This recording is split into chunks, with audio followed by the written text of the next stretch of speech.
It's Judgment Day. For the children of the Sieghart family, the test reveals how pure their mana is, and what element they're born with. These results decide if they have talent, and if they deserve the family's legendary name, known for being unmatched in sword and aura. The first boy walks to the giant stone blade. It glows green, meaning he's attuned to wind. His mana purity is also above standard. Next, a girl steps forward. The sword flashes blue, her aura's even stronger. Cheers erupt. Another gifted child joins the line. Then it's Raon's turn. The family's patriarch calls him up. Raon reaches out, touching the blade. It glows dim white, the weakest aura possible. Laughter breaks out around him. The patriarch snaps, silencing the crowd. He ends the test right away. Once, only he and his servant remain. Something strange begins. The blade glows again, now with golden fire, burning hot. The same flame the family's founder once had. Even the patriarch is stunned. He decides to keep watching Raon's path, but even he doesn't know who Raon really is. He's the reincarnated top assassin, betrayed by his master. On a cold night, the best in the Shadow Group meets with his master, Darius Robert. Darius reveals he knows Raon. He broke the mental chain and asks how. The Robert family turns kidnapped children into cold-blooded killers, and Raon escaped control by chance during a mission. Raon asks how Darius found out. Darius explains every assassin holds two shackles, one of the mind and one more. Pain slams into Raon's chest like a burning spike. Then Darius unveils a second restraint, cold and simple, a rage worm buried inside their flesh. A curse that tears the heart when its master gives the command. As the creature gnaws at his core, he swears he will not fall without defiance. He promises to leave one last scar on Darius. He drags himself upright and hurls forward, but his head is severed in an instant. Still, Darius freezes, stunned that Raon managed to cut him. He commands the other assassins to remove the corpse and strides out. Raon's dimming mind trembles with fury. He recalls the life Darius ripped away. With fading air, he begs any god or demon for a path to vengeance. A trinket at his throat pulses with sudden light. A strange screen forms, declaring he is chosen by a being named Wrath. But before Wrath can descend into him, his body collapses. The process breaks mid-flow. Later, a young woman plays with her baby, calling him Sunshine. That newborn is Raon, reborn into the home of a woman named Sylvia. That newborn is Raon, reborn into the home of a woman named Sylvia. He holds every memory from his assassin days, baffled yet aware. He first thought it a dream, but acceptance came when the dream never ended. In her cheerful voice, his mother explains the Lord has yet to return to name him. She has no idea he understands each word she speaks. Raon wonders why the naming takes so long after nearly 100 days. He quickly sees this household stands wealthy and influential. To him, that status is a rare advantage. He will need every resource for his revenge against Darius. Yet never leaving the building leaves him ignorant of his place here. Worse, he cannot control the Flamelink's technique. So, vengeance against Darius must wait in silence. Soon after, a maid named Helen rushes inside. She tells Lady Sylvia that the lord of the house has arrived. Sylvia scrambles to ready herself, but the moment slips away as the lord steps through the main door. His presence dominates the air, and Raon knows him at once. Since Sylvia calls him father, this man must be his grandfather. From his features alone, Raon sees he is Glenn Sieghart, Northern Lord of Destruction, ruler of the continent's peak. Raon realizes he has been reborn into the strongest lineage in the land. In time, Lord Glenn names the infant Raon, repeating his old name, urging him to live quietly and unseen. That night, Raon finally gets a chance to train again. After days of being knocked out by sudden sleep and constantly stuck entertaining Sylvia, he's thrilled to have quiet time to push his Flamelinks. Most methods draw mana from nature, building power in the core. Flamelinks do it differently, forming rings near the heart to boost stamina, focus, and mana flow, which makes it perfect for a warrior's path. Plus, it hides well from high-level beings like Darius. Now he just needs to grow stronger and learn Sieghart's sword. Then, he'll be ready to strike Darius without fail. But there's a problem. His mana paths burn cold, nearly frozen, 9 blocked channels, and death creeps closer. His only shot is to melt through with the Flamelink. Hours of training wear him down, and he passes out on the bed. He loses the fight against sleep, but it works in his favor. Lord Glenn walks in quietly to check on the sleeping child, and lets his aura flow out over him. The next morning, Raon returns to baby duties, daily crawling, inch by inch, to impress Sylvia. It's torture pretending to be helpless with a trained killer's mind. He'd rather endure mana pain than this soft routine. Soon, Lady Sylvia welcomes a rare guest. Raon instantly recognizes him as the Ragged Saint. His healing power and medical mastery are legendary across the land. The saint greets Sylvia, saying he came after hearing she had a baby. He jokes that the child takes after her, not the grumpy old lord. But when he hears the baby's name is Raon, meaning shadow, he's clearly annoyed. His tone shows deep familiarity with Lord Glen, just like the rumors said. After a quick checkup, he tells Sylvia the boy suffers from something called the Curse of Bitter Frost. His mana channels are locked by icy energy, and he won't survive or wield a sword unless cured. Sylvia is stunned. She refuses to accept it, but the saint ignores her and promises to bring medicine. A maid enters, telling him the Lord wants a word. Once the saint leaves, Rayon feels relief. He finally knows what's wrong. He begins plotting his next move, but freezes as a tear hits his cheek. Looking up, he sees Sylvia crying, denying the truth aloud. She wipes her face, then whispers she won't let him die. For the first time in years, something warm stirs in Rayon's chest. He realizes the sadness isn't his, it's from seeing Sylvia cry. Trying to comfort her, he reaches out to touch her face, and says "Mama," for the first time. That breaks her down, and Sylvia storms into the room where the Lord and Saint speak, ignoring the maids. Her sudden appearance enrages Lord Glen. She kneels, begging him to save Rayon. She pleads for a while, her voice shaking, but Glen replies coldly, saying the boy is useless to the house. She reminds him that the child is his grandson. He repeats his point and tells the guards to take her away. They drag her out. The saint calls him a stubborn old man. He then reveals Glen had seen this coming and called him earlier, yet still treated his daughter harshly. Glen dodges the question, asking for the report. The saint says the boy's circuits are blocked and unstable. Though Glen's aura helped slow the frost, it won't let the boy become a warrior. Oddly, Glen says surviving is enough. The saint mocks him, saying he hides his care with cold words. Son. The saint then asks why Glen picked a name that means shadow. Glen says, long ago, it meant something else entirely. Days go by. Sylvia feeds Rayon the elixir left by the saint. Rayon is glad. It's fire-based, perfect to fight the chill inside him. Years pass, and he turns 5. A system alert tells him he's formed his second flame link, boosting soul and mana. He's thrilled, thinking the system may be behind his fast growth. It's a system only he can access. It first appeared shortly after birth, showing him his current condition instantly. Still, his stamina is low, and the curse lingers. The elixir helped him get this far. Along with Sylvia's love and Helen's constant care, he feels slow, but reminds himself he's just 5. Time is on his side. In his past life, he was the top assassin. Now with this technique, he can cover his flaws once he learns Sieghart's sword art. He learns patience is his best weapon against Rarest, a peak-level transcendent, not someone to fight with reckless hate. Soon, Sylvia helps him dress for a special event. It's the discernment ceremony.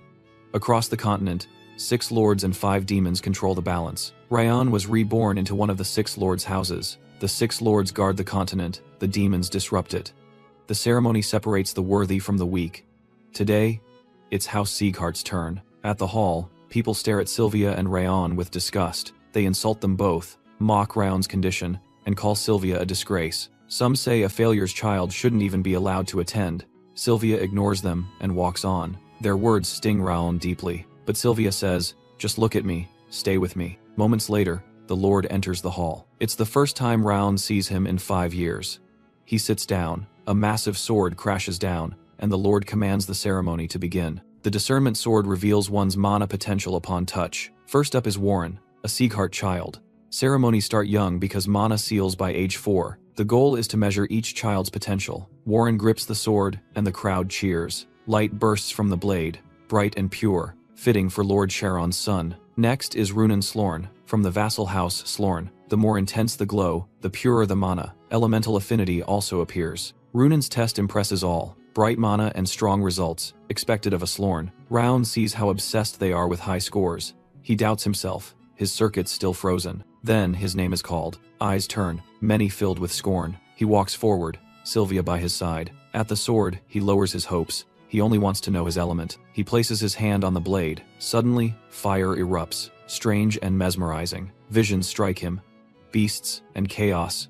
A young warrior at the center. He watches, unsure what it means. The monsters loom, massive and fierce. The warrior lifts a covered flame, sword, and slams it into the ground. The blast wipes out everything in range. Then, the vision fades, and Rayon sees his result. But the display doesn't match the vision. A weak glow barely reaches halfway. Whispers start, mocking the dim light. Lord Glen remains silent. Sylvia leans close, says he did great, and they return to their seats. The crowd mocks in hushed tones, ridiculing Sylvia and her son's low rank. Glen silences them, asks why they're causing noise. They fall quiet, and he declares the ceremony over. When all leave, Glen stays with his butler and the sword. To him, Rayon's state seems beyond fixing. But then, The sword erupts with fire. Glenn turns, instantly alert. Flames wrap the blade and soar, brighter than anything seen earlier. Glenn watches, stunned. The light shines gold, blinding and strong. He checks an old record, finds only one other time this happened. During the Founder's trial, when a fierce aura burned hotter than the demon realm's fire. That golden mana has appeared only once in Sieghart history. Seeing it again now stuns even Glenn. After staring for a moment, he realizes it came from Raon, but can't understand how. 7 years later, Raon's stats show up on the system. The curse remains. His stamina, body, and mana flow are still weak, but he's gained water resistance, easing his limbs. He's nearly at his 3rd flame link, and is now 12. One day, Sylvia reminds him it's time for another discernment ceremony. From last time, Raon dreads the drama that comes with it. When they arrive, the new ceremony ends quickly, faster than usual. Before it wraps, Lord Glenn calls Raon and asks for help. He questions why Raon hasn't responded to the basic training summons sent a month ago. Raon doesn't know about it. Sylvia explains she hid the letter, fearing the frost would make training too hard. Glenn doesn't care. On Sieghart land, all must obey. Even the weak must crawl if they can't stand. Sylvia refuses. Glenn asks if she plans to leave again. He warns them, follow the rules or go. As always, the crowd starts whispering about Sylvia leaving. Raon watches, angry at how they treat her. Their scorn now makes sense. She left once. She gave up her aura, destroyed her circuits, even after mastering Sieghart swordsmanship, all for love. But the man died before Raon was born. She returned broken, and the house treated her like a traitor. No matter what, Raon can't turn against her. She's his mother. Suddenly, Raon steps forward, ignoring her protests. He tells Glenn he'll begin training next month. Denner Sieghart, head of the Palace of Elders, cuts in, says Raon's treating it too lightly. Raon insists he'll train. He'll uphold the Sieghart name. Glenn doesn't like that. The name carries weight. His aura flares, heavy enough to break bones. Blood spills from Raon's mouth. The pressure surpasses even Darius's. He clenches his fist, endures the pain. He finally collapses. Sylvia and Helen rush in. Denier begs Glenn to stop, reminding him Raon's just a child. Glenn ignores them, says to let Raon speak. Sylvia begs again, says her son isn't ready, pleads for mercy. In her arms, Raon stays silent, remembering his shadowed life as an assassin. Always hidden, never seen. Frustration boils. He breaks free, craving more from this life. He wants to restore Sylvia's place. He walks up again, says he doesn't truly know what the Sieghart name means, growing up away from the main house. But he'll train to find out. He feels bound by duty to Sylvia. Helen, and everyone in the annex who stood by him, drive him forward. Curious, the Lord asks if Raon means to judge the Sieghart name through basic training. Raon says, it's all he has. Glenn responds that he'll order the instructor to go all out. His aura crashes down again, dropping Raon to his knees. Raon thinks of how to fuse assassin skills and flame rings to survive here. On the ground, he vows to prove that the one they mocked will rise unbreakable. Meanwhile, at a training center, Karun Sieghart, head of the Palace of Warriors, questions a guard about reports calling Raon an invalid. The guard confirms the story. Maids heard the Saint and Lord talk about Raon's condition. Karun recalls seeing the boy's weak frame. But how did he endure Glenn's aura? He wonders if Sylvia's power passed to her son. That might explain it. Karun then tells the guard to plant someone in the annex to observe Raon. Back home, Raon overtrains again. Sylvia warns him, like always. Later, Lord Glenn arrives at the 5th Sieghart training grounds to meet Lemaire, the head instructor, who pretends to nap. Glenn wakes him. They bicker like old soldiers. Glenn jokes that Lemaire hasn't matured in 50 years. Being an elf, he hasn't aged at all. Lemaire guesses Glenn came to talk about his grandson. He says Sylvia showed up earlier too. He refuses to soften training since Glenn gave him full control. But Glenn isn't here to ask for leniency. He says to raise the bar if needed and remove the weak. Lemaire thinks Glenn's masking love with strictness, love he failed to show Sylvia. Glenn says he'd behead him if they weren't comrades. After their talk, Glenn leaves the grounds. Lemaire wonders what's so special about this Raon. Meanwhile, Raon forms his 3rd flame link.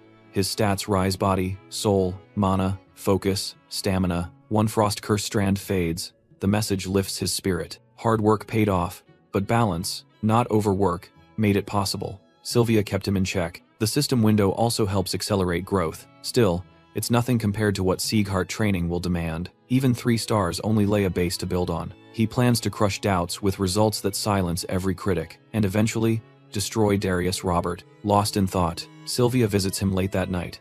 He leaves for training tomorrow. She asks if he must go. She fears he'll push past his limits and get seriously hurt. She suggests he wait just one more year, but Rayon says he can't. He's tired of the looks from the main and branch families, the way they treat those in the annex. He believes he can change it if he succeeds in training. Sylvia is moved.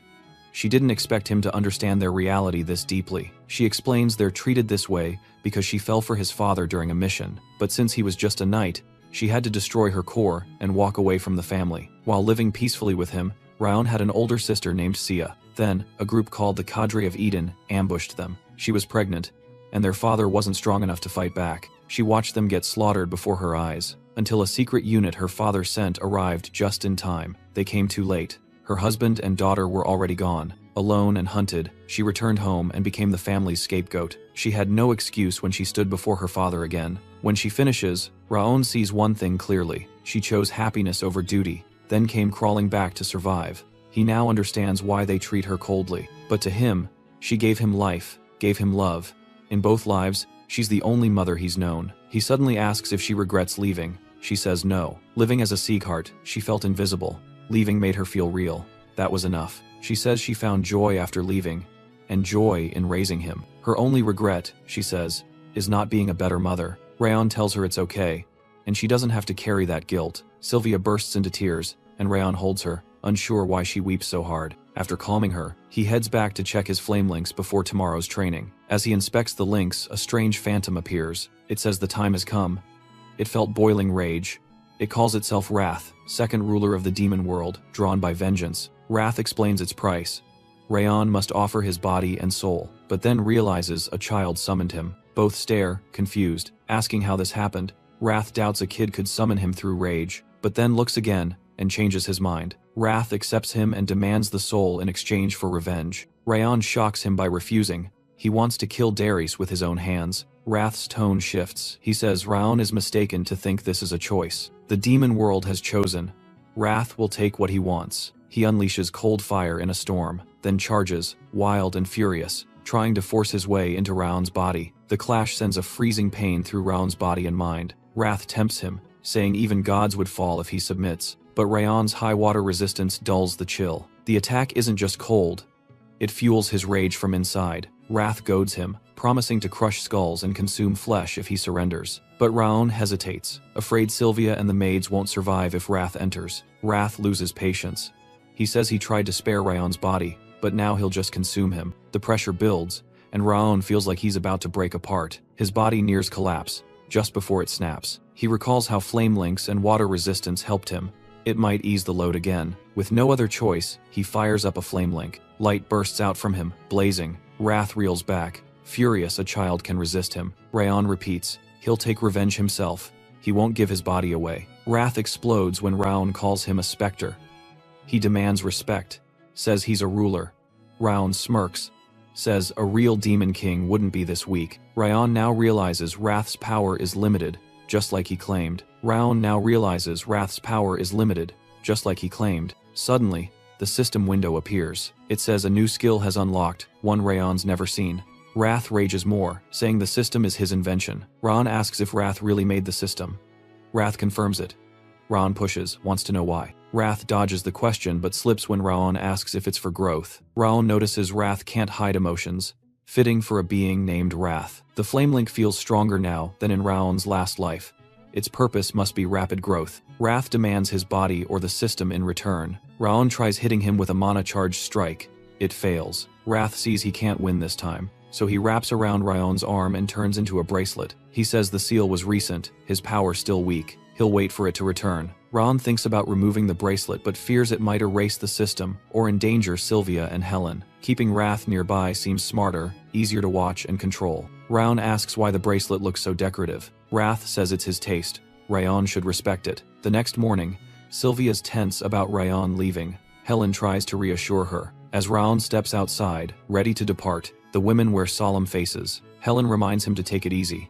He promises he will. Sylvia hesitates, then tells him to go do his best, and sends him off with a smile. Once he's gone, Sylvia asks Helen if he'll be okay.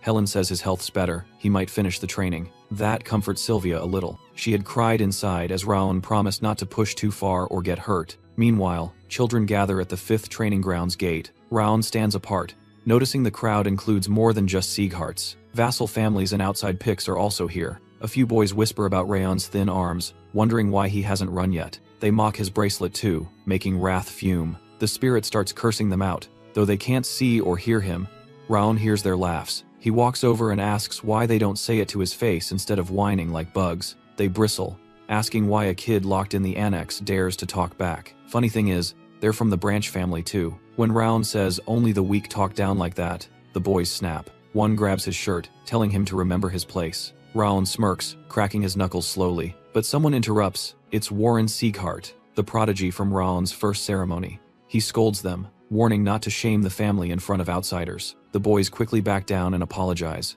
Then Warren turns to Raon, asking if he still doesn't know his place. He says Raon is just dust, easy to flick aside, and should keep his head low if he wants to stay in the annex. In Warren's view, Raon only got in because of dumb luck during testing. He sees him as a loser, bound to be expelled. As they walk off, Warren says Raon should quit now since he won't pass anyway. Before Warren leaves, Raon snaps back, saying he should have delivered that nonsense with more passion. He reminds Warren that main family blood means nothing here.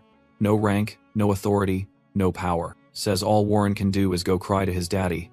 Warren's face turns red. All he manages to say is the usual, "How dare you?" Then Lemaire bursts in, breaking the tension. He jokes that they're fighting already before the real fight starts. Raon now sees who the instructor is. It's the Sword of Light, retired after injuring his core. Lemaire splits the group, says to wait until after the ceremony to settle scores. At the admission, Lemaire introduces himself formally, says 160 kids signed up, a number that feels too big, so he'll cut it down to 1/4 with a test. The kids freeze, shocked by the brutal cut on day one. Lemaire adds, his word is law here. If they don't like it, go complain to the Lord. The test begins. They must sprint non-stop until told otherwise. Wrath asks why Raon is staying near the back. Raon sees no point in racing.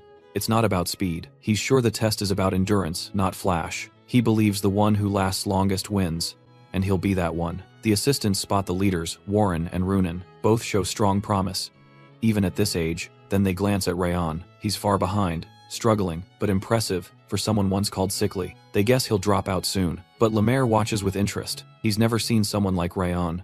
Most prodigies have depths he can't gauge, but he still sees faint hints of who they'll become. With Raon, he sees nothing, and that only happens when someone's potential exceeds his own reach. The same boys who mocked Raon glance back, laughing he won't last 10 more minutes. Raon can't believe they're just jogging, calling this training. In his past life, starving beasts chased them while they ran for their lives. Compared to that, this is nothing. Time passes, the kids keep running. Lemaire notices Raon still going, even though his stamina gave out long ago. He's clearly beyond exhausted. This isn't just willpower. Lemaire thinks only those who faced real pain and death can focus like this. The more he watches, the more intrigued he gets. On the field, Warren sees Raon still behind him. He wonders how, knowing the kid is supposedly ill. He overheard his dad talking with the guard, confirming it. Irritated, Warren activates his aura, ready to show the gap between them. He surges ahead, leaving Runan and Raon, the last two still running. To Raon, Warren seems reckless. Unlike Runan, who stays calm and steady, Raon holds back, not wanting to ruin his rhythm. It's not a race. Around them, others have dropped out. Some ask who Raon is. Others envy the sick boy still pushing on. Raon hears someone wonder if he ever gets tired, nearly laughing inside. He feels like dying. Only the flame links let him push past the freezing pain, buying him time. Wrath senses his fatigue, grins, and demands control to beat that brat, Warren. Raon knows trouble is coming fast. It hits. Wrath blasts another chill into him. Raon starts to black out but hides it. Wrath believes no human could endure this. Raon grits through it, knowing weakness means being devoured. But nothing happens. He keeps running. Wrath snaps, confused why his rage won't break Raon. Meanwhile, Raon can't even control his limbs. His vision fades, breathing nearly stops. Right then, the instructor's voice cuts through, ending the training. Warren glares, disgusted that Raon never gave up. Runan just watches him, curious. Wrath can't grasp how Raon endured it, but Raon reminds him not to interrupt training. That cold attack only pushed his flame links further, forcing his body harder. Suddenly, a system window appears, saying his stats have slightly increased due to overexertion, which only enrages Wrath more. After the kids regroup, Lemaire praises their effort, then admits he lied about cutting their numbers to 1/4. He explains failing that many on day one makes no sense, and he never said this was the big test. Still, he warns that if they train like today, most will fail. He told them to run full speed, yet none kept that pace, except Warren, who secretly used aura. Omer urges them to follow instructions if they want to pass, though it will be tough. From now on, they're temporary trainees until the exam in 6 months. After that, Lemaire will pick a valedictorian. Later, Lemaire heads into the woods to rest on a boulder. He finds Lord Glenn waiting, asking about the test. Lemaire says Warren and Runan showed the expected potential. The others can grow into strong pillars for House Seagart, but he admits he can't read anything about Raon. He recounts Raon running to the end with no stamina, a feat only Master Glenn ever matched. The whole situation amuses him, breaking the boredom since his core was damaged. As Glenn turns to leave, Lemaire says someone in this group may shape the future. Glenn insists it's coincidence. The boy can't become a swordsman. Lemaire doesn't believe that. Meanwhile, Raon heads straight to the training room after the harsh session. Some boys overhear and take notice. When he leaves, they claim he cheated during the run, since he's supposed to be sick. Crane Seagart, from a branch family, steps in. He says he heard a rumor that the elder gave Raon an elixir. The boys grow angry, thinking Raon used it to show them up, and plot to humble him. Soon after, they shove Raon into a tree. He doesn't even know why they attacked. They accuse him of acting smug after using an elixir, despite being cast out of the main family. They crack their knuckles, claiming they only want to talk. Wrath fumes, urging Raon not to endure this, and wanting to strike them. The thought barely forms in Wrath's mind. Raon, battle-hungry inside, drops all 3 boys, leaving them barely able to move. Wrath finds the sight so satisfying he almost blushes. With the boys begging for mercy on the ground, Raon asks if Warren sent them. They insist Warren had nothing to do with it. Raon doubts it. Sure, Warren hates him, but accepts the answer. He warns them worse awaits if they speak of this or bother him again. The boys scramble away, relieved they survived. Hidden behind a tree, Lemaire watches, reminded of young Master Glenn. His hunch deepens. Raon may be hidden among the top talents. Back home, the system notifies Raon of a dexterity boost for satisfying Wrath. Wrath flips. Furious Raon gets points just for pleasing him.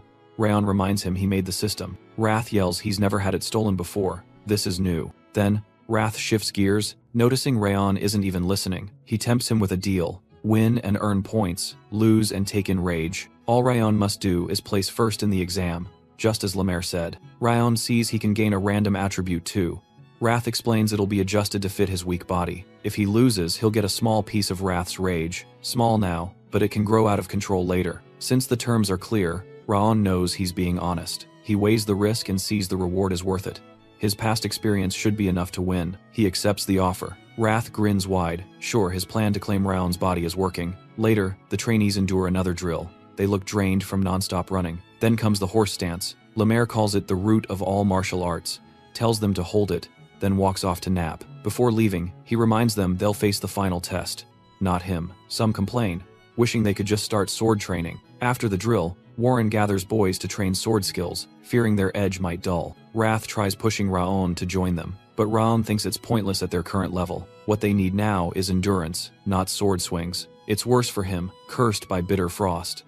Basics matter more. While Raon trains in the gym, Rune and Slorin from a vassal house secretly watch. She's shocked at how much weight he's added, despite being sick. His rapid gains make no sense. She wonders if his stance is different from theirs. Curious, she approaches him, but stays silent. Her stare draws Raon's attention. He asks why she's here. She doesn't respond, just thinks about his sudden growth. As she observes, something clicks in her mind. She walks past him and sits nearby. Then she starts lifting weights too. Her actions confuse Raon, so he ignores her. He moves away, but Runan keeps following. She recalls catching his scent earlier, which made her body feel lighter and stronger. Feeling uneasy, Raon asks if she wants to say something.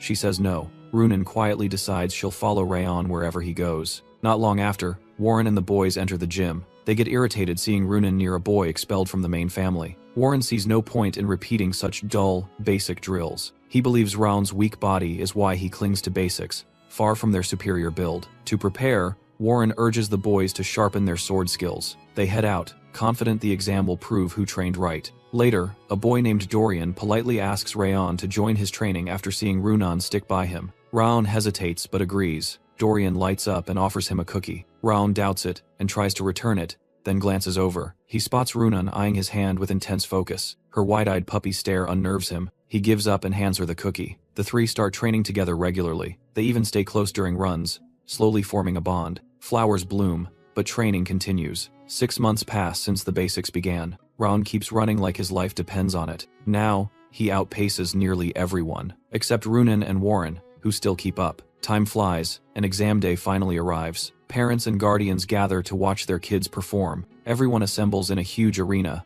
and Lemaire addresses them. Among them sit Sylvia, Helen, and Lord Karen. Wrath shows up, grinning, reminding Raon of their deal. He believes Raon will lose and be forced to take rage since Runan and Warren always stayed ahead. Raon brushes him off, saying exams are unpredictable. Soon after, Runan and Raon find Dorian crouched, anxious about the test. Their bond now clear.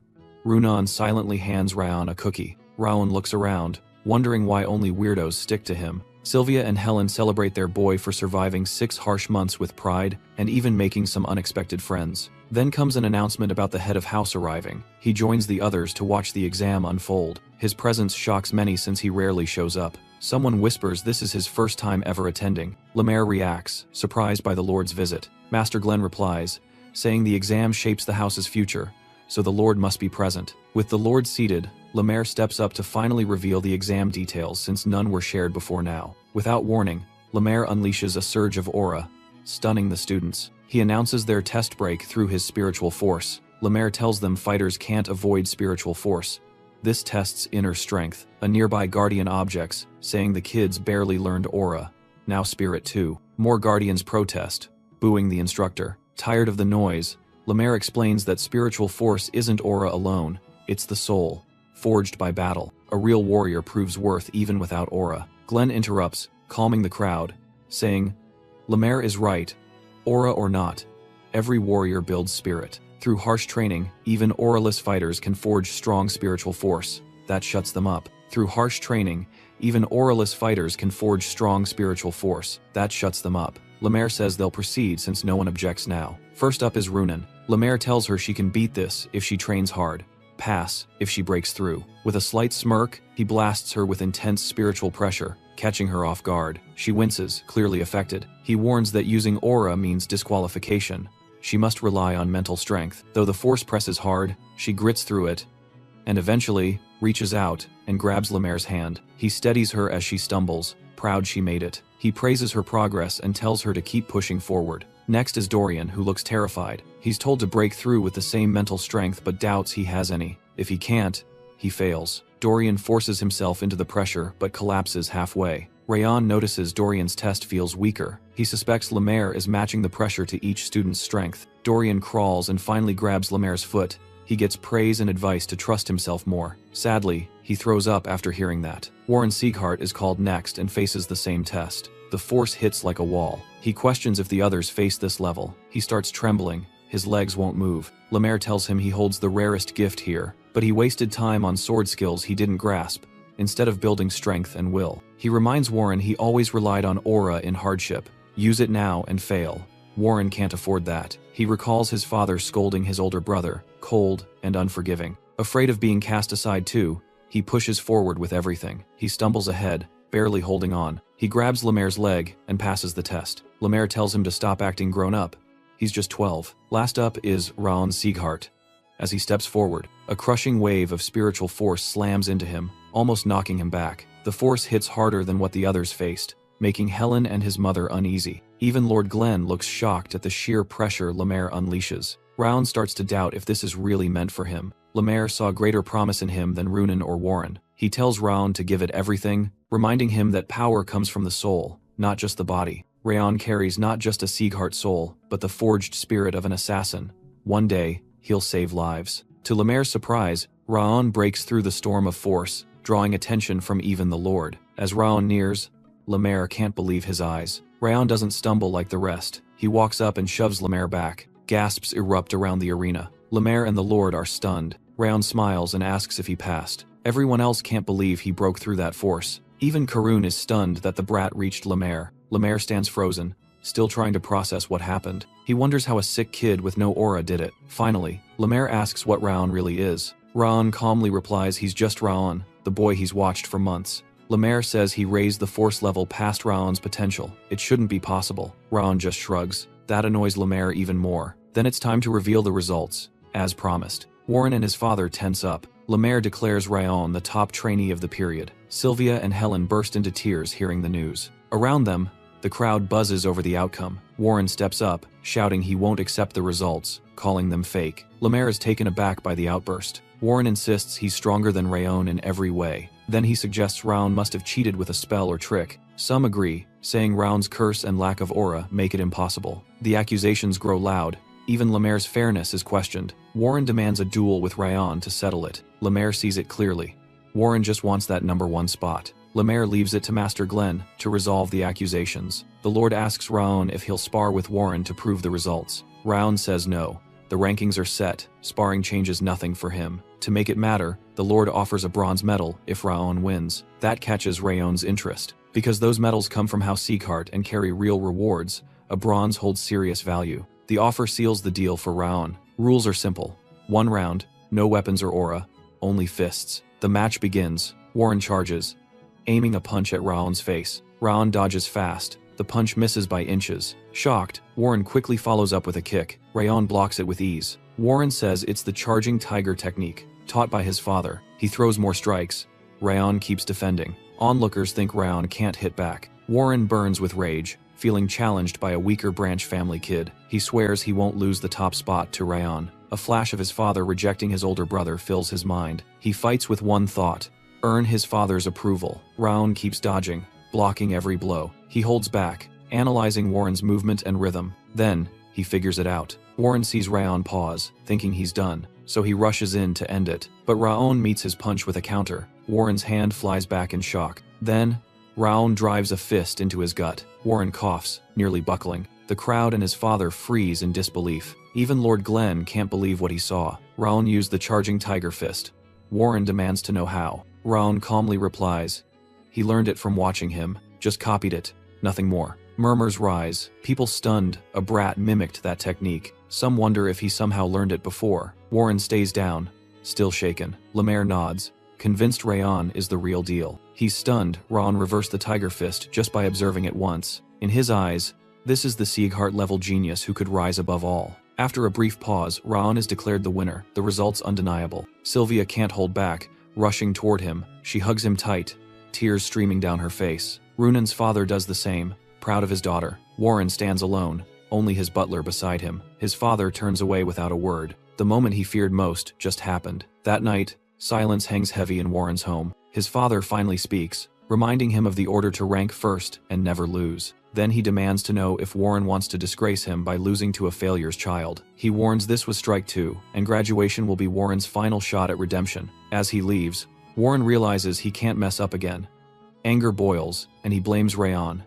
He trained hard, yet still fell behind. Lost in frustration, he wanders into the gym. It's empty, everyone drained from the exam. He notices the nearby row of lockers. One locker catches his eye, Raon's. He tells himself peeking won't hurt if he takes nothing. Inside, he finds 10 pairs of worn-out shoes, all destroyed in just 6 months. He remembers seeing Raon training non-stop. While he was busy showing off or lounging around, he now sees Raon lived like a true Sieghart.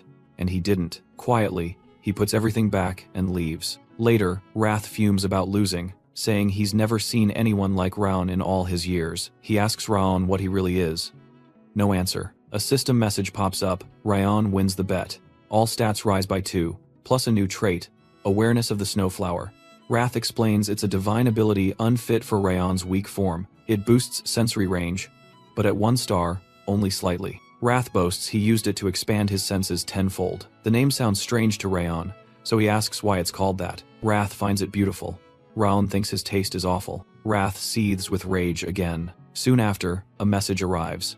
The Lord has summoned Raon. Sylvia grows anxious, worried for her son, but the butler assures her it's fine. Lord Sieghart wants to personally award Raon the bronze medal. Inside the throne room, Glenn looks displeased but still honors his word. He hands the medal to Raon, saying he may one day exchange it for a fitting reward. Raon accepts and asks what he must do to restore his mother's status. The Lord is stunned. Lord Glenn confirms if Raon means restoring his mother's place in the main family. He says it's possible, but only by doing something the entire house will acknowledge. In Glenn's view, earning Sieghart's approval is like reaching the moon, especially for someone so green. Raon feels fired up and thanks Glenn for the answer. He hands back the bronze medallion. Then he turns to leave. Before he walks off, the Lord says the medallion itself could have granted that answer, and Raon still hasn't claimed his reward. Raon recalls what he needs most now. He asks for a cultivation method, but is told he'll get one during training. Raon pushes, saying he wants something beyond basic, something worthy of the bronze medal. The shadow method from his past life won't cut it.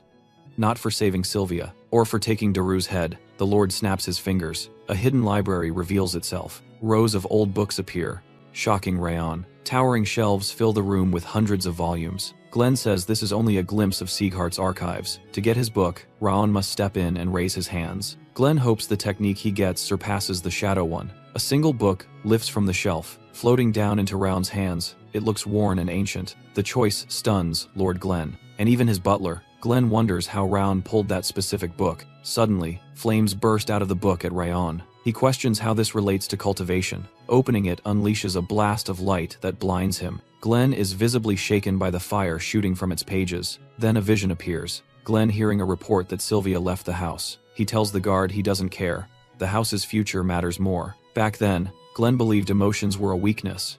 Growth was all that mattered. He gained power beyond demons, but at a steep cost. In the vision, he learns his son-in-law and granddaughter were killed by the Etin mask. The news leaves him trembling. It was then that he rediscovered his emotions, but it was too late to undo what happened. From then on, he vowed to protect the boy, no matter the backlash. Rayon's still unsure what this book is. The pages vanish, but the power flows into him. Then Glenn calls his name and asks what he just did. Raon says he doesn't know, but somehow remembers everything from the vanished book. To test him, Glenn asks the name of the technique since Raon never opened it. After a short pause, Raon says, "It was the Million Flames technique." The system confirms it, saying the technique is now etched into his memory and he's faced eternal flame. That's how Sieghart's library transmits cultivation skills.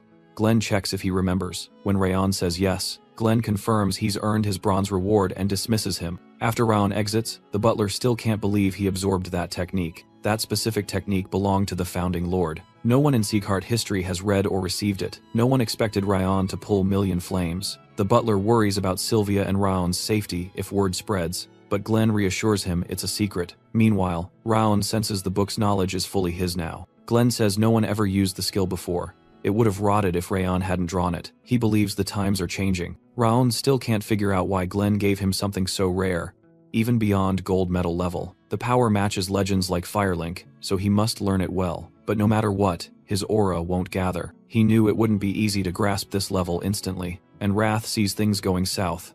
Strangely, he tells Rayon to try hard. This technique matters.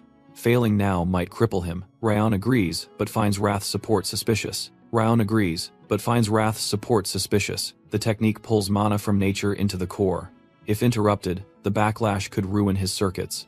His frost curse worsens the risk. Seeing Wrath smirking, Rayon warns him not to interfere, but gets no reply. He realizes Wrath won't listen. Wrath bluntly says he'll interrupt once, no matter what. Rayon tells him, if he breaks his body, it's useless to him, but Wrath doesn't care. He says he can repair the body, even if humans can't. To Wrath, this is a perfect shot he won't waste. Rayon tries to stay calm, unfazed. Wrath tells him to stop pretending. Fear is better. He'll strike without warning. For the first time, Rayon sees Wrath as a true threat. He remembers Wrath's a demon born from hatred, and one mistake gives him full control. Until now, Rayon ignored him because he behaved. That changes now. On top of that, there's a new problem.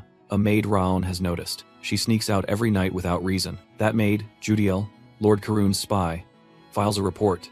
Says Raon talks to himself. But now, she has something worth reporting. The rare cultivation art tied to the bronze medal and the powerful mana she sensed. She knows the Palace of Warriors would want this, but pauses.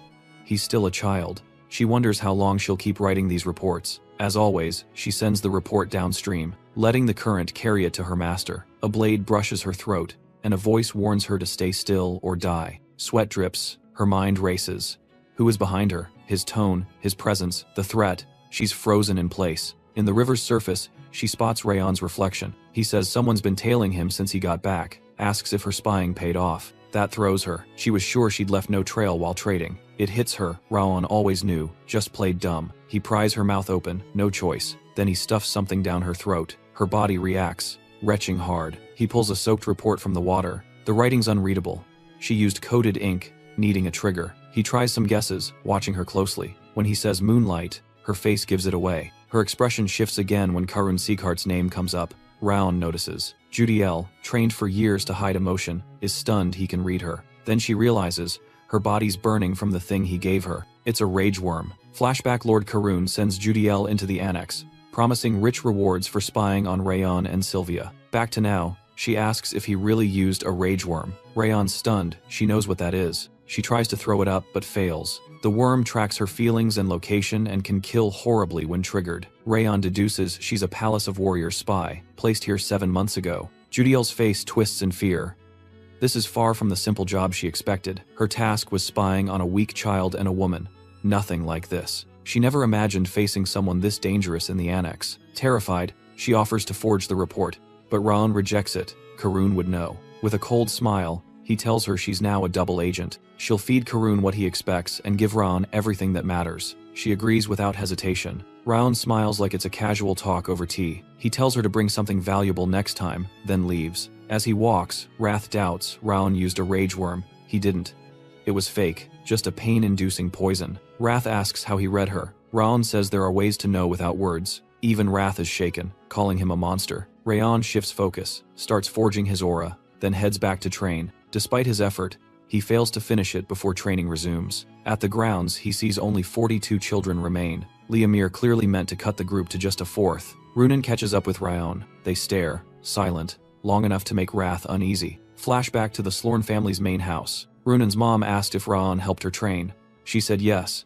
Then came the question, did she thank him? She said no, because Dad told her never to speak to boys first. Her mom explained, it doesn't matter who helps. You should show gratitude. Back in the present, Runan thanks Raon. He's stunned. Wrath wonders why she's acting weird. Rayon's just as confused. Dorian shows up, ranting again. He whines about almost dying as a temp trainee. Now, as a full trainee, he says he spent the break having nightmares. His chatter drains everyone. He then praises Ron's results over Warren's. Unaware, Warren stands behind him. Dorian sees him, screams, and drops to the ground. Warren steps up to Ron. Silence. Suddenly, he bows, admits he acted badly, and owns his loss. He adds, he's not quitting, and will challenge Raon again. Everyone's left speechless as Warren walks off. Rayon didn't expect a 13-year-old to admit fault. That's true Sieghart blood. Wrath isn't moved. He rages, swearing they should punish the kid for not knowing his place. Liamir appears and greets the group. He congratulates them on making it, then says training starts now. As always, they'll begin with fundamentals, plus some extras. Mid-talk, a door bangs open. A wild girl steps onto the field. She starts cursing, angry the door wouldn't open. Dorian freaks out. Liamir clarifies she's not his student. She failed last batch. She'll join this batch now.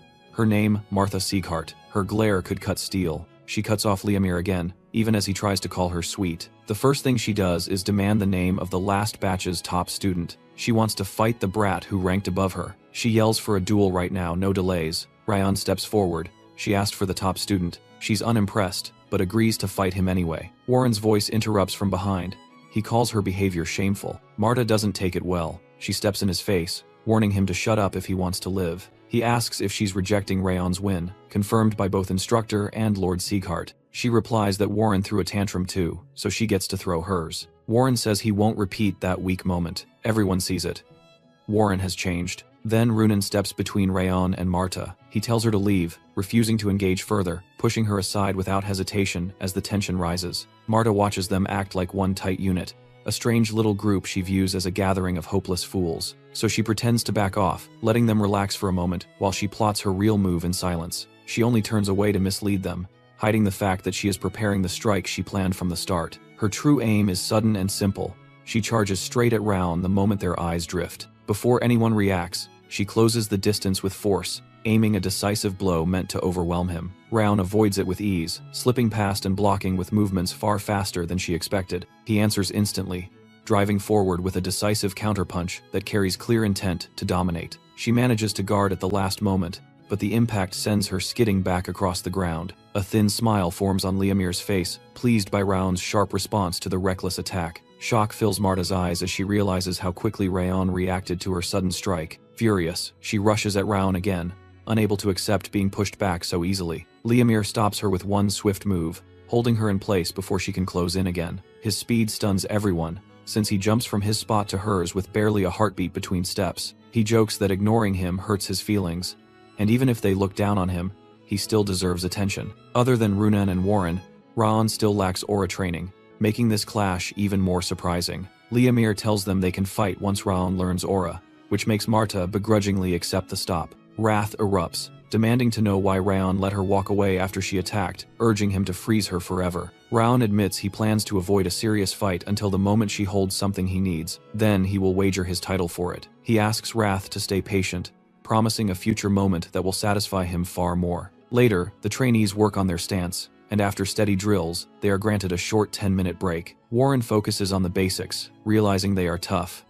He learned the second form fast but struggles with the complex third. Raon advanced much quicker, mastering all 7 forms in under a month through constant effort. Warren needed a full month for the same 7 forms, and he fears facing Raon in swordsmanship classes. He is not alone in feeling pressure. Others around him fight their own frustration. He asks Marta how she handles it, noticing she also looks worn down by the training pace. She curses, annoyed that Raon learns fist techniques as if he had trained for years, even though this is his first time. Raon had no prior instruction, and even with the curse of frost, he still trains tirelessly from dawn to dusk. The thought enrages Marta. She refuses to fall behind, and vows to outpace him. Wherever she went, people called her gifted. Her talent always stood above the rest. After joining House Sieghart, she became the predator, crushing competition without hesitation. She surpassed praised prodigies from both main and branch lines, laughing at their frustration while she rose. Now she feels a pressure she has never known, the kind that twists her stomach with unease. At day's end, a worker compliments her solid performance during training, offering her brief praise. She barely listens, lost in her thoughts, too frustrated to acknowledge his words. He stops her, saying that no matter how strong Raon becomes, he will never defeat her now or later. When she asks him to explain his claim, she demands clarity in his strange statement. He reminds her, Raon carries a fatal weakness, one he can never fully overcome, even with talent. While Raon practices his stance, a few boys approach him with questions about proper sword form. As he demonstrates, they watch in awe, realizing how refined and powerful his technique already is. Marta mocks that Raon reached her sword class fast, maybe even a prodigy, but then she jabs at his weak mana sense, saying his sword skill is useless. Maybe he'll just teach. Her words shut down the entire hall, exactly what she wanted. She planned this to show Raon still hasn't awakened his aura after months. The butler once told her Raon's aura talent is hopeless. He recalled the first discernment, before her adoption, where the sword showed Raon's mana was almost non-existent. Now, Raon is the only 5th ground trainee still unable to use aura. The butler says the best technique from a bronze medal barely counts as mid-grade. That's just above the entry-level method, and Raon hasn't mastered even that, putting him dead last. This makes Marta smug. No mana means no future, no matter how sharp his fists or sword. What really eats at her is how someone like Raon blocked her strike while she was busy gloating. Then she notices Runan staring at her. Marta snaps, asking if Runan has something to say. Runan tells her to leave the training hall. That night, after a full day, Raon wraps up training. He enjoys it, because in his old life, he never studied martial arts, only learned to survive and kill. Now, building strength through real training feels rewarding. Wrath rants, furious that Raon ignored Marta's insults, but Raon plays dumb. He reminds Wrath fighting her now gains nothing, just like he said earlier. A knock interrupts. He opens the door to see Runan holding a box. He didn't expect her. He's even more surprised when she hands him a small brown treat. Unsure what it is, she tells him to eat it. His instincts say no, but he trusts she wouldn't harm him. One bite stuns him. It's insanely good. Even Wrath admits it beats anything in the demon realm. Both of them freak out over how sweet it is. Runan finally says the name, Orb Ice Cream. As she turns to leave, Raon calls her, but she doesn't stop. Wrath begs for more, but Raon wonders if she came out of concern. She loves sweets like any kid, and probably gave him her last one. That thought makes him smile. He decides he'll return the kindness. Later, Raon heads home, and Sylvia overwhelms him with affection, thinking he was gone for months. It's only been a week. He reads Judiel's report draft for the Palace of Warriors. Then he asks if she got anything useful from them. She says no, except for one thing. They pushed to investigate Raon further when they saw his growth, but eased up after finding he couldn't use aura. It also looks like Lord Karun isn't interested in Sylvia anymore. Judiel then asks if Raon is dodging aura training on purpose. He flips it, asking her the same thing. She understands. She's not in a position to question him. She understands. She's not in a position to question him. Wrath reveals Raon's struggles with aura training, calling it pathetic and unthinkable for himself. To fix that, Raon starts training harder. Wrath calls him a monster. Oddly, he finds instructor Lemaire outside, playing with birds. Raon asks what he's doing. Lemaire says he's there to teach him about elements. The next day, Lemaire takes him up a mountain, ignoring Raon's complaints. Lemaire simply tells him to trust the process. Raon doubts this mountain has anything to do with element training. Lemaire recalls sensing Raon's aura technique days ago. What he saw was fire, like blazing, like molten rock, far stronger than others. Instead of fighting the cold within Raon, the technique accepted and merged with it. If Raon learns it properly,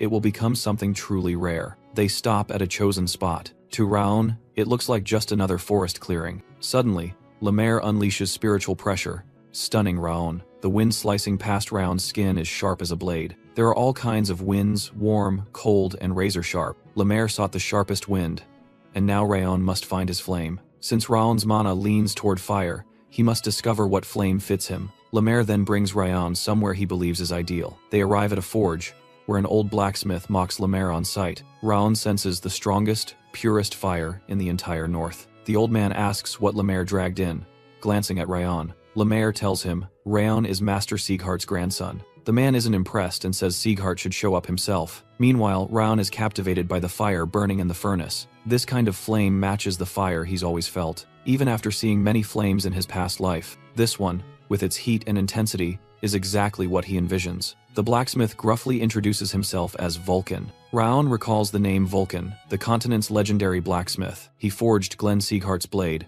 Heaven's Renown. Raon bows, politely says it's an honor to meet him. Vulcan suspects Lemaire prepped him, but Lemaire denies it. He tells Raon, Vulcan used to be Sieghart's blacksmith, feeding this fire for over 10 years. This is the only place Raon can truly feel the fire. Lemaire asks Vulcan to make an exception. Vulcan suggests taking him to the workshop, but Lemaire stops him. He argues others shouldn't witness Raon's technique before it's complete.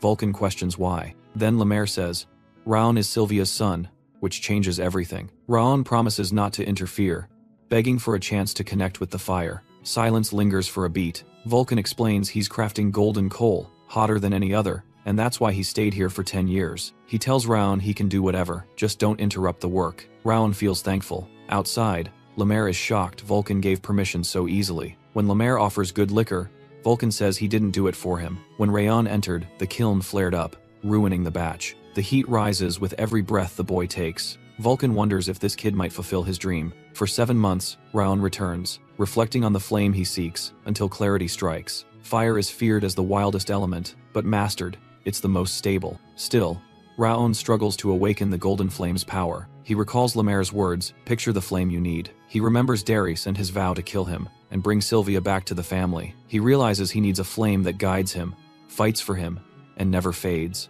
A sudden blaze ignites before him. The fire's energy flows into his core. He focuses, trying to absorb more and advance his cultivation. He falls into a trance, seeing the flame take form as he concentrates. Wrath invades his thoughts, reminding him he'll strike when Raon is weakest. Raon starts to freeze, his training disrupted. Time dulled his caution, and he forgot Wrath's true nature. Wrath isn't a friend, just a demon, waiting to strike. And worse, he rules the demon realm. Raon's body starts to break down. Moving or stopping will kill him either way. His only hope is to gather his aura and survive. Pressure builds, survival now the only goal. Wrath mocks him, feeding off his struggle. Raon's mind blurs, and Wrath claims his body and soul. As Raon blacks out, Wrath sneers that his life meant nothing, just like the old man with his coal. But he promises to finish Raon's revenge himself. That coal remark triggers Raon's last desperate thought. The mana outside the kiln isn't the answer. He needs the raw, blazing mana inside the fire that devours. He shifts focus, beginning the risky process. Wrath snaps, furious at the sudden change. Vulcan hears loud cracking from the coal. Then, flames erupt violently from the furnace. He's stunned. The heat has never surged like this before. Vulcan senses something's off with Raon, but can't figure it out. Then he notices the boy trembling, which makes no sense in this heat. The shaking worsens, and the reason stays unclear. Lemaire suddenly appears, stopping Vulcan from reaching Raon. Vulcan warns the kid will die, but Lemaire says he's in a trance. Even a light touch could make him spit blood and die. Frost spreads across Raon's skin, but neither man can help. Lemaire quietly wishes Raon survives. Inside the trance, Raon keeps cultivating, while Wrath rages, ordering him to stop. But Raon won't give up. He won't repeat his old life, full of regret. He focuses on never returning to that wasted path, moving toward the fire. The heat grows unbearable. The kiln shakes, struggling to contain the sudden power surge. Mana inside the kiln starts pooling in one place. Lemaire suspects Raon is drawing it all in. The inner battle rages on. Raon finally grabs hold of the flame. At that moment, a massive blast erupts. ripping through the trance and straight through the kiln roof. The explosion leaves both men worried, but Raon doesn't respond. Then he walks out of the blaze, unharmed, with golden fire dancing around him. The system confirms Raon has obtained golden flame art. He absorbed intense heat, gained flame resistance, melted 2 frost strands, and cured his low stamina. He also accepted Wrath's freezing mana, and created a new attribute chill of bitter frost, already at 2 stars. Wrath's assault ended up helping, though Raon never expected this. For enduring Wrath and showing mental strength, all his stats rise by 3. Raon's stunned. This growth would have taken years without Wrath. Wrath realizes he was outplayed, and demands to know how Raon survived with no strength left. Raon smirks and reminds him, "I told you, you can't win." The truth is, Raon nearly died. This proved one thing: Wrath is no ally. From now on, Raon must hide every weakness. Vulcan checks on him. Seeing he's fine, he asks if he got his aura. Raon nods, and says it's all thanks to him. The kiln's broken from the blast. Raon apologizes. Vulcan doesn't care, as long as he's alive. During their talk, Vulcan spots something strange in the fire. He scoops the coals with a shovel and looks closer. They're golden coals, the ones he's chased for years. Years ago, people mocked Vulcan for chasing myths, wasting his life on impossible coal. As Vulcan lifts the coals, he realizes he's witnessed a miracle too. Golden coal burns hotter than white, tougher than black, and after decades, he finally made it thanks to Raon. When Raon says he didn't do anything, Vulcan explains it was his mana that stirred the kiln, his breath that spread heat everywhere. Then Vulcan asks what kind of warrior Raon wants to be. Raon replies, he wants to stand firm, no matter the enemy or battle. That answer catches Vulcan off guard, especially from a kid. So he says if Raon stays that strong in 3 or 5 years, come find him. He'll save the golden coals for that day. Though retired, Vulcan's willing to forge Raon's sword himself. After that, Raon heads home, and Vulcan hopes he lives until they meet again. Lemaire, watching, feels relief Raon finally gained his aura. Lord Sieghart appears behind him. Lemaire teases, saying the Lord must feel better after spying daily. Sieghart denies it flatly. Lemaire brushes it off, then notes Raon's aura is massive and pure, likely from absorbing the kiln's fire, and he used it instantly, which is rare. But there's something else Sieghart saw. Raon didn't break under pressure. He made that weight his own. Back at the 5th grounds, Runan waits patiently, holding a box of chocolate. Meanwhile, gossip spreads. Raon failed aura training for 7 months, and maybe Marta deserves the top spot. Runan dislikes the talk. She thinks of helping, remembering her mom's words, repay those you're grateful for. After months away, Raon finally returns, still bickering with Wrath about how he couldn't lose. The first person he sees is Runan. She hands him a box of orb ice cream. She's worried he still hasn't awakened his aura, so she tells him to change clothes. As Raon thanks her for last time, Runan catches that clean, cool scent she always noticed on him. This time, it's stronger, fresher. She's unsure why. Raon thanks her again, and she says, even Wrath celebrates, begging to eat the rest now. Raon disagrees. It's a precious treat to her. He scolds Wrath to stop acting like a brat. Instead of eating more, he shuts the box. That surprises Runan, who expected him to finish it. When he declines, she asks if it cheered him up. He says yes. She blushes. His answer delights her, and she walks away smiling. Raon watches her go, amused by her quiet mystery. Later, the students gather. Training's changing next month. After 7 months of basics and mana work, it's time to heat the cores. The announcement shocks the class. This feels too soon. Lemaire adds sparring starts next month. Marta lights up. She's been itching for a fight. Their sparring results will shape graduation and set final ranks. They're told to give everything this month. Then, Marta cuts in, mocking the one who still can't use aura Raon. The room buzzes with whispers. Lemaire silences them, revealing Raon finally awakened his aura. Marta didn't expect that. She's stunned, trying to figure out when. Though shocked, she still speaks. She scolds him for taking forever to get his aura. She reminds him she warned she doesn't follow weaklings. She says she let him wear that top title too long, but during sparring, she'll end that. Warren steps between them, says there's no pride in challenging someone who just awakened aura yesterday. Marta scoffs at Warren's idea of honor, says it belongs to those who earn it. She mocks Raon, noting others got their aura in a month, while he took more than 6. Murmurs rise again, as she says 7 months is plenty with a good technique. It proves, in her eyes, Raon lacks true skill. A warrior without aura, no matter how good with a blade, won't go far. She claims the instructor wants sparring to fix rankings because the current one is broken, but Lemaire doesn't confirm or deny. Marta insists Raon's held that title too long for his level. It's time to change. She suggests the winner of their duel takes the top spot. Raon rejects the idea, says you don't gamble with nothing to gain. She's not offering anything worth it. She fires back, accusing him of thinking they're equals.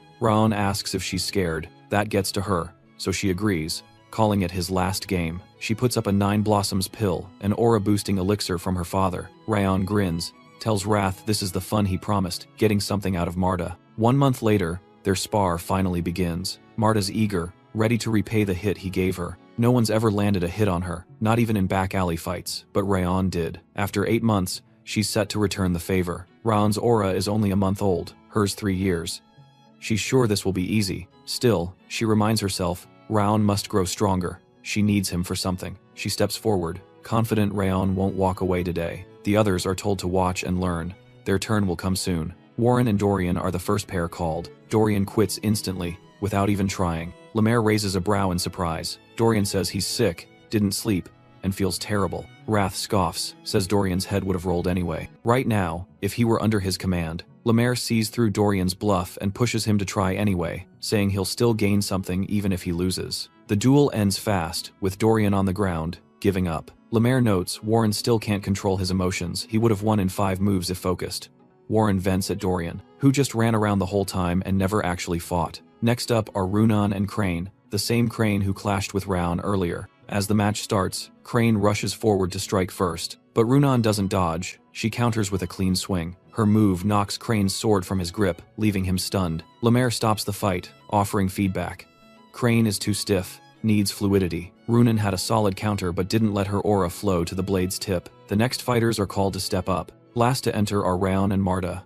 Their blades clash instantly, fierce and fast. Marta targets Raon's face in a sharp strike. He blocks it smoothly with a counter. She pushes again, pressing the attack, but he counters once more, surprising her. After nearly getting struck, Marta finally backs off and admits she didn't think he'd parry everything. She concedes he's skilled, but his weak aura makes her activate hers. She warns she'll end it now. She lunges forward, aiming to finish the fight. She closes in, ready to land a knockout hit. Raon, who's been watching closely, blocks it like always. But this time, her power hits harder. Marta mocks him for only defending. She asks how long he can last, saying aura needs more talent than sword work. As the fight heats up, she says he can't be a real warrior if it took him 7 months to form weak aura. She demands he quit before she crushes him, but he attacks first. She blocks.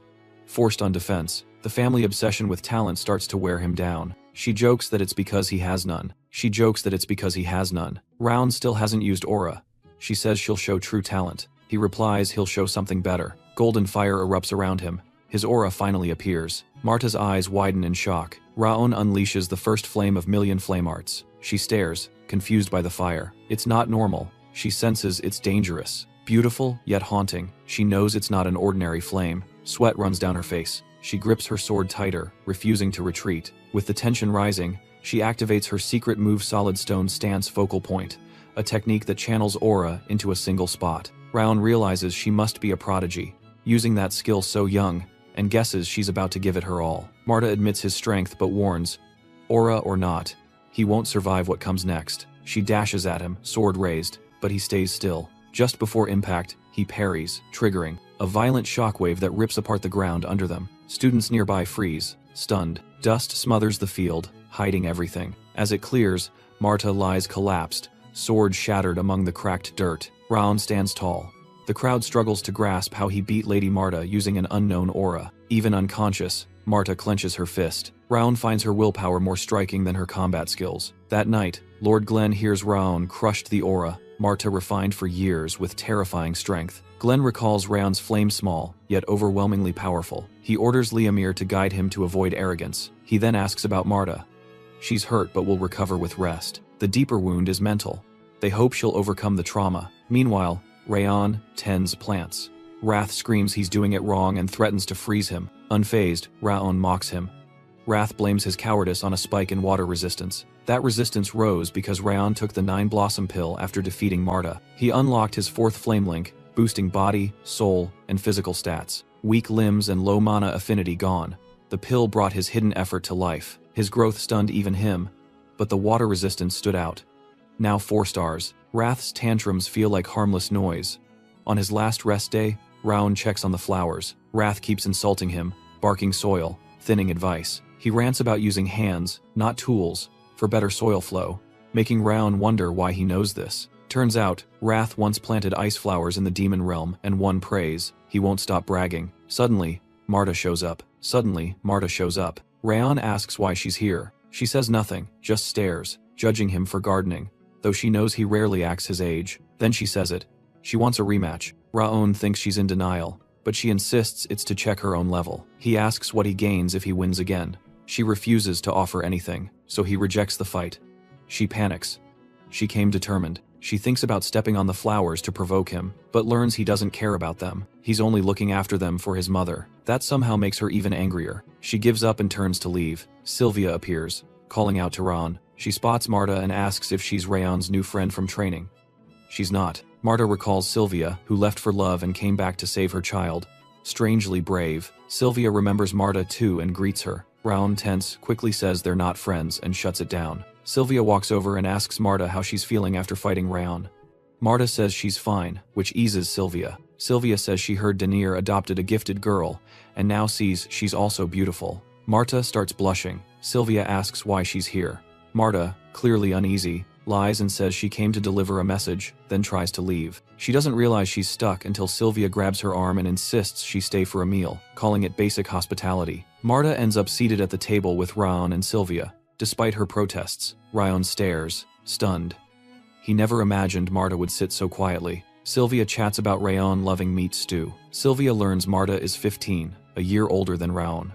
She treats her gently, asking about her training. While Marta eats, Sylvia says their meat isn't as good as the main house's, maybe a bit chewy. Sylvia pats her, tells her to eat slowly or she might get sick. When she finishes, Marta thanks Sylvia for the meal and heads to leave. Sylvia says she hopes they stay friends. Rayon still can't grasp how Marta's so calm now after storming in to fight. He figures she must have hit her head. On her way back, Marta thinks Raon probably believes she's lost it.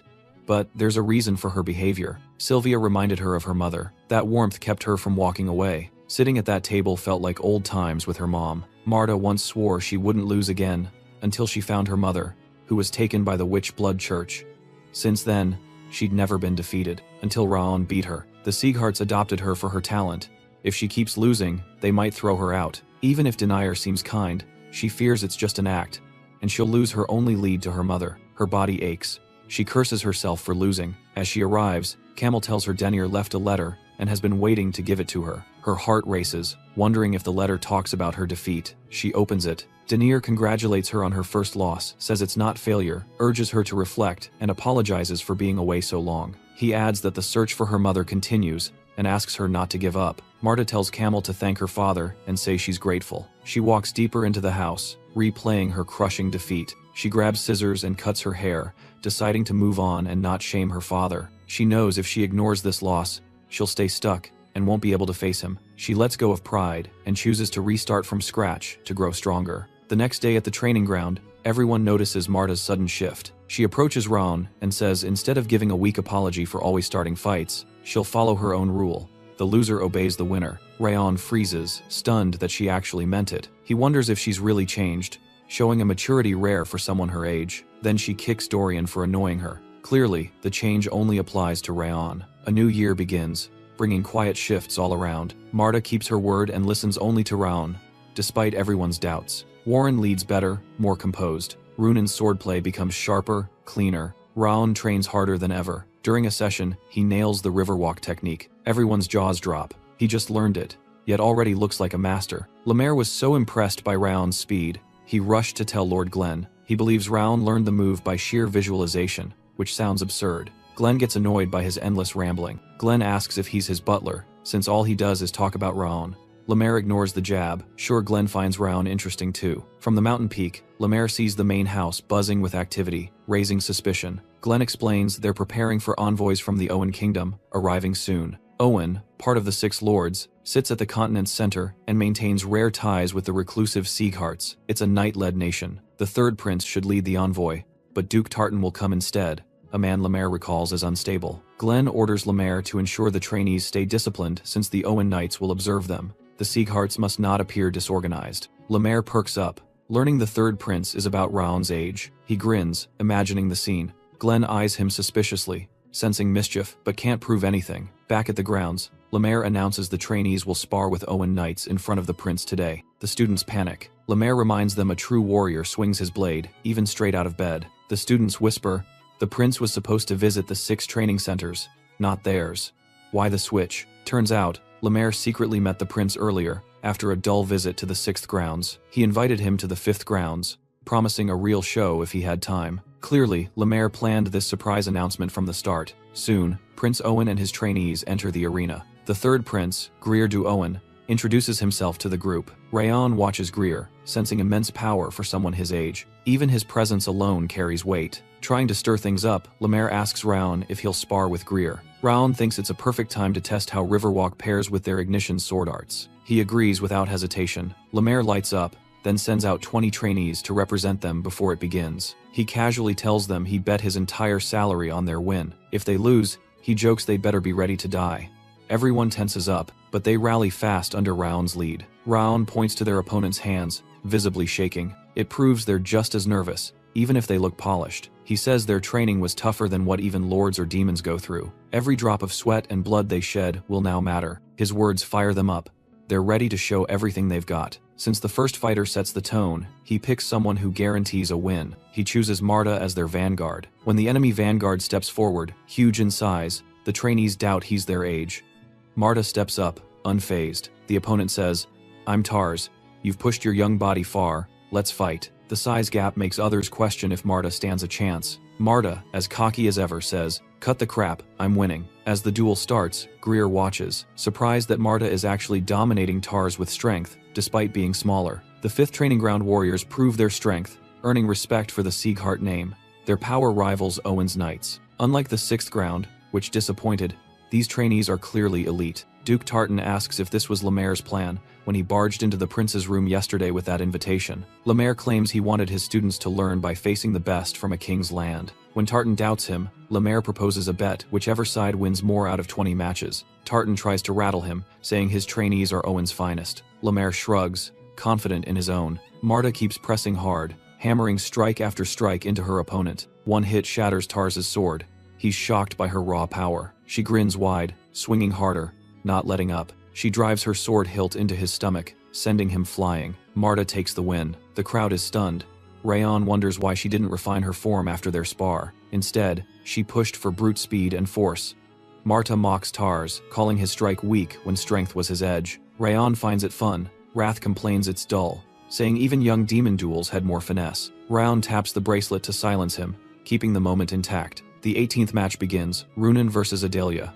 They step into the arena. Adelia mocks Runan's blank stare. She unleashes a flaming aura. Runan answers with a cold, icy blue one. Runan answers with a cold, icy blue one. The fight erupts fast and fierce. Their auras clash, filling the area with thick smoke. Runan vanishes in the haze, sneaking behind Adelia unseen. Adelia spins, ready to counter, but Runan fades again. Adelia hesitates, unsure if it's real. Runan reappears, blade at Adelia's neck. It's over. The match goes to Runan. Adelia tries to congratulate her, but Runan ignores her, walking straight to Raon to ask if he watched. Raon tells her she's getting better with Riverwalk and praises the fight. Raon's team now has 9 wins, Owen has 9 losses. Lemaire's bet looks solid. Next up, the 19th match, Warren versus Ciaran Castle. The two boys greet each other. Raon senses Ciaran's strength. He's likely Owen's best. After the prince, they launch forward, weapons drawn. Blades clash hard, blow for blow. Their power is nearly equal. One mistake could end it. Suddenly, they strike again, and both blades snap. It's a draw. Warren returns. Raon tells him he did well, especially against their top trainee. But Warren doesn't care. He had to win. He bears the Sieghart name. Raon pats Warren's shoulder, tells him not to worry. He'll take the last match and restore Sieghart's pride. Raon and Prince Greer step into the ring for round 20. As they enter, Greer notes Raon's aura feels way too normal. Curious, Greer asks if Raon is from the main house. He's not. Annoyed, Greer frowns. He's stuck with a branch family reject. He originally hoped to face Marta, Warren, or Runan. Wanting real competition, Greer offers Lemaire a rematch with either Runan or Marta if he beats Raon. Lemaire agrees, amused. Greer smirks, tells him to have them stretch since this won't take long. Greer plans to conserve energy, skipping his aura for now. Watching from the side, Duke Tartan wonders how Raon hides his power so well. Lemaire's surprised, he noticed, then questions why he didn't warn Greer. The Duke says Greer needs to taste defeat, even if he's Owen's future. Still, Greer's no pushover. Tartan doubts Raon can beat him. Lemaire disagrees, so Lemaire proposes a bet.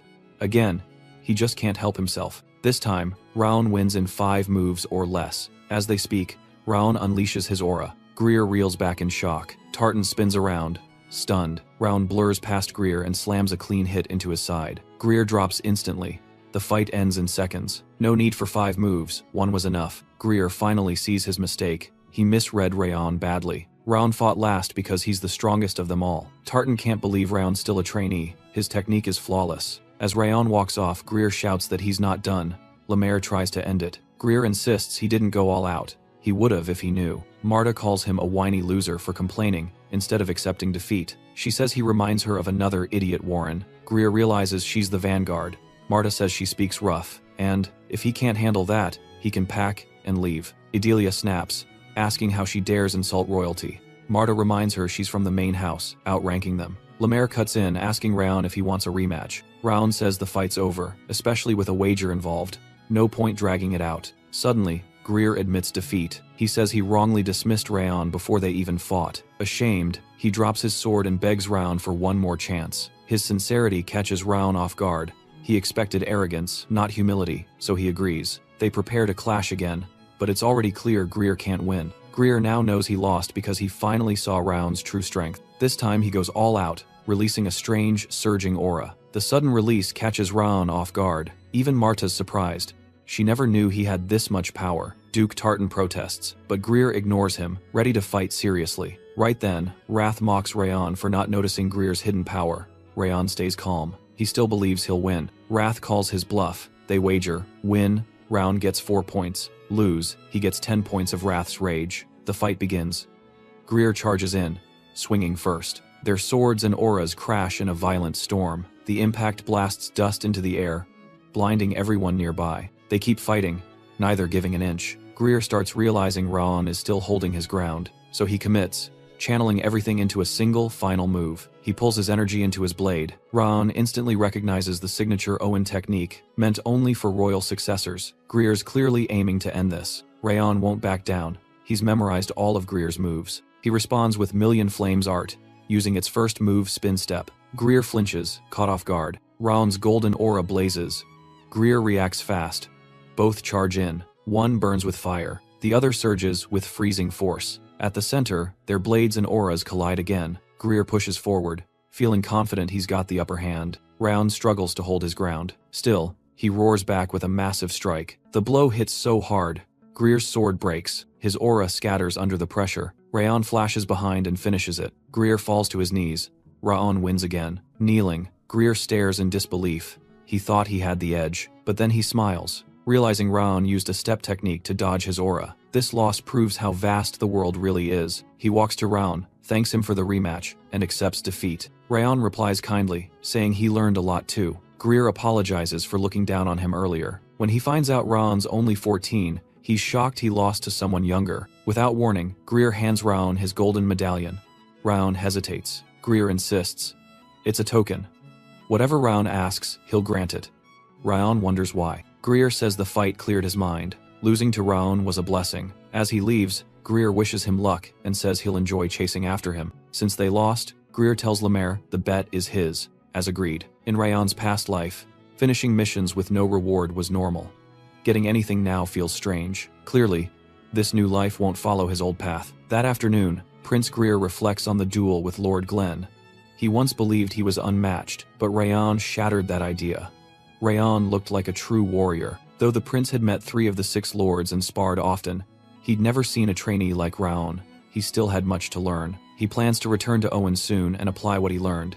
His words interest Lord Glenn, who tells him to inform Owen's king that he received the letter. Soon after, the prince and his escort head back home. On the way, Duke Tartan mentions how Greer used hidden strength, and that showing the parry sword art might have been too much. Some things should have stayed hidden. Surprisingly, the prince agrees, but Tartan also disagrees with giving Raon the token. Greer defends that part. He says Raon was gracious even after being dismissed, and kindness deserved a return. He adds, Raon's display was like a high-level technique, and calls his gift an investment. The surprised Duke asks what he means. Greer believes Raon will become famous across the continent if he's already this strong, even as a branch family member. From Greer's view, bonding with someone like that could be valuable later. Tartan finds his foresight impressive. Greer says if he can't make simple predictions after years in the palace, he's not fit to live. As they travel, the prince wonders how much stronger Rayon will be next time. Back in the main house, Lord Glenn's butler Leon notes he seems pleased. A foreign prince praised his grandson. The lord brushes it off. Leon mentions the rare warm smile on his face appeared when Rayon's name came up. But the lord claims Leon's just getting old and seeing things. Leon laughs, then quickly shifts to the message Duke Tartan delivered, avoiding more teasing. Apparently, Tartan also brought a direct message for the Northern Lord. Besides the prince's letter, the message came from His Royal Highness Lecraus Albert du Owen II, King of Owen, and the Silent Sword, King of the Six Lords. His message says the 5 hombres have started to move. Meanwhile, back at the 5th training ground, the trainees are praised for their sparring with Owen's knights. Lemaire tells them they'll start special training next week. The students are curious about what that training will involve. Lemaire warns them it's not ordinary. They'll go into the field and see blood. Their target lies just outside Sieghart's southern border, a place called Snow Tiger Point. The bandits there are loosely tied to the North-South Alliance and survive off tolls from the mountain pass. But lately, they've gotten worse. More merchants have been attacked, robbed, or killed. The trainees assume they'll be clearing out the bandits, but the real mission is more brutal. They're told the bandits burned a village south of their hideout, slaughtered everyone, then vanished. Their new task is to hunt the Snow Tiger bandits and destroy them. Lemaire adds the bandits are aura users. They'll leave the next day, so be ready. That evening, Runan trains alone. She wanted to improve her form before departure, but it's not going well. She remembers Rayon's stab, fluid and clean, and she just can't replicate it. Realizing he's still training, she thinks about asking him, but she decides not to bother and keeps practicing solo. Over time, her swings begin to smooth out, so she stops training for now. Before heading home, she thinks to say goodbye to Rayon, guessing he's still practicing. Then she remembers her mother told her to come home early for orb ice cream, so she chooses to head home now and ask Rayon her questions tomorrow. On the way, someone appears behind her. Runan freezes. It's Sirius. She doesn't look thrilled to see him again. Sirius Slorn of a vassal house. He notices her cold reaction. He jokes about her sour face, says it hurts seeing his little sister like that. He repeats his dislike of her look. Runan starts trembling. He says she's grown strong, faster than expected, credits Lemaire's training. He says he's proud. But that doesn't mean she can go fight or risk her life. His tone darkens. He shoves her to the ground, joking that she tripped. Then he brings up Ruby, the chipmunk she once raised. He pulls out a chipmunk and reminds her what happened to Ruby when she disobeyed. To her horror, he crushes the animal in his hands. The trauma shakes her. Terrible memories come flooding back. Her mind cracks. Syria exploits her breakdown and tells her she belongs to him. He warns her, until he comes to claim her, she must avoid danger and stay alive until he decides otherwise. Dead chipmunks flash in her head. She remembers how he used to torment her with brutal games. And now, it's happening again. The nausea builds. She screams, while her brother smirks, enjoying her pain. Suddenly, an explosion rocks the area, smoke flooding in. The noise distracts Syria. Runan keeps shaking. Raun steps between them, sword drawn. Shocked, Raun asks what Syria is doing. Syria calmly says Raun should introduce himself first before asking names. Raun says he has no right, not after cornering someone like this. Maybe he's a thief. Syria doesn't like that. He flinches, then says he's no stranger, he's her older brother. Rayon stays cautious. He checks on Runan. She's still shaking. It doesn't sit right. Syria says it was just a joke. Seeing her again made him emotional, but Raun saw it. The chipmunk crushed. Syria says it was only a toy. He shows clean hands, no blood. Raon realizes he used aura to burn away the evidence. Syria says he's leaving on a long mission, then drops a dessert at Runan's feet. He remarks that she's made a great friend and hopes it lasts. After a quick apology for his joke, he walks off, saying goodbye. Meanwhile, Raon recognizes Syria from his former life, the Slorn family's sword genius, one of the 12 titans poised to rule the continent. Known as the Spear and the Sword, Raon had only heard of him, but now sees he's a lunatic in hero's disguise. His presence reeks of the same stench as Darius. Raon helps Runan up, promises to walk her to the carriage. After escorting her, she thanks him. He tells her not to stay up late. They leave tomorrow. That night, Runan opens the box from Syria. It's filled with orb ice cream, but she just mutters, her brother's back, and nothing's changed. Long ago, her pet Ruby bit her. Because it was stressed from giving birth, she tried to explain. But Syria didn't listen. He killed the pet anyway. He said she belonged to him, so she couldn't be hurt. She was only allowed to breathe. He once swore to burn down their home if she told anyone. Only she would be spared. That fear made her stay silent to protect everyone. She thought staying quiet would keep things safe. In time, she shut herself away, suffering alone. But then, she met Raon Sieghart, and realized she wasn't the only one hurting. She saw his pain, his effort, his struggle, watched him shift how others saw him through pure will. That gave her hope. That's why she tried to change too.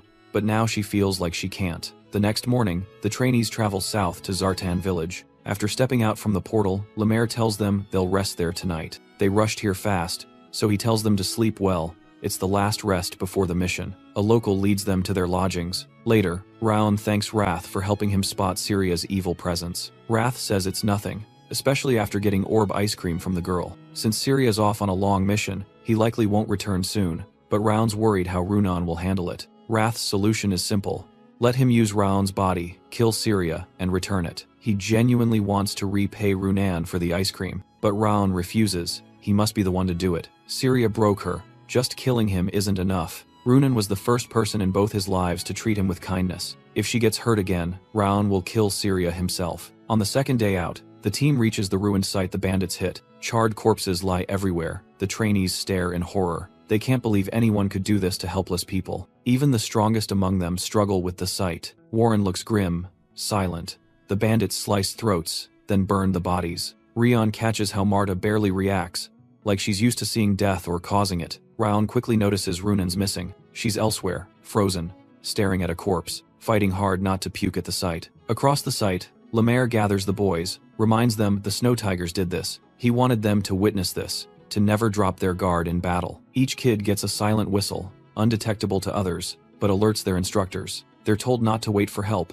Act fast before using the whistle. Runan tenses when Leomir says, "Take the enemy's head if the chance comes." Rayon forms squads, puts Marta over Group A, Warren over Group B, 3 to 4 per team. Runan replays her brother's warning. She belongs to him. No risks, no pain. His vow echoes, hurt her and he'll kill. The thought of defying that rattles her. Rayon snaps her out of it, says they need to team up. She nods, unsure, but agrees. Rayon eyes Mount Luton's peak good view, fast retreat, perfect ambush point, but it's too perfect, too expected. No smart bandit hides where it's that obvious while being hunted. That leaves the hills behind them. He chooses those instead, skipping the forest like the rest. Runan's nervous reactions concern him. Wrath urges him to speak to her, but it's not his place. It's family. He hasn't even sorted how he feels about this new life's mother, let alone meddling. Still, he plans to confront what Syria did to Runan if a moment opens. They climb the hill, and discover a hidden forest, invisible from outside, just as Rayon thought. Someone erased every sign of life. But Rayon's no amateur. He's a tracker by trade, missing nothing. Their tricks might fool hunters, but not him. The hideout is near. They press deeper into the hills, spotting traps and tracks, fresh and deliberate. The bandits thought no one would search this deep after they cleaned up. Their mistake, underestimating who'd come. Ahead lies the entrance. Outside the cave, a child tied up, likely a hostage. 2 guards flank him, bulky but weak. No aura. 1 stronger guard stands nearby. The rest must be inside. Rayon guesses 20 bandits. Thinks about retreating to call for backup, but the kid's in bad shape, shivering hard. He won't survive the weight. Rayon decides to act. Take out the guards fast and silent. Save the child. Runan falters, unsure. Raon pulls her focus, saying they can save the child if she helps. She must mute the area with mana on his signal while he handles the rest. Though her thoughts still drift to whether she can change, she forces herself to try. They wait until the guards grow sluggish. Raon signals, and Runan steps out, casting silence across the space. As the guards stare at her, confused, she spreads her aura and drains every sound around them. They realize their voices fade, wondering why someone using aura is there. Rayon sees the gap and charges before the skilled swordsman reacts. He cuts down the first 2 in one swift move and pushes through. He forgets Runan still can't handle violent scenes. The sight drags her back to memories of her brother harming her pets. She screams, shattering the silence. The barrier breaks, exposing them. Runan freezes, shaken, leaving them vulnerable. The swordsman lunges at her, targeting the weaker one. Raon is forced to fight alone. Before the strike lands, Runan reaches him and knocks him down. She warns she'll break a bone for every answer he refuses and demands he respond properly. Rayon notices the silence returns and looks back at her. She trembles, but he admires her resolve to continue despite the fear. As Runan frees the boy, Rayon confirms they're Snow Tiger bandits and learns there are 39, with more deeper inside. He also learns another hostage remains in the cave. The boy reveals it's his sister and begs them to rescue her. Moved, Runan promises they will save her. Raon thinks promising that is risky when they're outmatched. Runan suggests calling backup, and Raon agrees. She blows the silent whistle. Just as Lemaire said, even Raon hears nothing, but someone inside the cave hears it and warns the others. Raon is stunned. Someone deep inside heard what he could not, and soon, armed men emerge, asking why kids are here. To stop an attack, Raon seizes the man he questioned as a hostage. The one who heard the sound, likely their leader, asks who Raon called. Raon stays silent, only demanding a hostage trade. He wants the girl in exchange for the man he holds. The leader laughs, saying the man is worthless, unlike their hostage. He threatens to drop the girl if Raon doesn't lower his sword, cornering them. Raon sees they're playing him. He tells Runan to turn away and move only when he signals. Without warning, Raon slits the man's throat. Blood splashes across their faces. The thugs freeze, caught off guard. Before they react, Raon hurls his sword past them, straight toward the man holding the girl. The blade drives clean through his chest. Raon signals Runan to trigger a snow mist. She responds fast, covering the area in white haze. The bandits stumble, struggling to see. Raon grabs the girl and moves her out. As the mist clears, the girl and other kids are gone. Panic spreads, the bandits search to kill. Somewhere else on the hill, Raon and Runan carry the kids, but the cold knocks them out. Raon fears if they leave, the bandits might attack another village, so he chooses to end it now. He tells Runan to stay behind and guard them. She notices blood on his arm. As usual, he brushes it off, but someone tugs his coat. Runan begs him not to go. He's wounded, and it's too dangerous. She urges him to wait. The instructors must be coming after the signal. Raon senses her fear, and exhales softly. He understands but says freezing in fear is worse. He reminds her the bandits destroyed a village, and they owe it to those who fought and died to act. He also says they still have people left to protect. Then, he brings up her past with her brother. He doesn't know the details, but says, fear grows if she keeps running. It'll trap her forever. She stays silent, listening. He tells her only she can protect herself and those she cares about. Raon says her next step is hers alone, then hands her something from his coat. She watches as he walks off toward the hideout. Her eyes fill with tears, haunted by his words. She wants to change. She's tired of being chained to fear. She wants to protect what matters. She knows she can't live in that shadow. The tears won't stop. She opens her hand. It's a toy chipmunk from Raon. It gives her courage. Moments later, blood spills in the cave as Raon tears through the bandits. Their leader screams for someone to bring him Raon's head, but Raon kills too fast, too brutal. They can't believe one kid is doing this. One bold man charges Raon from behind. Raon sidesteps, dodging cleanly. But the boss uses the distraction to launch a heavy strike. The blow hits hard, cracking the ground beneath Raon, but the boss finds nothing. Raon vanished like smoke. He appears behind him, asking if he plans to fight or just sneak attack. One swing, the boss's head hits the floor. The rest freeze, terrified. None can grasp how one boy holds such monstrous power. Raon suggests surrender, says their leader's gone, but an ambush reveals the white-haired guy wasn't the real boss. Vakan steps out, mocks their failure to beat one kid, doubts they'll ever join the North-South Alliance. He eyes Raon's outfit, says he must be rich. Vakan charges, grinning, ready to ransom them off after capture. His blow knocks Raon flat, power clearly above the rest. This is the real Snow Tiger leader, and he knows how to fight. During the chaos, a bandit shouts he found the hostages. Outside, Runan trembles, trying to block the attacker. She's in no shape to fight, and Raon knows it. Vakan blocks his focus, smirking, says Raon isn't leaving. Raon realizes he can't help Runan until this ends. The bandit taunts Runan, says she doesn't even know how to kill. He demands she give up the kids, quit playing hero. He means it. He charges, blade drawn, ready to cut. Runan sees the blood coming. She knows it's fight or fall. He's weak enough. She convinces herself she can handle this. Just then, her brother's image flashes mid-battle. It drags her back. She freezes, haunted again. She wants to move, but remembers the fear, the helplessness. Can she really defend like Raon does? Doubt crashes in. She's never protected anyone. Can she now? A sharp shout pulls her back. She sees Raon clashing with Vakan. He looks at her, tells her, "You can protect them." His words break her. Tears fall. That inner darkness cracks open.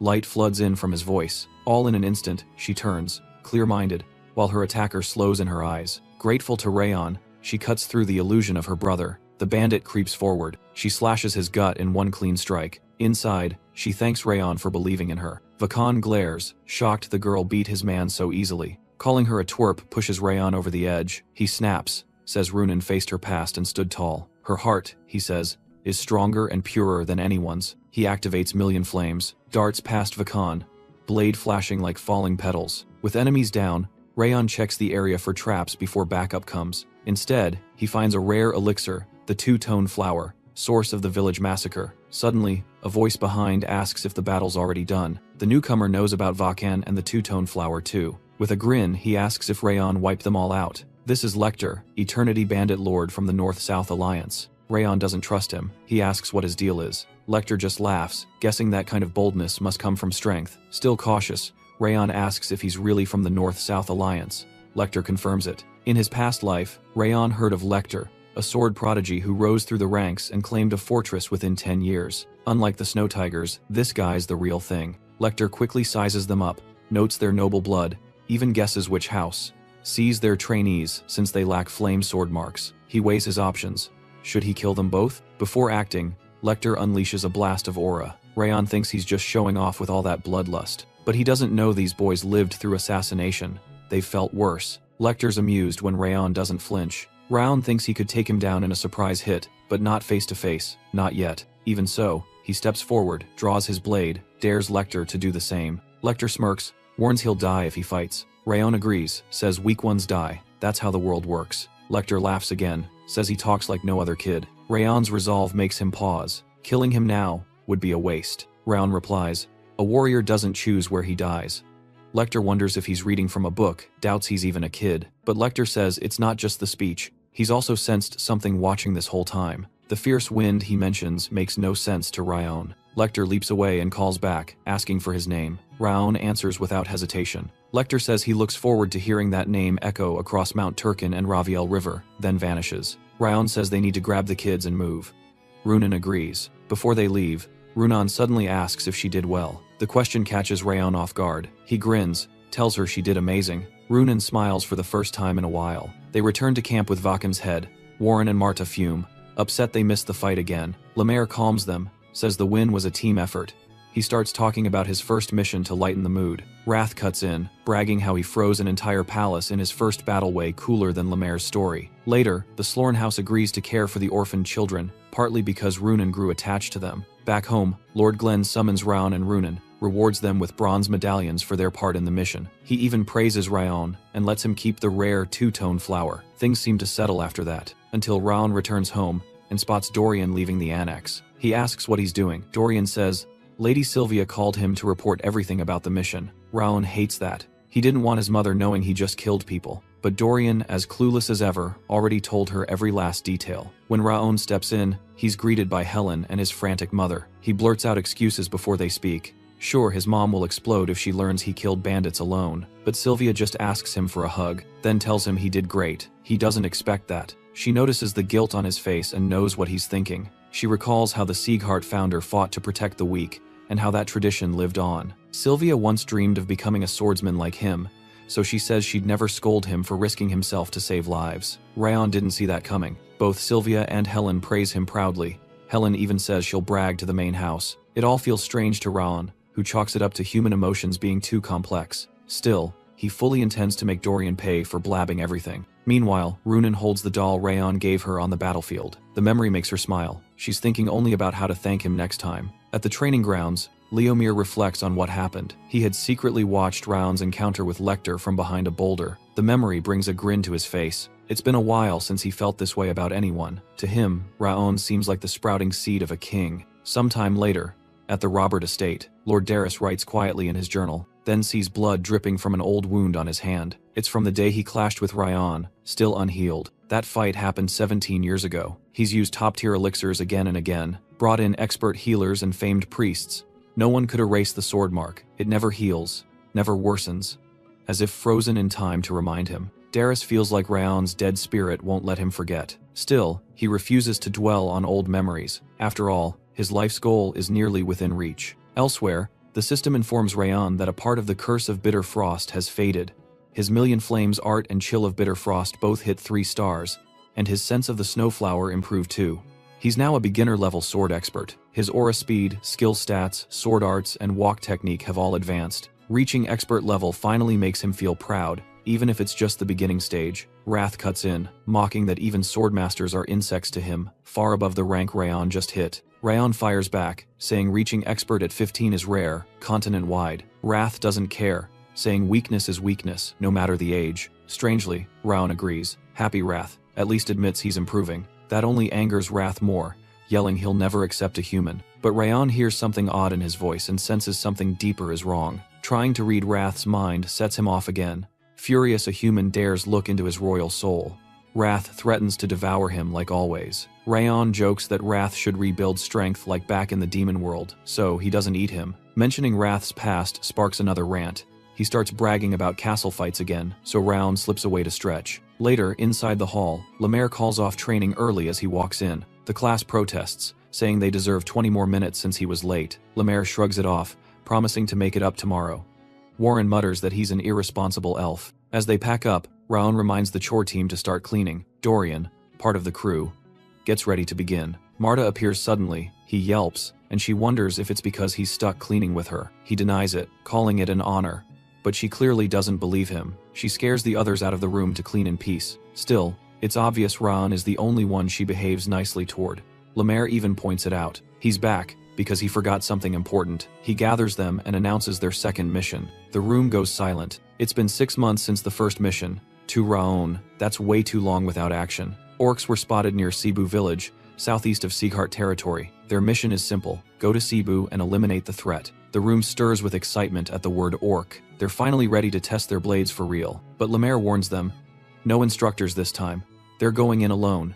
Teamwork is everything. But Lemaire warns them, no instructors this time. They're going in alone. Teamwork is everything. If things go south, they must assess, adapt, or retreat. Survival matters more than pride. That's why leadership is key. Decide when to fight, sneak, or withdraw. Dorian asks if running away is okay. The answer is yes, depending on the situation, like facing a demon lord. But all Dorian hears is that he won't get in trouble for running. The real shock hits when they learn departure is in 2 days at dawn. Feels rushed. They have only 1 day to prepare. The rest is gone. Still, monster threats are urgent.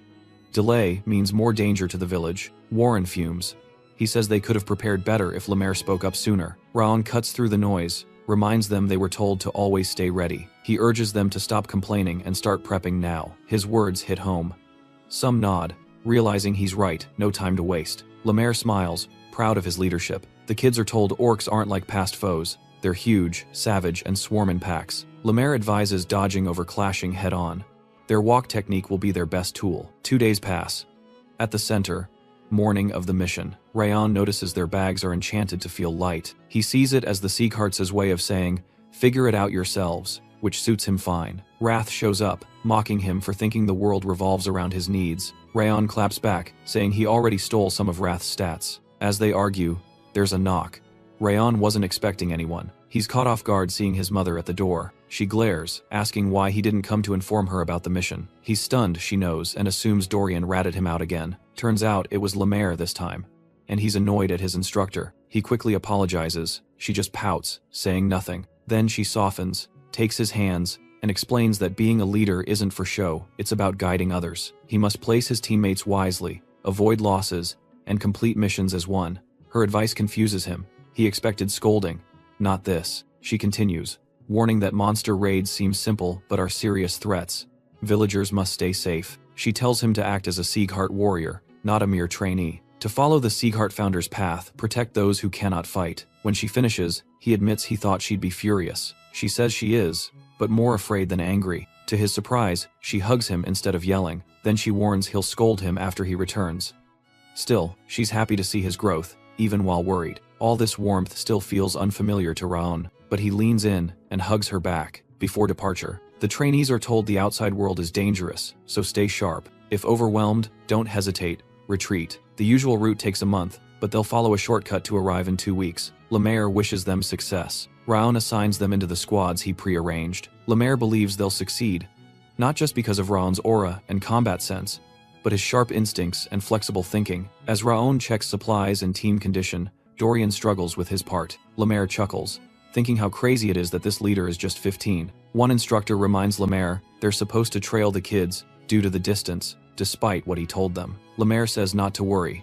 There's a trainee with sharp senses among them. Then he lies down to nap. The instructors whisper, uneasy about letting kids handle this alone. Lemaire hears them and tells them to fear the orcs, not the trainees. Somewhere deep in a creepy cave, a gang leader confirms the village's location. Once verified, he orders them to move and kill anyone who blocks them. Days later, the trainees arrive at the forest near Cebu village. There, they run into Kane Sieghart, top trainee of the 6th ground and a main family member. They're shocked to see him, wondering why he's there, but Kane flips the question on them. Kane had been injured for a while and couldn't leave the infirmary, but now he's back in the 6th ground. He also seems to have become a full expert in swordsmanship. His group leader says they're here to wipe out the orcs, then asks what Raon's group is doing. Raon replies they have the same mission, Cebu village, orcs. Raon replies they have the same mission, Cebu village, orcs. Kane wonders if both squads were given the same mission since they weren't told about the other. The night before departure, some trainers met at a tavern outside town. One praised Lemaire's squad for defeating young bandits. Lemaire boasted, saying they should take the orc mission Lord Manor sent him. He claimed they'd handle it fast and earn him praise. Then Maytoon, chief of the 6th squad, spoke up, saying, "Orc hunts require teamwork, not just strength, which the 5th squad relies on too much." Maytoon argued his squad just finished Hell Week and leveled up across the board, so he'd send them. Lemaire teased him, saying he's just jealous. He proposed sending both squads to handle the orcs, turning it into a contest. He added that the village can't handle the orcs alone. 2 teams would wipe them faster. Why not make it a race? Maytoon liked the idea. He got Lord Manor's approval. Both trainers looked forward to the outcome. Back in the forest, Warren smugly tells Kane there must have been a mix-up. He tells them to leave. The 5th squad has this covered.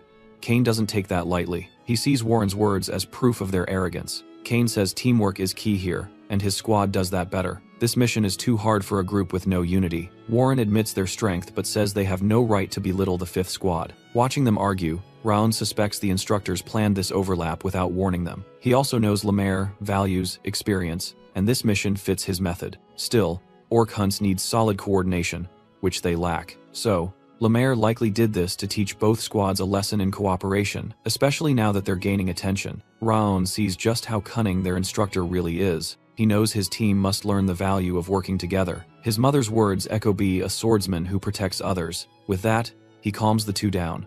No point wasting time bickering. Since neither will back down, he says they should settle it with a fight. Warren objects, saying that'll waste energy they'll need for the real battle. But the 6th squad isn't leaving, and it's clear they won't. Raon figures there are more than enough orcs, so they can team up. Whoever wins, the duel leads. The other squad supports. He lays out a plan: take out the orc chief, break their command. If the lead squad fails, the support squad takes over. Kane agrees, saying the plan makes sense. They decide to fight full force to pick the leader. Both sides change into their combat gear. Rules are simple: win by knocking out the whole team or stealing their flag. Easier than sparring. When Raon brings up strategy, Marta ignores him. Sure, the enemy's weak. She shouts for them to watch as she crushes the front line, then charges in. She targets 3 defenders holding the front. Brushing off tactics, she relies only on brute strength. Raon uses his snowflower perception to scan the battlefield. Runin doubts they'll win without a plan. Raon says they wouldn't listen even if he made one, they're too confident. Asked if they can win, he says Marta, Warren, and the rest charging first will definitely lose. It'll be one-sided. As predicted, Marta can't break through. The enemy's simple pyramid defense is too solid. During the fight, the opposing vanguard leader tells Marta she's not the main character, so stop looking down on them. To her shock, the 5th squad is pushed back and retreats down the mountain. Once the team returns, Raon steps in to show how wrong they were. He calls out their arrogance, saying they believed the world stopped while they trained. They underestimated the 6th squad after losing to Owen Kingdom. He says they lost because they rushed in without teamwork or tactics, draining their aura for nothing. All because they looked down on warriors who also train daily. The team stays silent. Then Raon says there's still a shot at victory. Marta finally agrees to listen. He sees the fire in her eyes, then begins to show them how to win. Meanwhile, the 6th squad's vanguard is shocked the 5th team isn't as tough as expected, but their leader warns not to relax. They defeated the Snow Tiger bandits after all. Mid-talk, Marta returns, and their leader moves to finish her off. Marta smirks, says he'll regret running his mouth. She charges. The vanguard leader yells for his squad to focus their aura forward, but then sees Marta strike the side, exploiting their weaker flank, not the front. Elsewhere, Warren attacks a different group. The enemy recognizes his stance, reuses their previous defense, but Warren tricks them and knocks them down. Both 6th squad vanguard leaders are stunned by the sudden tactic shift, completely different from earlier. Marta's side starts gaining ground, and she realizes Raon was right. Earlier, Raon asked why they lost despite having stronger fighters. They now get it. Lack of planning. The 6th squad had a clear strategy: analyzing them one by one, and one by precision. Dorian panics, fearing another loss. Marta shuts him up, tells him not to speak of defeat so easily. The truth is, several have already fallen, the rest are drained and losing steam. Then Rayon explains his read of the situation. Kane Sieghart has sharp vision and heightened senses. That's how he tracked Marta and Warren, sending the best counters their way. Since Marta's moves are direct, Kane sent tanks to wear her down and drain her aura. And because Warren fights simply, Kane used reactive fighters who could block and stall. Their only chance now is to swap opponents. But Marta and Warren won't go for that. So Raon decides they must shift tactics. Marta looks confused. He tells her their foes have a solid sword wall, but weak aura flow. If she opens her senses, she'll spot the gap to strike. Warren's usual style fails against instinctive fighters, but such enemies are easy to fool. He needs to switch things up and bait them. Marta and Warren wonder how Raon knew all this while just sitting and watching. Raon admits Kane's senses are sharp, but calmly says his are better. Now, Rion feels the team is holding strong. They're not losing any ground. Alone, Kane silently steps in behind him. They're clearly the last to seal this duel. Though momentum shifted, Kane couldn't find Rion, so he moved to the flag. Kane quickly sees the tide turned, likely from Rayon's orders, but he declares it's over here, already aware of Rayon's firepower. Then he unleashes his own fire attribute. Rayon flinches, shocked. Kane wields the same element. Kane claims his aura is top grade, stronger than most swordsmen.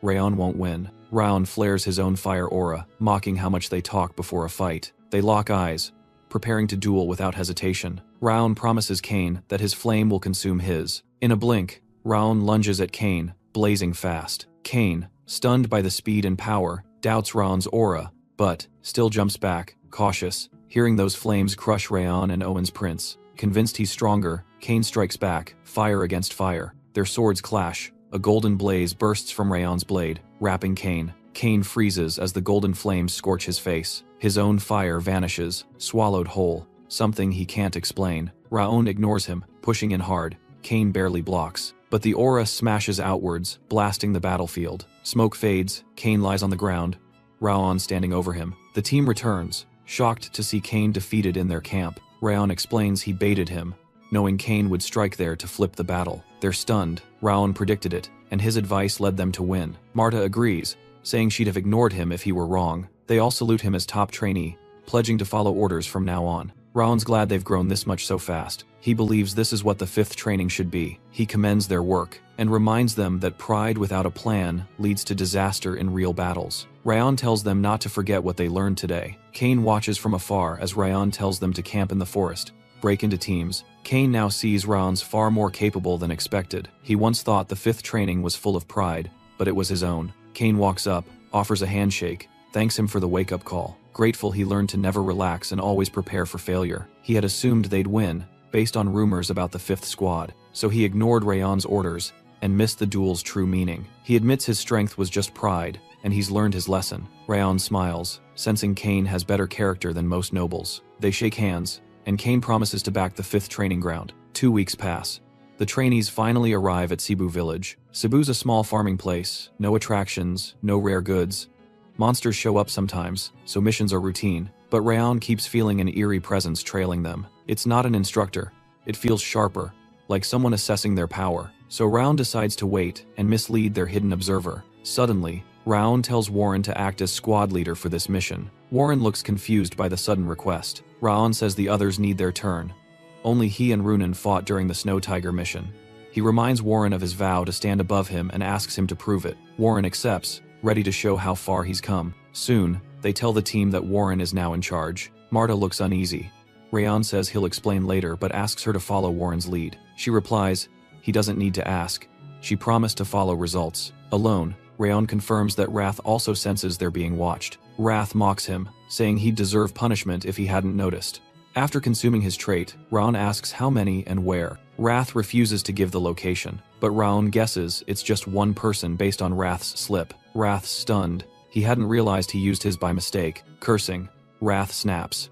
Raon knows it's not enough proof, it's just one. One observer could have allies. The unease doesn't fade. Raon gets the feeling this mission won't go smoothly. Meanwhile, a spy watching them reports back to his leader. He saw kids from House Sieghart. The leader doesn't think they matter. The scout says they're trainees, not full swordsmen, probably on mission 2 with no instructors nearby. He insists he wasn't seen. His boss agrees, doubting trainees could detect him. The scout wonders why Sieghart sent trainees again. His boss assumes villagers called for help after more orcs appeared, since they've delayed their search for the magic stone. The sect's been scouring the mountain for that stone. The only place left is the village. The scout asks if they should strike now. His boss says, wait. The scout thinks it's the perfect chance to kill the sprouts, but the boss says it's easy to kill them, harder to stay hidden. If Sieghart finds out about the stone, they lose more than they gain. He tells him to send monsters, let them think the job's done, then pull out. The boss suddenly wears an orc helmet, his form shifting. He tells the scout they'll wipe out the village after the trainees leave. Back in the village, the trainees settle into their lodgings. Over dinner, Ryan watches Warren and feels relieved. He's handling leadership well. He's especially glad Warren kept calm, didn't flaunt the Sieghart name, and gave the villagers confidence. But Ron knows Warren isn't the real problem. The team can handle the monsters. That strange gaze near the village worries him more. It vanished into the mountain as they arrived. He wonders if it's a hidden test or a trap. Either way, tomorrow holds the answer. Earlier that day, they found unusual tracks in the mountains, hinting that monsters were nearby. The chief says monsters always appear now, but this year their numbers tripled, far beyond what villagers can handle. They have seen over 100 already, and more than 200 might still be hiding. Since the kids don't know the terrain, the chief promises to send the fastest guide with them at dawn. Next morning, Kanbar, the mountain guide, leads them up the trail. He looks uneasy and hardly eager to help the Sieghart squad. Raoul notices and tells him they'll keep him safe and unharmed. Warren briefs them that orcs hit harder than other monsters, while goblins and kobolds rely on poison and cheap tricks, so they must stay sharp, as even small wounds can turn deadly. Warren orders the 6th training ground to form a barrier to catch any stragglers, and Keen follows at once. They begin the extermination, storming ahead to show Sieghart's strength. As they shout and charge, Wrath grumbles that they just exposed their ambush like fools. Raon thinks they're shouting to shake off the fear of their first real fight, so it makes sense. Wrath wonders why Raon sounds like a wise elder, when this is also his first monster mission. Raon shows no nervousness. To Wrath, he looks like someone who's fought countless battles. Soon, the trainees face several orcs, and the fighting starts. Marta moves in for a direct charge. Warren warns them to clear goblins and kobolds first, then strike the orcs. 2 orcs slip through the 6th group's line, rushing at Raon and Kanbar. Kanbar panics, saying he shouldn't have come. Raon rushes past the first orc and cuts its neck before it reacts. Green blood spills from the creature. He darts by the 2nd orc before it lifts its blade and slices its throat as well. The bodies fall beside them, while Kanbar collapses in shock, unsure of what happened. Thankfully, Kanbar is unhurt, which reassures Raon. Raon suddenly asks if the mountain has any old legends about treasure or monsters. Kanbar says there is a tale from centuries ago about a goblin king fighting knights here, and his ring remains buried in the mountain. The story jolts Raon. It explains the eerie gaze he felt yesterday, and still senses now. It ties back to a sect called Eden, one of the continent's 5 dark pillars, known as the 5 demons. They are zealots fighting to revive an ancient age of monsters. Eden's aim is restoration. They worship the era when monsters ruled, believing it was paradise, and seek to revive the monster god. If that was all, they'd be dismissed as madmen, but they control monsters like tamers and mimic monster abilities, becoming a threat even to Sieghart. Their strange art is hidden from even the grand houses. Raon knows this secret because of the time he served under Darius Robert. Back then, while working as an assassin, he fought Eden during a mission. Every shadow beside him died. He was the lone survivor. The strange part is that Darius already knew Eden used magic stones, yet never shared this with the other lords. As Wrath senses a surge of cold anger rise in Raon, he appears and demands to know what he's thinking, calling him a bastard as usual. Raon quickly realizes his emotions stirred again from thoughts of Darius. He forces himself to focus on what's in front of him. Eden. Kanbar's story makes it clear. They want the Goblin King's magic stone, left deep in the forest, holding vast mana. If Eden's involved, the monsters are just bait to make them believe the mission's done and leave, clearing the way for their real search. Back on the field, Warren spots a massive orc, likely the boss, and moves to finish it, but Mark cuts it down before he can. With the boss down, Warren signals the team to sweep the rest, and they charge in. Elsewhere, Raon asks Kanbar if any treasure or gem surfaced after the Goblin King died. Kanbar recalls something from his childhood. Elsewhere, Raon asks Kanbar if any treasure or gems surfaced after the Goblin King died. Kanbar recalls something from his childhood. The village chief once found a red gem at the mountain peak when Raon presses for its location. Kanbar says few know, but he's sure it's buried under the chief's house. Oddly, the village got warmer after it arrived. That detail shakes Raon. Things are worse than he thought. If Eden doesn't find the stone, they'll wipe out the entire village. The trainees finish off the last orcs and wrap up their mission. Afterward, the chief thanks them for protecting the village. He says their skills match the Sieghart name. Ryan stays silent, watching the moment. Marta walks over and asks if this was his goal. She admits she still doesn't understand why he made Warren lead. Ryan replies he's not sure yet, but he'll tell her in time. She nods, promising to follow orders to the end. Not long after, Runan approaches him alone. She sees something's off and says he looks worried. He brushes it off, saying they should head to the chief's banquet. But in truth, Rayan knows Eden won't strike until they leave, then unleash monsters behind them. The next morning, the trainees leave Cebu. Warren reflects on the mission's success. They wiped out all monsters, no deaths, only minor wounds. Their first mission was perfect. That's probably why Raon hasn't asked for the commander role back. His orders were flawless, but he still wonders what Raon wants to test. Still, he's proud he's finally caught up to Raon's command level. Warren leads the group with pride. But during the march, Raon senses something off. He halts the group. Some trainees grumble, it's too early to camp. They ask why they stopped. Raon tells them the real mission starts now. Warren and Keen are stunned. It doesn't add up. They've killed the orcs and cleaned up. Raon says their job is more than extermination. They must protect the village. He explains someone watched them until just recently. Until about an hour ago, someone was observing. Not an instructor. The aura was hostile. Raon sensed them before they reached the village, and it vanished toward the village once they moved past. Warren and Marta are shocked they were watched even before arriving, and Raon confirms it started the moment they stepped onto the hill near the village. They quickly realize Raon gave Warren command to hide himself and observe the enemy unnoticed. Kane is stunned. Raon's plans and instincts outclass even some instructors. He hadn't sensed anyone watching. Warren, shaken, asks if that's the real reason he was made commander. Raon confirms it.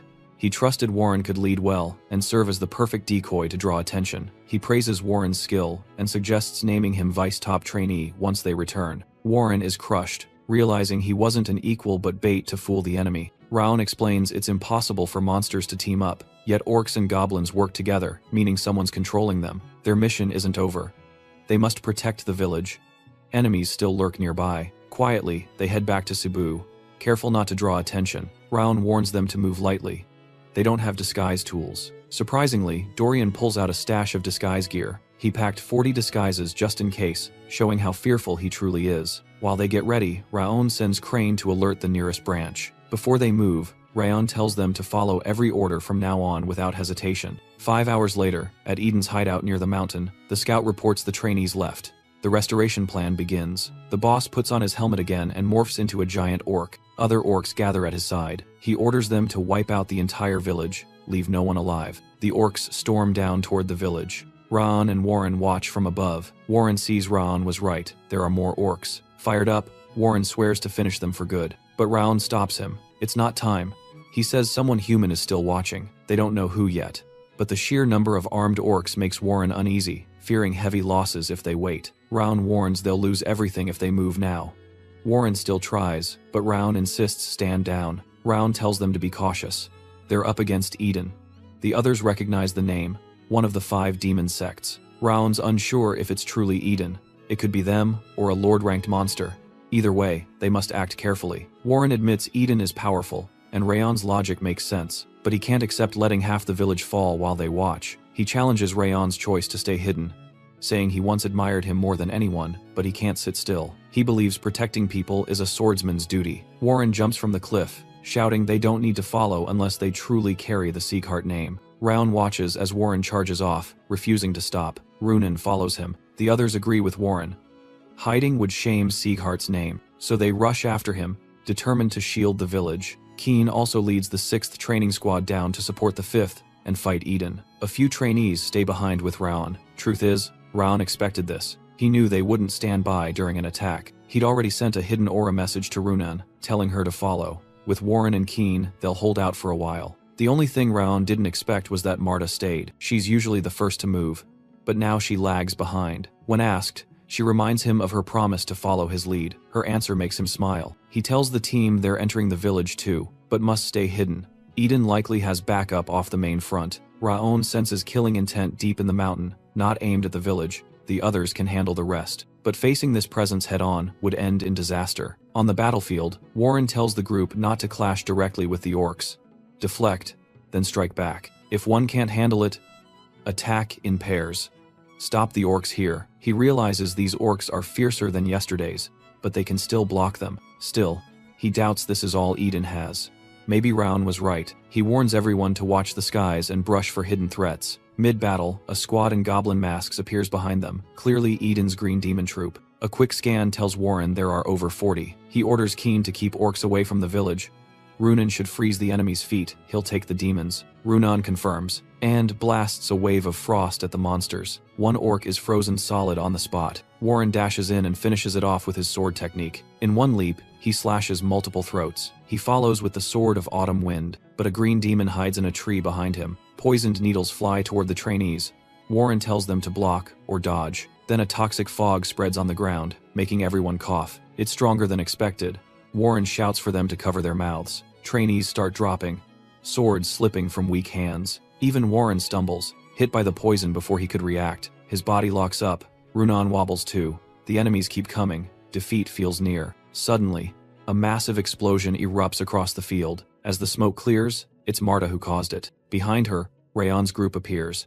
She tells them to crush Eden, leave none alive. The worn-down trainees cheer. Marta's blast cleared the air, saving them from the poison. They rise again to fight.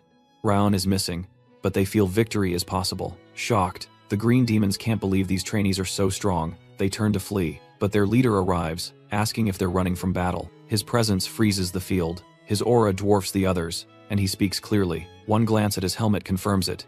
He's Eden's green war demon. He's a low-rank executive, rarely seen in the field. Surprised they returned, he guesses they sensed the ambush. Smart, for mere trainees. Judging their strength, he assumes Marta noticed first. He says they should have escaped quietly to survive. Since they stayed, he decides to wipe them all out. One blow from the demon drops Warren, Marta, and Runan instantly. Shocked, the trainees scan for Kane, but he's busy fighting orcs near the barricade.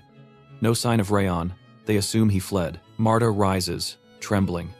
The green demon mocks her as the only one worth noticing. He says she at least sensed them coming. Still, he calls her weak, worthless, and about to die. He raises his sword, ready to end them. Suddenly, Rayon bursts from the forest, cloaked in golden fire. He dives for the demon's neck, who swiftly reacts. Rayon slices his arm off using First Flame Vortex. The demon smirks, having moved to avoid the real threat. Rayon's annoyed he missed the kill, but he has a backup plan. The demon sneers that losing an arm is all round Sieghart achieved. He notes Rayon's power is spent, drained by that last move. Rayon silently agrees, his body nearly frozen after that strike. He asks if the demon commands this force. The demon says, yes, his superiors wouldn't waste time here. Rayon mocks his madness. The demon scowls, saying Rayon's words don't match his polite face. He warns Rayon to keep talking while he still can. As the demon charges, Rayon senses they're both still recovering. He attacks before the demon can press further. The demon's shocked by Rayon's defense,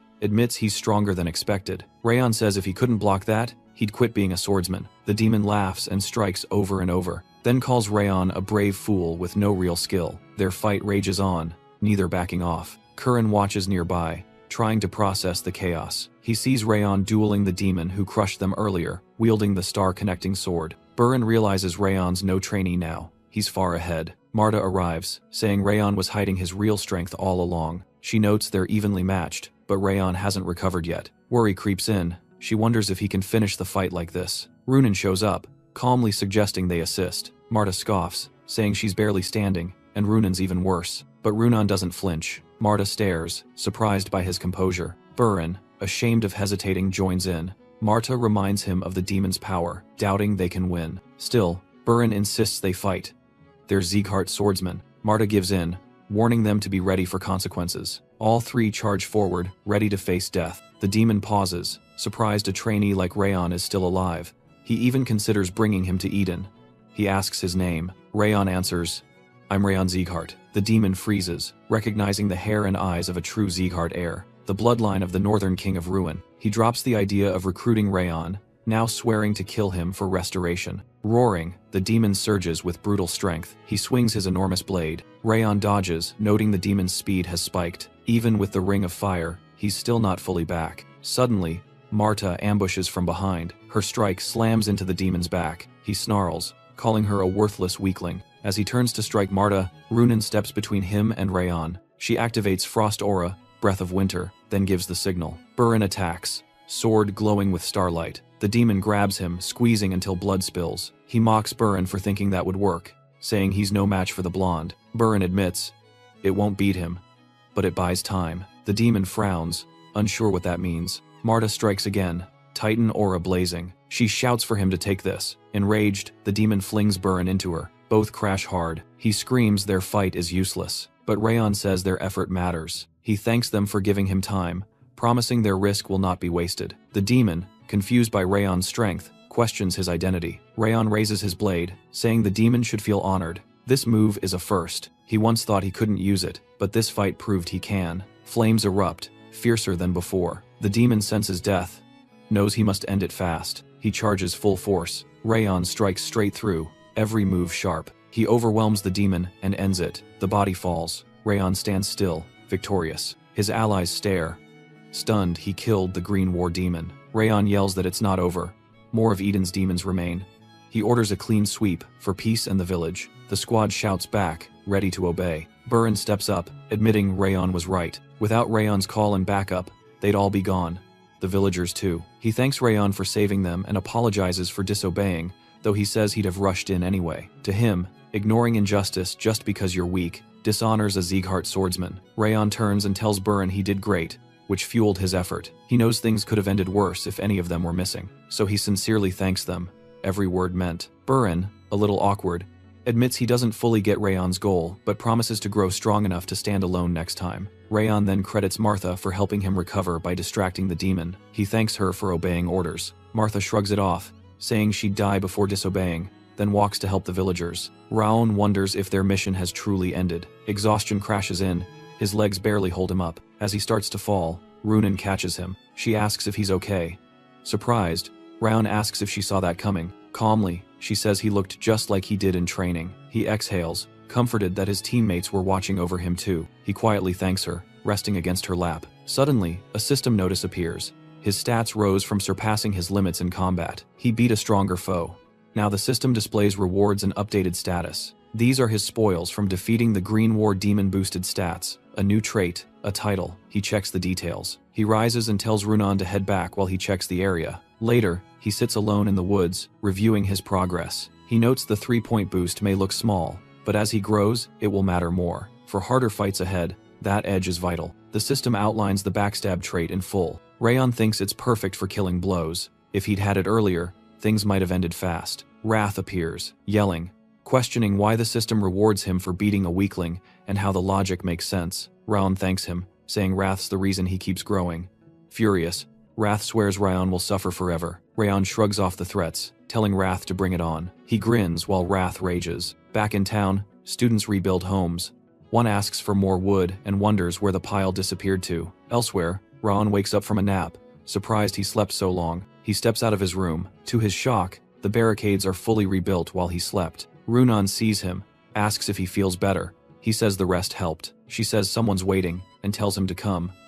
Rayon's confused, asking who. Runan says the villagers of Cebu. Soon, the group meets the villagers, who greet the Sieghart swordsman with joy. They thank Raon for risking his life to protect their home. They say the village would have been lost without him, and vow to remember the fight and all that happened. Raon, stunned, takes in his team's respect and the villagers' praise. He realizes this is a feeling he's never known. In his past life as an assassin, no one praised or valued him. Only survival mattered. Everything belonged to Darius Robert. No matter how much he accomplished, Darius got the credit. But now, for the first time, Rayon is recognized for his own actions. He questions if he's ever felt this before. He craves it, wants more, wants to be seen. He decides to live as a swordsman, not a killer, to feel this again, and he swears this won't be the last time. That night, the villagers gather to talk. Meanwhile, Raon pulls the village chief aside to ask something. The chief agrees, curious about what weighs on Raon's mind. Raon asks who led the orcs. The chief says the blue-haired swordsman told him it was Eden, one of the 5 demons. But he doesn't understand why they attacked a quiet village. Raon brings up what Sir Kanbar said in battle about a red gem found long ago in Cebu Mountain. He asks if it's true. The chief confirms, saying he brought it back in his youth. Raon says Eden must be after that gem. The chief is stunned, blaming himself for what followed. Raon warns that with the gem here, danger will keep coming. The chief says he buried it, believing it blessed the land, not knowing it drew Eden. He asks if they should dig it up and get rid of it. Raon says he'll take it. The chief calls him their savior. Raon explains Eden won't stop, even if it's thrown away. taking it to Sieghart is safest. The chief worries Sieghart will now be in danger. Raon says protecting others is Sieghart's duty. The chief thanks him, saying they owe Sieghart again.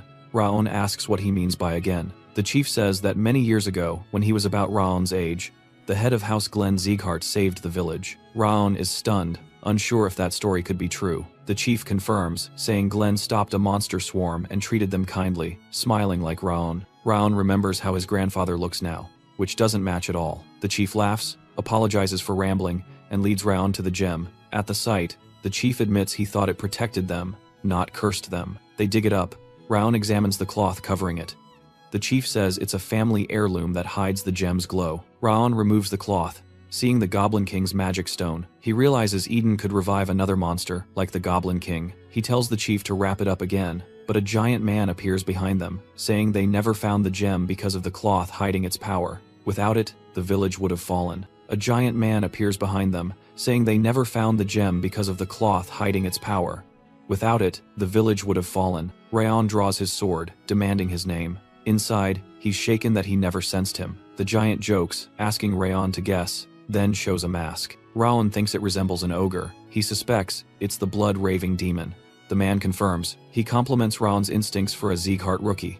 He names himself Eden's blood-raving demon. He can't measure Raon's exact strength, but guesses he's the one who killed the Green War Demon. Raon wonders if this is the superior the Green Demon mentioned.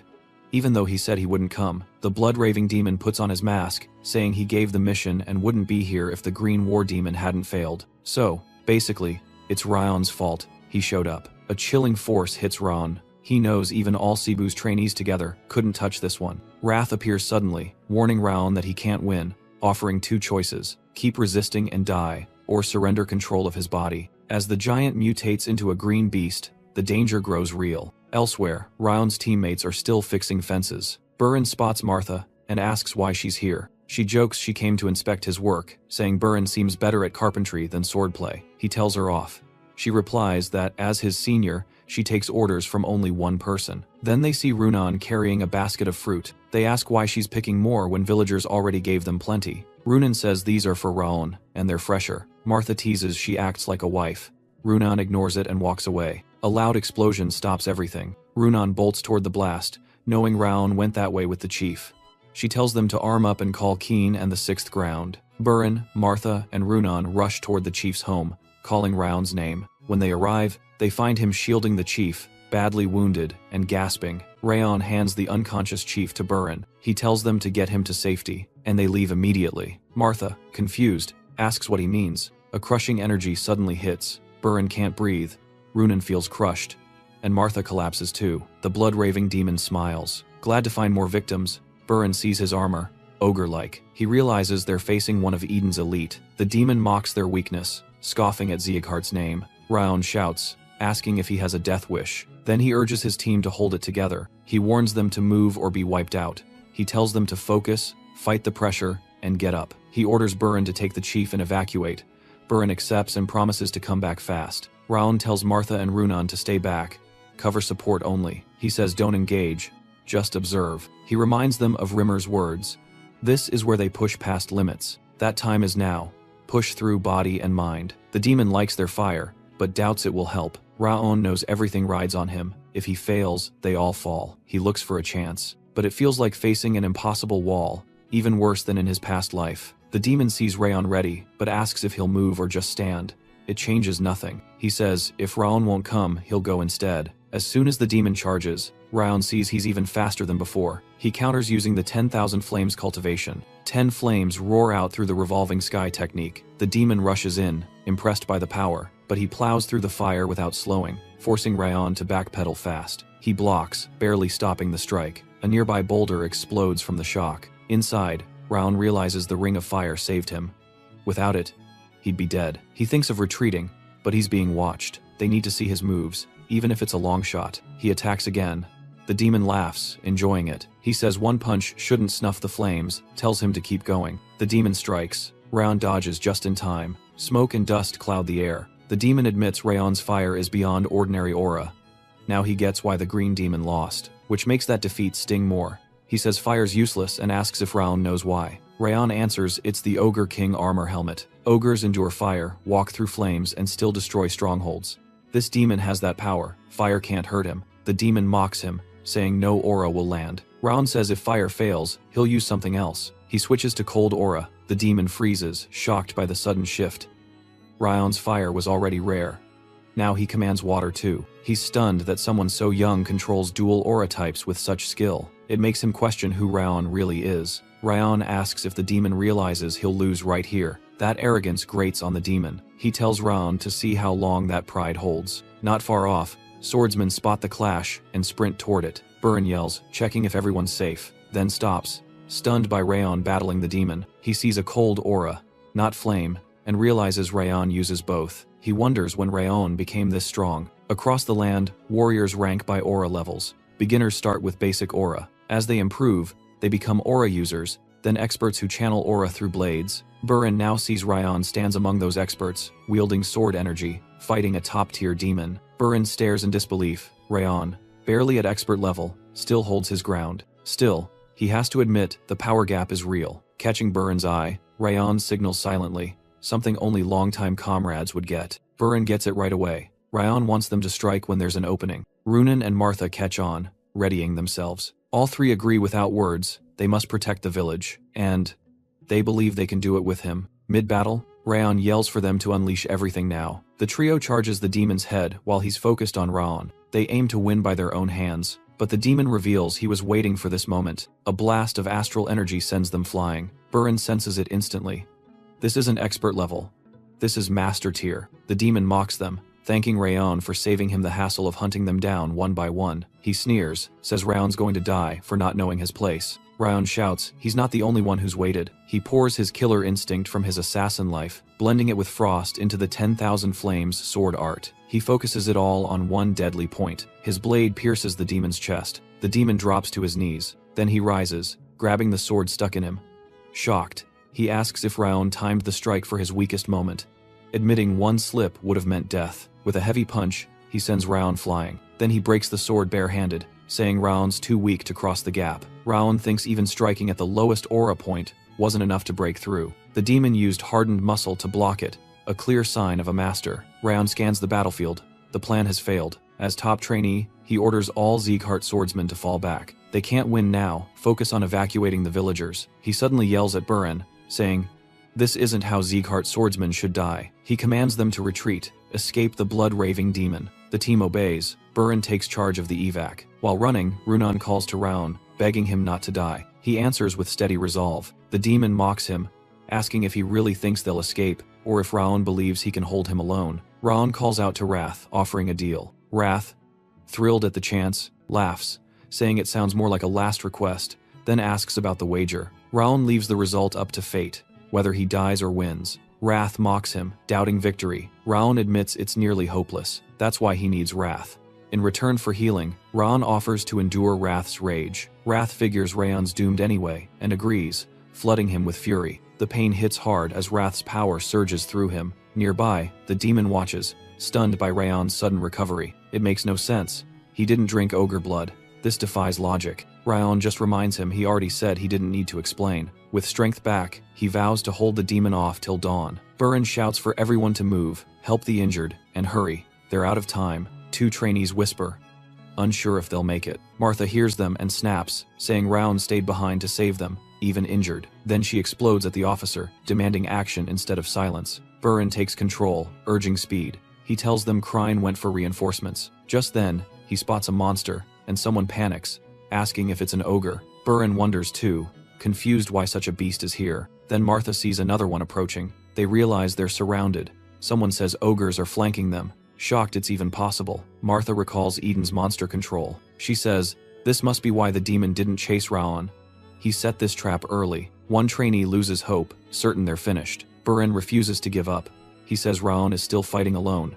They can't fall here. Martha agrees. They must evacuate fast, then return to help Rayon. Burin nods.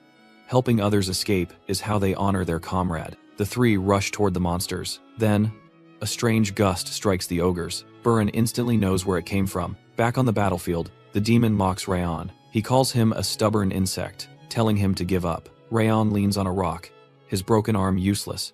Thinking of cutting it off just to keep going, he pauses, asking himself why he's enduring this pain. Pain worse than any he felt in his past life. Back then, he'd have run. He sees Sylvia in his mind. She wanted him to be a proud swordsman like Zekart. Her embrace gives him strength.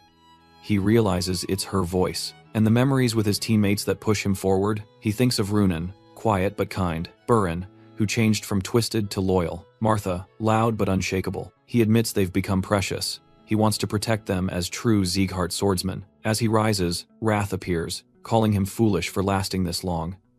He asks if Rayon bought enough time. Rayon nods. Wrath explodes, accusing him of underestimating the price. He asks if Raon really thinks he can beat the demon, catch up with his team, and survive when he can barely stand.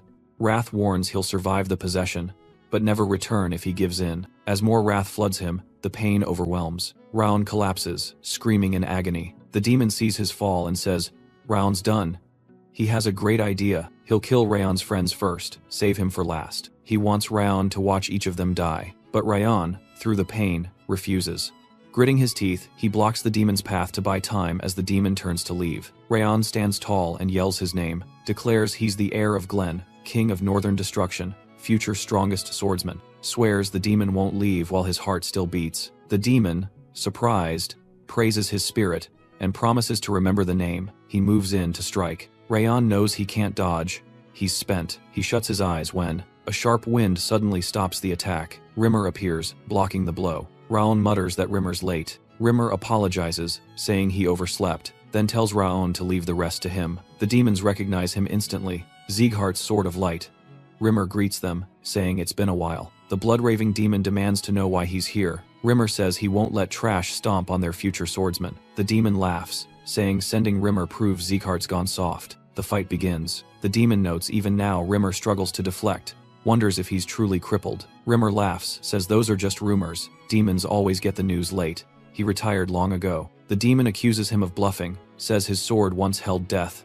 Now it's like wind, too weak to kill. They clash hard. Rimmer pressures the demon, while mocking him as a wild beast. Raon watches, studying how Rimmer flows between strikes and counters like wind itself. He sees Rimmer's feints are perfect, even using astral power, but wonders why it's taking so long. He suspects Rimmer's dragging this out on purpose, showcasing his swordplay. If true, Raon thinks he's lost his mind. During the clash, Rimmer asks why the demon can't beat him even now, and warns he might lose that helmet. The demon roars in rage. He shouts at him to stop joking and fight seriously. Rimmer says it's getting harder to hold back. Time to wrap it up. His lesson's gone too far. He calls to Raon. He tells him to watch closely. This is Sieghart's blade, the path Raon must walk. Swordfield takes shape, then silence breaks at its center. The demon eyes the storm swirling around Rimmer, realizing escape is blocked by that crushing aura. He locks in. His only choice now is to charge through. Leaping forward, he yells for Rimmer to be destroyed. Rimmer surges to meet him in midair. Both launch forward, but Rimmer outpaces him, blades smashing. A huge smoke blast bursts into the sky. As it clears, the demon concedes. Rimmer funneled their auras, wind, and power into one sword. But he questions how Rimmer, not Sieghart, formed this field. Rimmer says it's no true sword field, just nature's force channeled through elven power. The demon mutters, even a dying tiger still bites. Looking away, he regrets sparing Rayon, wishing he'd killed him before. That mistake, he admits, might ruin their mission. Rimmer cuts in, he won't let anyone harm their young lord. The demon nods, saying Raon shows royal strength, but warns Rimmer Eden's warrior matches that power for now. With that, he bows to Sieghart's Sword of Light, then collapses from Rimmer's final strike. Rimmer sheaths his sword, glancing at Raon, asking if he watched closely. This is what he must learn, Sieghart's own sword field. Not like a mage's mana-drawn barrier. A sword field grows from spirit and aura, forged by life, goals, and pain, Rimmer assures him. As Sieghart blood, it'll be his someday. Until then, Raon must train harder, learn more. Rimmer wonders if Runan, Martha, and Burin saw it too. The trio runs up, relieved that Raon's unharmed. Martha exhales in relief, while Burin grins wide, glad he's alive. Rimmer watches them, knowing too well how hard it is to fake strength. Those outside Sieghart must pour their heart and soul into sword fields, even giving up years of life. Rimmer's energy center shattered, wielding one now cuts deep, but he feels no sorrow. What he witnessed when Raon stepped onto the field late proved to him a new king was born. That moment, he pledged himself to serve Raon. Since his injury, Rimmer drifted without meaning. But these young warriors gave him a path again, so he welcomes spending his last years for them. He only hopes he lives long enough to see Raon, crowned Sieghart's next heir. Meanwhile, inside the royal palace, Lord Glen, Raon's grandfather, checks if the rumors of Raon battling Eden's demon are true. Rimmer expected this, rushed over just to see Glen's stunned face. He says it was worth it. Glen tells him to stop stalling. Rimmer says even he struggles to believe it, but he saw everything and swears it's real. Not just him, trainees from both training grounds and Cebu's people all watched Raon face the demon alone. Glen says such a demon rivals a sword master. If true, what was the price? Rimmer says most were lightly hurt. Raon took the worst of it, yet he lived long enough for Rimmer to arrive. Glen asks if Rimmer expects him to accept that blindly. Rimmer admits it sounds absurd, yet says Glen will understand once he sees Raon reach sword expert level. Adding Raon endured a demon wielding the master's power. He says using Elvrin's sap on Raon was worth it. Glen flinches, calling the sap of the Second World Tree priceless. Rimmer insists Raon earned that honor after what he did. Glen comments it feels like favoritism, and Rimmer exhales. He clarifies he only wants Raon and the others to grow. Glen nods slowly, then orders Lowen to gather every division leader for a meeting when the trainees return, and Lowen accepts. Unexpectedly, Glen praises Rimmer's effort. Rimmer brightens, stepping closer, thinking it has been 20 years since hearing praise, but Glen stops him, saying his reckless behavior cost him more compliments. Glen asks when the trainees will arrive, and Rimmer says they are almost back. Then orders Lowen to gather every division leader for a meeting when the trainees return, and Lowen accepts. Unexpectedly, Glen praises Rimmer's effort. Rimmer brightens, stepping closer, thinking it has been 20 years since hearing praise, but Glen stops him, saying his reckless behavior cost him more compliments. Glen asks when the trainees will arrive, and Rimmer says they are almost back. Outside Sieghart Palace, Raon reflects that the Cebu mission ended successfully. Though Eden's meddling caused heavy damage, they stayed longer to repair the village, and with Artaxerxes gone, he rested in the chief's house to heal his injuries. When he woke, he checked the reward from his bet with Wrath. Wrath tried canceling it, arguing that Rimmer killed the demon, not Raon. Still, the earned stats felt satisfying, even as Wrath raged, especially the Iron Will trait Raon gained, which the system said appears when most needed, frustrating Wrath further. Wrath muttered that without Iron Will, he would have already controlled Raon. He grumbled for Raon to relax, saying there is plenty of time. His strength returns faster now, and he already planted the seed of Wrath, admitting Raon grows fast for a human, but claiming he will eventually win, taking Raon's body and soul. And once he succeeds, Raon will remain trapped under the glacier forever. In front of the palace, the trainees stand in formation. Sieghart's external commander, Il-Yun, greets them and welcomes them home. Dorian whispers about wanting rest, Runan mumbles about beet ice cream, and Martha says she thought she would die. Burin says, at least they returned, and the commander agrees, but mentions one last duty. He guides them toward the Lord's manor. Inside, the trainees kneel before Lord Glen to give their greetings. Murmurs spread, wondering if Raon truly defeated the Green War Demon and survived the Blood-Raving Demon, even though he appears only at an advanced sword user level. Bowing before Glen, Raon thinks he felt uneasy at first, but now sees this as a rare chance with every executive gathered. He knows he gained much from this mission, and tougher fights will come, so he must grow stronger. With squad leaders, division heads, and direct lineage masters present, Glen shows how serious this incident is. Glen always separates personal feelings from duty and rewards merit, making this moment ideal to show their results and earn new martial arts. Lord Glen calls out Raon, saying he heard Raon was central to the mission, and demands a full report. Raon obeys. He recounts how a strange gaze in Cebu led to an ambush on the Green War Demon, while he searched for the Goblin King's magic stone. He explains that after the first fight, the Blood-Raving Demon appeared, and he volunteered as bait to protect the trainees. Suddenly, Karun cuts in, shouting at Raon and accusing him of lying. He asks if Glen can truly accept such a claim, saying even the Green War Demon alone could have wiped out teenagers, let alone the Blood-Raving Demon. On cue, Raon tells Dorian to show the proof. Dorian steps forward and lays down both demon helmets before Glen. Gasps ripple through the court as the truth hits. Raon asks Glen for permission to draw his sword and gets it. He unsheathes his blade. Flames wrap around the steel. The court stares, stunned by the real aura blade. Whispers stir, recalling Raon's weak mana a decade ago. Now his strength makes sense. Raon faces the royal and calmly asks if that's enough. Jealous and bitter, the royal admits Raon proved his rank and victories. Glen speaks, praising Raon and the top trainees from both training grounds. Later, Raon recalls how Glen's rare praise stunned the whole manor. He'd never said excellent before. Even the hardest feats got a mere good job. A few trainees fought back tears, stunned by the moment. After his report, Raon handed over the magic stone and revealed Eden's plan. The others received bronze tablets, while Raon earned silver before the ceremony closed. Leaving the court, Raon wonders if he expected too much. No new technique, no special gift for uncovering Eden's scheme. Suddenly, Wrath appears, complaining Raon got nothing even after revealing key info. He gripes that giving Glenn the 10,000 flames made him hopeful. Now, he regrets it. As Raon walks, Loan approaches and asks to talk. Raon's confused, but Loan quietly says to visit the annex at midnight. He wonders why. Loen reveals the head of house summoned him, saying it's time for his second reward. Returning home, Raon's arrival is reported by Helen to Lady Sylvia. His mother rushes out, happy to see him. Sylvia heard of the Eden fight and checks if he's alright. He tells her he's fine and healing well. She hugs him, apologizing for telling him to act like a Sieghart. Sylvia says she only spoke out of fear, knowing he fought alone against demons. Raon tells her her words gave him strength, not pressure. He admits when the blood-raving demon showed up, he wanted to flee, and even thought about sacrificing others, but her voice echoed, pushing him to act like a Sieghart. That reminder helped him stand firm. He says he stands today, sword in hand, because of her. Surprised, he sees both Sylvia and Helen crying. Helen wonders when he grew so strong. Raon asks why they're crying. That night, he asks Judiel if anything strange happened. She says the Central Martial Palace recalled her, likely planning to erase her. Raon thinks it's punishment for hiding his promotion and the court incident. He won't let her die, not after saving her. He tells her to follow his orders if she wants to live. Judiel blinks in shock. He instructs her to write to the palace, claiming she's now his maid due to Sylvia's health concerns. It'll ease their doubts, he adds. If they seem suspicious, tell them only Glenn and Rimmer know he's healed. That should keep her safe. He orders her to send it now and stay calm.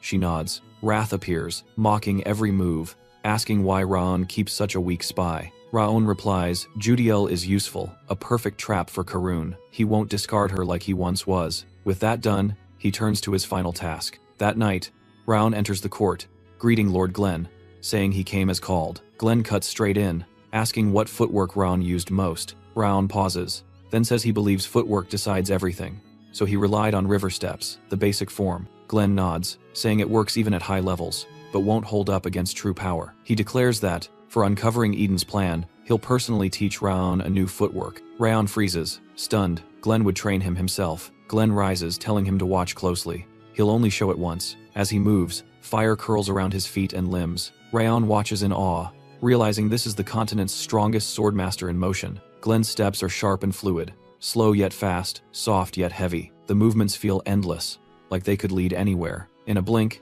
it ends, flawless and unreadable. Glenn names the technique, the Supreme Harmony Steps. The system tells Raon the Ring of Fire recorded the move perfectly, boosting his learning of the first step. Glenn asks if Raon caught it. He admits he only followed the first move. Glenn accepts that and says they're finished. Sitting back, Glenn reminds him this was the reward.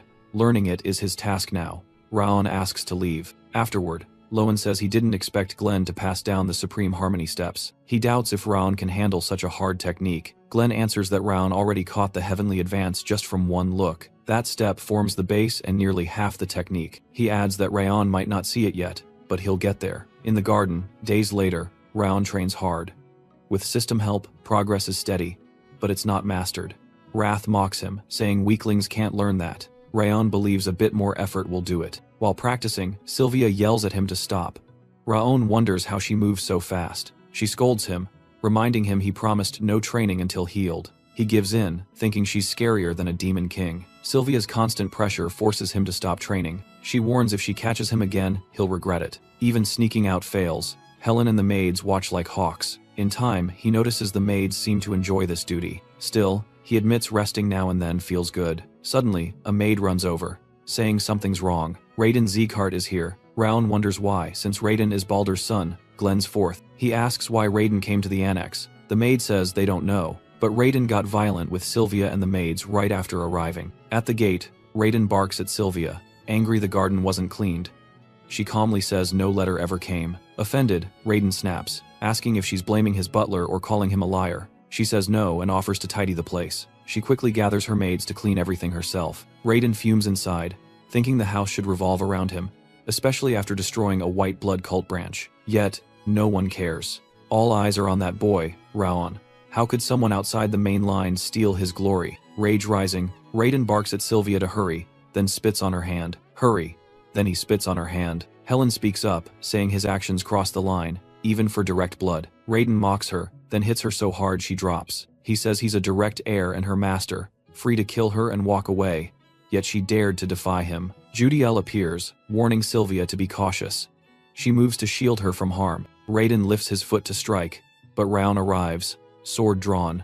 Raiden sees him, thinking the timing is perfect. He points at the blade, asking if Raon really plans to use that weapon, then tells him to sheath it and stay quiet. Then he tells him to sheath it and stay quiet. Raiden names himself, son of Baldur Sieghart and ruler of the true martial palace. Raon ignores it, fury rising, and aims for Raiden's neck. Raiden's servant blocks with his blade. Raiden swears at Raon, but Raon punches the servant, sending him flying. Raiden demands if he knows who he's striking. Raon replies, calling him a trespasser, stealing into his house. Raiden, shaken, claims he's the true heir. Raon kicks him hard in the gut. Raiden crumples, calls Raon a bastard, and promises revenge. Raon says he's no servant, and this annex isn't Raiden's. It belongs to him and his family. Raon moves in to end it, but Raquel appears, telling him to stop. Raon recognizes the Heavenly Blade Division uniform, stunned that one of Glen's elite swordsmen is here. Raiden shouts for Raquel to cut Raon down for touching a direct descendant. Raquel says he only takes orders from the head and tells Raiden to back off.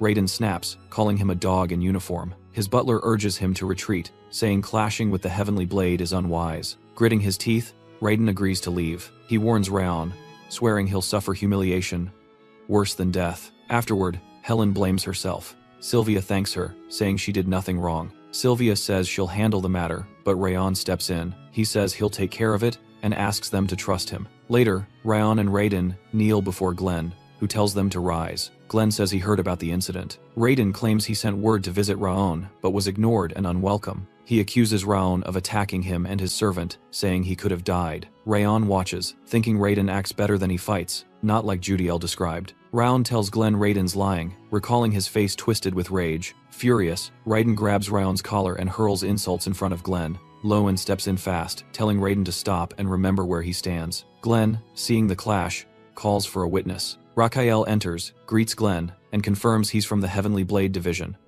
Glen asks for his report. Raquel states clearly that, to his knowledge, no letter ever arrived from Raiden. Lady Sylvia was in the garden with her maids when Raiden suddenly showed up. Raon expected Raquel to defend Raiden, but instead, the swordsman simply spoke the truth. After hearing it all, Glen scolds Raiden. He questions if Raiden really dared to lie before him. Raiden insists the problem is that a collateral attacked a direct heir, breaking house order. Glen agrees it's serious, but says both sides are guilty and will be punished. Raiden objects, saying a light sentence won't do.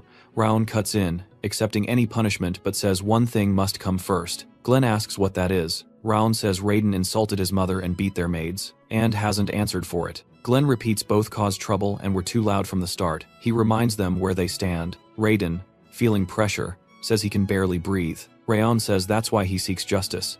He recalls Glen's words, that this is a house of swordsmen, and asks for a duel. Glen says it might be amusing, and gives his approval. The duel will be held in 1 week at the Great Training Ground. Raiden stands before Baldur, who asks if the duel is real.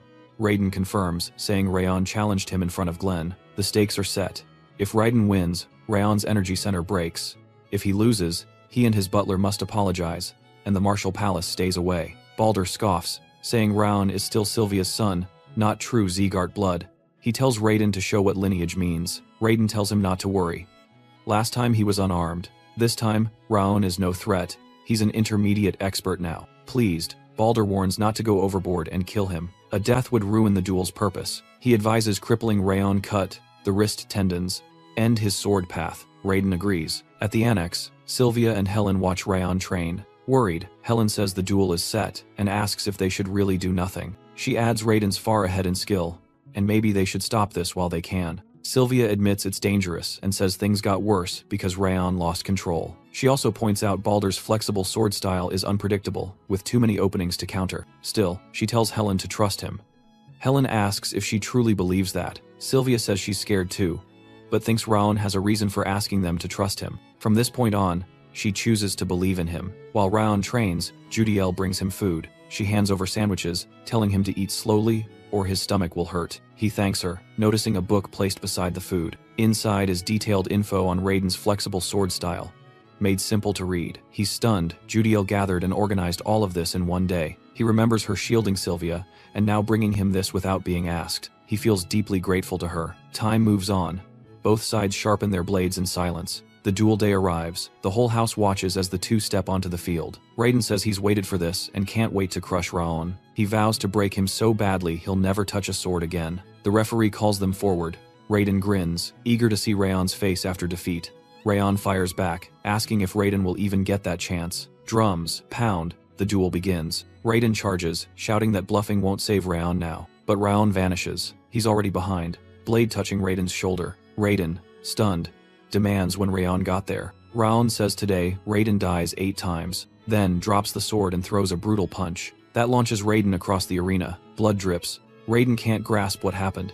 He didn't even see Raon move. Raon commands him to get up. He repeats, 8 defeats. This one's for lying about the letter. Raiden stands, swearing vengeance. He says Raon will regret sparing him, but again, Raon vanishes. This time, he's on Raiden's left, striking his jaw with the hilt, saying it's for spitting on his mother's flower. Another hit lands for stomping that flower, then one more for hitting Helen. On the ground, Raiden can't believe it.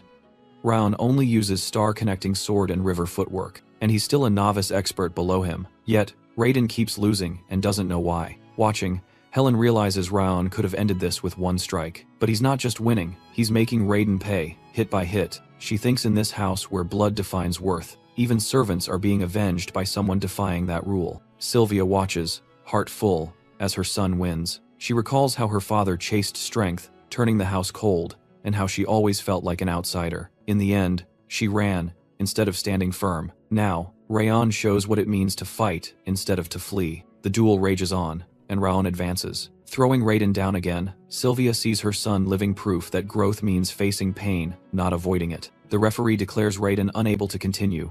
Raon wins. With the victory confirmed, Baldur explodes, yelling at his son for this disgrace. In the stands, Rimmer laughs, reminding everyone he called it. Raon's friends, Dorian, Martha, Buren, and Runan cheer. Lowen tells Glenn this is the first time he's seen the whole house support a collateral like this. Glenn nods. He says the support was surprising, but the fight itself shocked him more. Though still growing, Raon pulled off the Supreme Harmony steps. Glenn had forged it after overcoming darkness. Most fail in a lifetime, but Raon used it in just 2 weeks. Glenn notes how quickly the boy became loved. In the arena, the crowd chants Raon's name. Glenn reflects, once obsessed with strength, that this house now values only power, something age can't change. Yet he wonders if a boy born outside the main line, who's known injustice, might one day change that. Glenn stands, stating that the duel is done, and the terms must be upheld. He tells Lowen to slash the Marshall Palace's budget, use any excuse.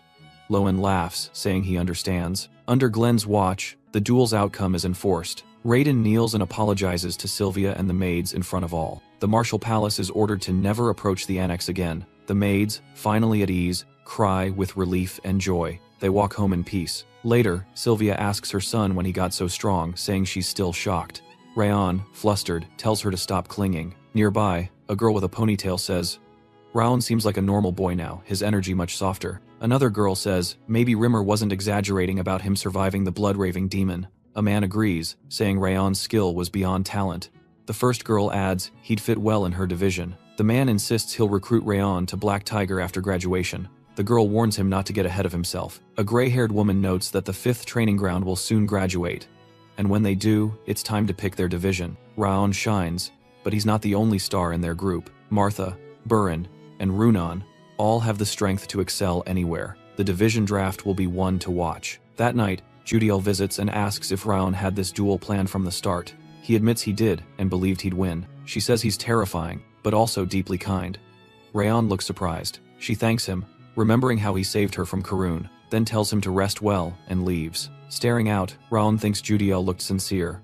The way she shielded Sylvia confirms her feelings. He decides it's safe to tell her his earlier fury was an act. Later, at the royal palace, Rimmer greets Glenn, flashing gold rings on his fingers. Glenn and Lone both eye him suspiciously. Glenn asks about the rings. Rimmer grins, saying he won a bet against the Marshall Palace, thanks to Raon. He also got elixirs for the 5th training ground. Glenn jokes, asking if he's confessing to robbing his own son. Glenn sips tea and says Rimmer didn't come just to brag, get to it. Rimmer says he has a proposal. Glenn raises a brow, saying Rimmer already handles all training. Rimmer says it's not about training, it's about the graduation exam. Glenn asks him to explain. Rimmer says the current test needs instructor approval or a spar. But these kids have fought Owen's knights and survived real battle. They've faced far worse than any normal exam, so he believes they need something more. Glenn asks what he has in mind. Rimmer proposes a survival exam. The trainees must survive outside, no aid, no Sieghart name. Even as novices, they must reach higher. Glenn weighs the idea. Then Rimmer says he has changed. Rimmer blinks, asking what he means. Glenn says ever since losing his energy center and leaving battle, Rimmer always looked dim. But after meeting the 5th training ground, that fire is back, just like the kids. Rimmer blushes, saying it's embarrassing. Lowen agrees, he does seem brighter. Rimmer says he's found his true skill teaching, not just swords, maybe even raising the next heir. Glenn asks if he means Rayon. Rimmer says it could be Burin, Martha, or Runan. Glenn tells him to submit the exam plan in a week. If not, this chat never happened. Rimmer replies, it's already done. At the Great Training Ground, a trainee wonders where Rimmer is. Another jokes he's always late, probably just stumbled out of a tavern. Suddenly, Rimmer bursts in, saying he was late from visiting an orphanage. Dorian mutters he should lie better. Rimmer insists it's true. Still, today's announcement matters most. He's made his decision. Their graduation exam begins soon. They can't stay trainees forever. Normally, it's sparring or instructor approval, but this year changes everything. Someone asks what that means. Rimmer reminds them. They've faced Owen's knights, real battle, even Eden's ambush. So this time, they'll face the world and learn its true size. The theme is survival. In 1 month, they'll drop their title, carry only one sword, and survive across the land. For those afraid, there's another path. Runan asks Raun if he'll go. He nods. She says she'll do it too. Dorian joins, trusting Rimmer's judgment. Martha grins survival is her normal. Rimmer is shocked they all agree so fast, especially Rayon. He wonders if they know the risks. He singles Raun out, aware others follow his lead. Raun calmly says he knows it won't be easy, but he trusts Rimmer wouldn't give them anything they can't handle. Rimmer praises him, but warns he won't show mercy. Then he announces their test locations. Burin goes to Levine Desert, Martha to Cyan Canyon, Runan to Catan Jungle, and Raun to Haben Castle. Raun instantly recalls what that place is. Rimmer explains monsters attack daily from sea and mountain. It's called the Hellish Battlefield. No time to rest. Especially for Raun, Rimmer looks right at him. He tells them to prepare. They have 1 month. Later, Raun trains hard in the palace garden. Sylvia and Helen watch. Helen worries. He barely sleeps, pushing himself too far. She wishes he'd refuse. Haben Castle is too dangerous. Sylvia agrees, it's risky, but also a rare chance. Since that's his exam site, he must reach peak condition. She decides to support him quietly, letting him focus. Raun feels the weight from a week of non-stop training, yet still thinks he hasn't done enough. The beasts at Haben Castle have thick skin and massive bodies hard to cut. Sieghart's swordplay balances attack and defense, but there, he'll be on the back foot. He has 10,000 flames, but its high aura use makes long fights dangerous. The Ring of Fire helped him, but he knows it won't carry him forever. With 3 weeks left, Rayon decides he needs more information on Haben Castle, and a new offensive move to close his current gaps. He chooses to invest in himself. Soon after, Rayon faces Lord Glenn, who asks if he'll really spend silver tablets on a sword skill. Rayon says yes. Glenn says it's his choice, though he expected Raun to restore Sylvia's status instead. Raun admits he planned to, but after Cebu and the duel, he saw his deeds earned silver, not gold. Remembering Glenn's words, he realizes only gold tablets can restore her standing. Rather than stack silver,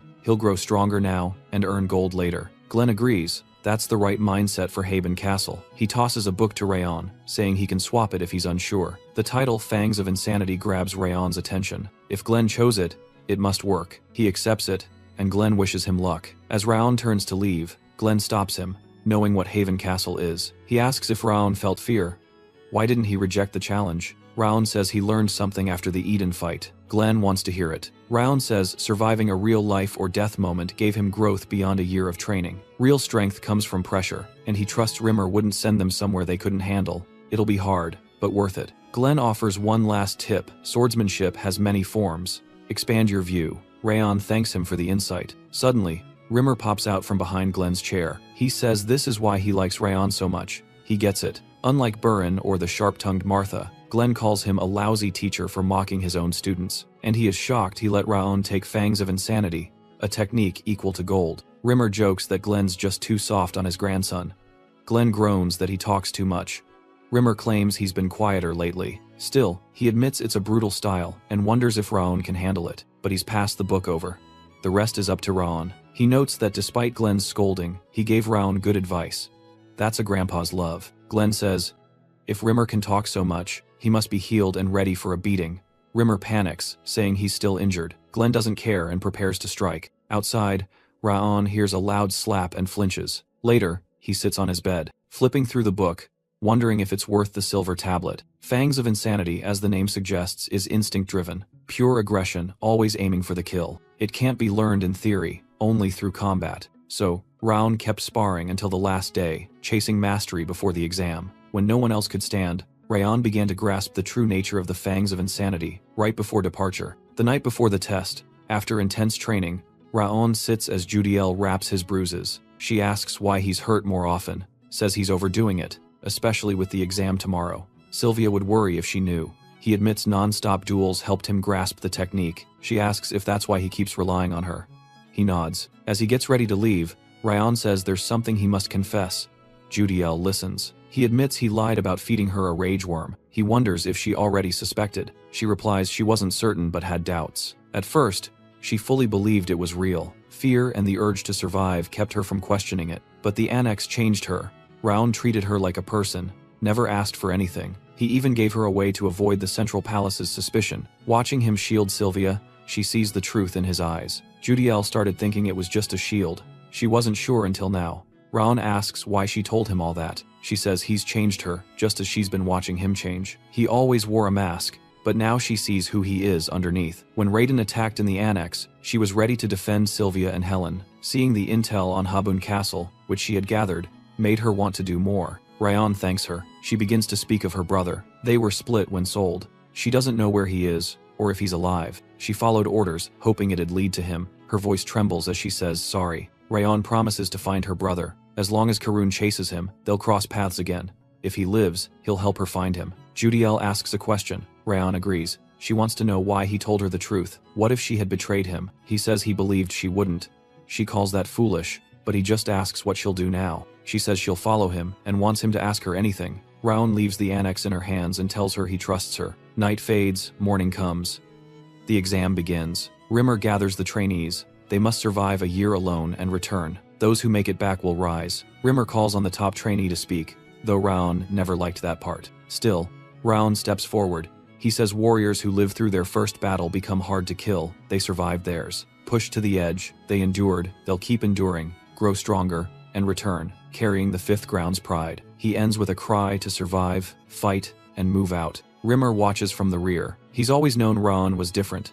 Not just in skill, but a clear mind, deep heart, and tireless will. Their final spar echoes in his thoughts. Raon even pulled off Fangs of Insanity, shocking Rimmer again. Rimmer had agreed only because Raon had beaten everyone else. In the end, he got hurt instead, shaking his head with a grin. He silently urges Raon to return alive, to witness a king rise. The trainees salute the head instructor, offering thanks to Rimmer. He tells them to leave, grow stronger, then come back. Dorian tells Raon he'll work hard this year, so don't let him down. Martha agrees, says he owes her. If he dies, she'll chase him down. Raon wonders if his friends ever just speak plainly. Runan silently hands him a snack. Beet ice cream. He's caught off guard, asks if she's sure. She nods, says she has more, and wishes him well before walking off. Raon turns for his last goodbyes, and sees Dorian sitting nearby. He tells him it's time, but Dorian complains, asking why he has to go to Haven Castle. Raon says there's another stop first. Dragging him along, he says they're headed to Chameleon to get better gear. In Chameleon's market, they push through crowds, searching non-stop for supplies. The place is packed with goods, but nothing matches what Raon seeks. Maybe the real items are underground. Dorian breaks the silence, asks what Raon's even looking for, says they've walked forever, gestures to a shop, wonders if they're entering. Raon asks if Dorian knows about the black market. He nods. Raon asks how he found out, this being his first visit. Dorian grins, says he might not look it, but he comes from a merchant family. That explains Dorian's behavior. Raon had sensed it but never guessed his roots. Now that it's out, Raon doesn't hold back. After a pause, he suggests they go now. Dorian says they need a secret path in. Asks if Raon knows the way. Raon remembers hearing about it from Rimmer. Dorian nods, surprised there's a casino down there, but Rimmer would know. They slip through the hidden entrance together. Inside, the black market stretches wide beneath Cameloon. Dorian stares, shocked by how clean and massive it is. Cleaner than the surface market. He wonders if Raon will find it here. Raon says to check the auction listings. They sit on a bench. Raon flips through pages. Found it. The black butterfly. Auction starts tonight. Price begins at 10 gold. Dorian looks at the price. Asks if Raon will buy. Raon says it's too risky, even if they spend all their travel money. They'll need more funds. Raon says they're heading to a pawn shop. He plans to sell gear. An hour passes. Dorian checks on Raon, finds him browsing, not leaving. Raon says there's still time. Maybe something useful lies here. They have a little extra now, but nothing worthwhile. Raon mutters that rare items often get ignored. Waiting for the right hands. With no luck. He says it's time for the auction house. As they walk out, Raon freezes, spotting a ring that looks strangely familiar. He wonders if it's the first Zygarde leader's ring, recalling a memory tied to 10,000 Flames cultivation. He never thought he'd see it here. He asks the vendor for the price. The seller, impressed, claims it boosts strength, clears the mind, and asks for 5 gold coins. Dorian balks, says the seller's scamming them, clearly bought it with silver. Dorian snaps, says if it really cleared minds, it'd be in a magic shop. Strength? Not even ogre gear level. Plain design. Cracked. Maybe not even gold. Says no one would want it, even free. He counters with 1 gold coin. The merchant, realizing he's caught, agrees. Raon compliments Dorian's bargaining. Wrath appears, says the ring hides secrets. Also notes Dorian's shift. Raon sees Dorian's a top haggler, though not great at spotting value. Still, a solid deal. Just then, a masked girl and her aide approach. She asks if Raon already paid. He says yes. She offers 10 times the price, says adventurers need gold, tempting him to sell. Dorian is stunned. Even the seller now eyes the ring, wondering if it's rare. Dorian thinks about taking the offer. Raon realizes she knows its true worth. Her words hint it might be worth hundreds. He politely declines. She raises it, 20, 30 times.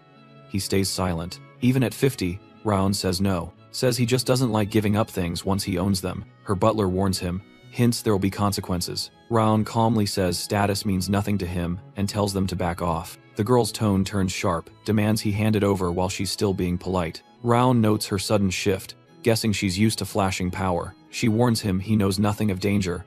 Says those who resist disappear. Unmoved, he says if that's all, he's leaving and walks off. She orders her butler, Sator, to follow. Says they're heading to the auction. She's sure Raon wants something there and plans to outbid him. At the auction house, the host introduces the first item. It sells for 70 gold coins. Then comes a monostone and a flame ring. Nothing interests Raon yet. He waits for the black butterfly. At last, the host presents a rare black butterfly that feeds only on monostones. He explains its charm and how hard it is to raise. Bidding opens at 2 gold, jumps to 7 fast. Then Raon bids 13, calm and steady. He hopes the high number scares others off. The masked girl drops a 50 gold bid. The host is stunned. Calls it a record. She wins. She tells Sador they're done. Says Raon only cared about the butterfly. Confirms it was his goal. Dorian watches. Says she's not even hiding her hostility now. Asks what next, since the butterfly won't appear again soon. Raon says not to stress. Tells him to get clothes fit for night travel. Dorian asks why. Raon answers coolly. He's stealing the butterfly back. Dorian freezes. Each top assassin on the continent has a signature. Speed, silence, or precision. But in his past life, Zygarde was known as the quietest of them all. Master of the shadowless steps. He once thought he'd never need that skill again, assuming he'd learn the supreme harmony steps instead. But reality proved otherwise. 10 minutes earlier, Dorian gave Raon the night outfit. Raon praises him for getting it fast and asks about the masked woman. Dorian hesitates, making Raon question what's wrong. Finally, Dorian shares that locals say she's Princess Jaina from the Balkar Kingdom. Gifted in magic since childhood and skilled at appraising rare items, she's favored by Balkar's king. Dorian says they should wait. She's likely a black market VIP. Raon argues the house still owns the butterfly. The princess hasn't received it yet, so now's the best time. Telling Dorian to wait, Raon takes off, ignoring his protests. He hides near a hallway and confirms it. The butterfly is still outside her room. The auctioneer grumbles nearby about someone paying 50 gold for a useless insect. His buddy tells him to focus on cards. Raon spots the cage. The staff aren't paying attention. He knows butterflies need open cages or they die. Raon spots the cage. The staff aren't paying attention. He knows butterflies need open cages or they die. He understands exactly what to do. The butterfly clings to rich mana, stones, but if it senses 10,000 flames pure mana, it will come on its own. He watches as the butterfly breaks free, flutters, and lands on his hand. Just like that, he's taken it. A guard notices the cage is empty. Another one, deep in his game, needs convincing before panic sets in. The staff scramble. Raon slips away in the chaos. Dorian waits. restless. He knows if Raon's caught, it could start trouble with Balkar. Regret builds fast. Then Rayon's voice breaks the silence. Dorian jumps, shocked. Rayon's back. Calmly, Rayon says he just arrived. Wide-eyed, Dorian realizes he pulled it off. Rayon confirms it, holding the pouch, then tells him to head back. On the way, they bump into the masked woman. She stops them, says it's surprising to see him, guesses he must be upset. She offers the butterfly in trade for the ring. She warns him to think it through, says this is his final offer. Rayon frowns, annoyed she didn't hear his refusal earlier. She laughs, says he can't see her kindness. Then she threatens him. Suddenly, the auctioneer rushes in, reports the butterfly is gone. Someone stole it. Rayon smiles, says she's the one with problems now. The princess quickly suspects Raon. His smug grin and tone match what she knows. She's sure he did it, even if she can't prove it. She calls him a thief and demands if he knows who she is. Rayon says he doesn't care. She removes her mask and says she's Princess Jaina of Balkar, warning him to watch his mouth. She orders her butler to handle him. The man charges. Rayon doesn't flinch. Status means nothing. Time to show them. He beats the butler fast, leaves him on the ground. Jaina shouts, stunned her butler lost to someone she thinks is beneath her. Just then, Greer steps in. He spots Raon and introduces him as Sieghart's true sword prodigy. He tells the princess that Sieghart serves the Northern King of Destruction. She suddenly remembers that King has blonde hair and red eyes. Just like Raon, she freezes, realizing the truth. Raon turns to her, repeats her insult. He warns her to stop, says her words might count as an insult to Sieghart. He gives her one last out. Apologize. Blame it on youth. She panics, admits she didn't know. He says, if she won't apologize, he'll file an official complaint. She breaks, crying, begging for forgiveness. Rayon accepts it, says he wants no trouble as they leave. Greer tells her to act better and not shame her kingdom. Outside, Greer asks if he interrupted. Raon says no, thanks him. Greer says not to worry, he'll handle Jaina. Rayon nods in gratitude. Greer asks why Raon's in Cameloon. Raon says it's for his graduation, and he's gathering gear. Greer lights up, asks what he's after. Raon says a new sword. The old one's too worn. Greer points him to a blacksmith in the Western Craft District. He can't come, but we'll introduce him. Raon thanks him. Greer says he'll see him and Owen after the exam. Dorian exhales, shocked. Raon acted so recklessly. Still, he's thankful Greer arrived. Rayon says he had a plan, though luck helped. Dorian asks if they're going to the workshop now. Raon says no, he has something personal first. That night, Raon sits quietly. The black butterfly rests on his palm. He whispers, time to fulfill your role. The butterfly absorbs mana, but can't digest it. The Teuton flower gathers none. Together, they break their curses. The flower draws in the butterfly's mana and transforms into a top-tier elixir of fire and water. Raon reflects. Few could know this. Only thanks to 10,000 flames does he remember. Suddenly, the system alerts him. A frost curse weakens. His core and mana flow toughen. Strength and will rise. All stats increase. After drinking the elixir, his status improves across the board. Morning comes. Raon tells Dorian it's time to go. Dorian notices. Something's changed. Raon's energy feels different.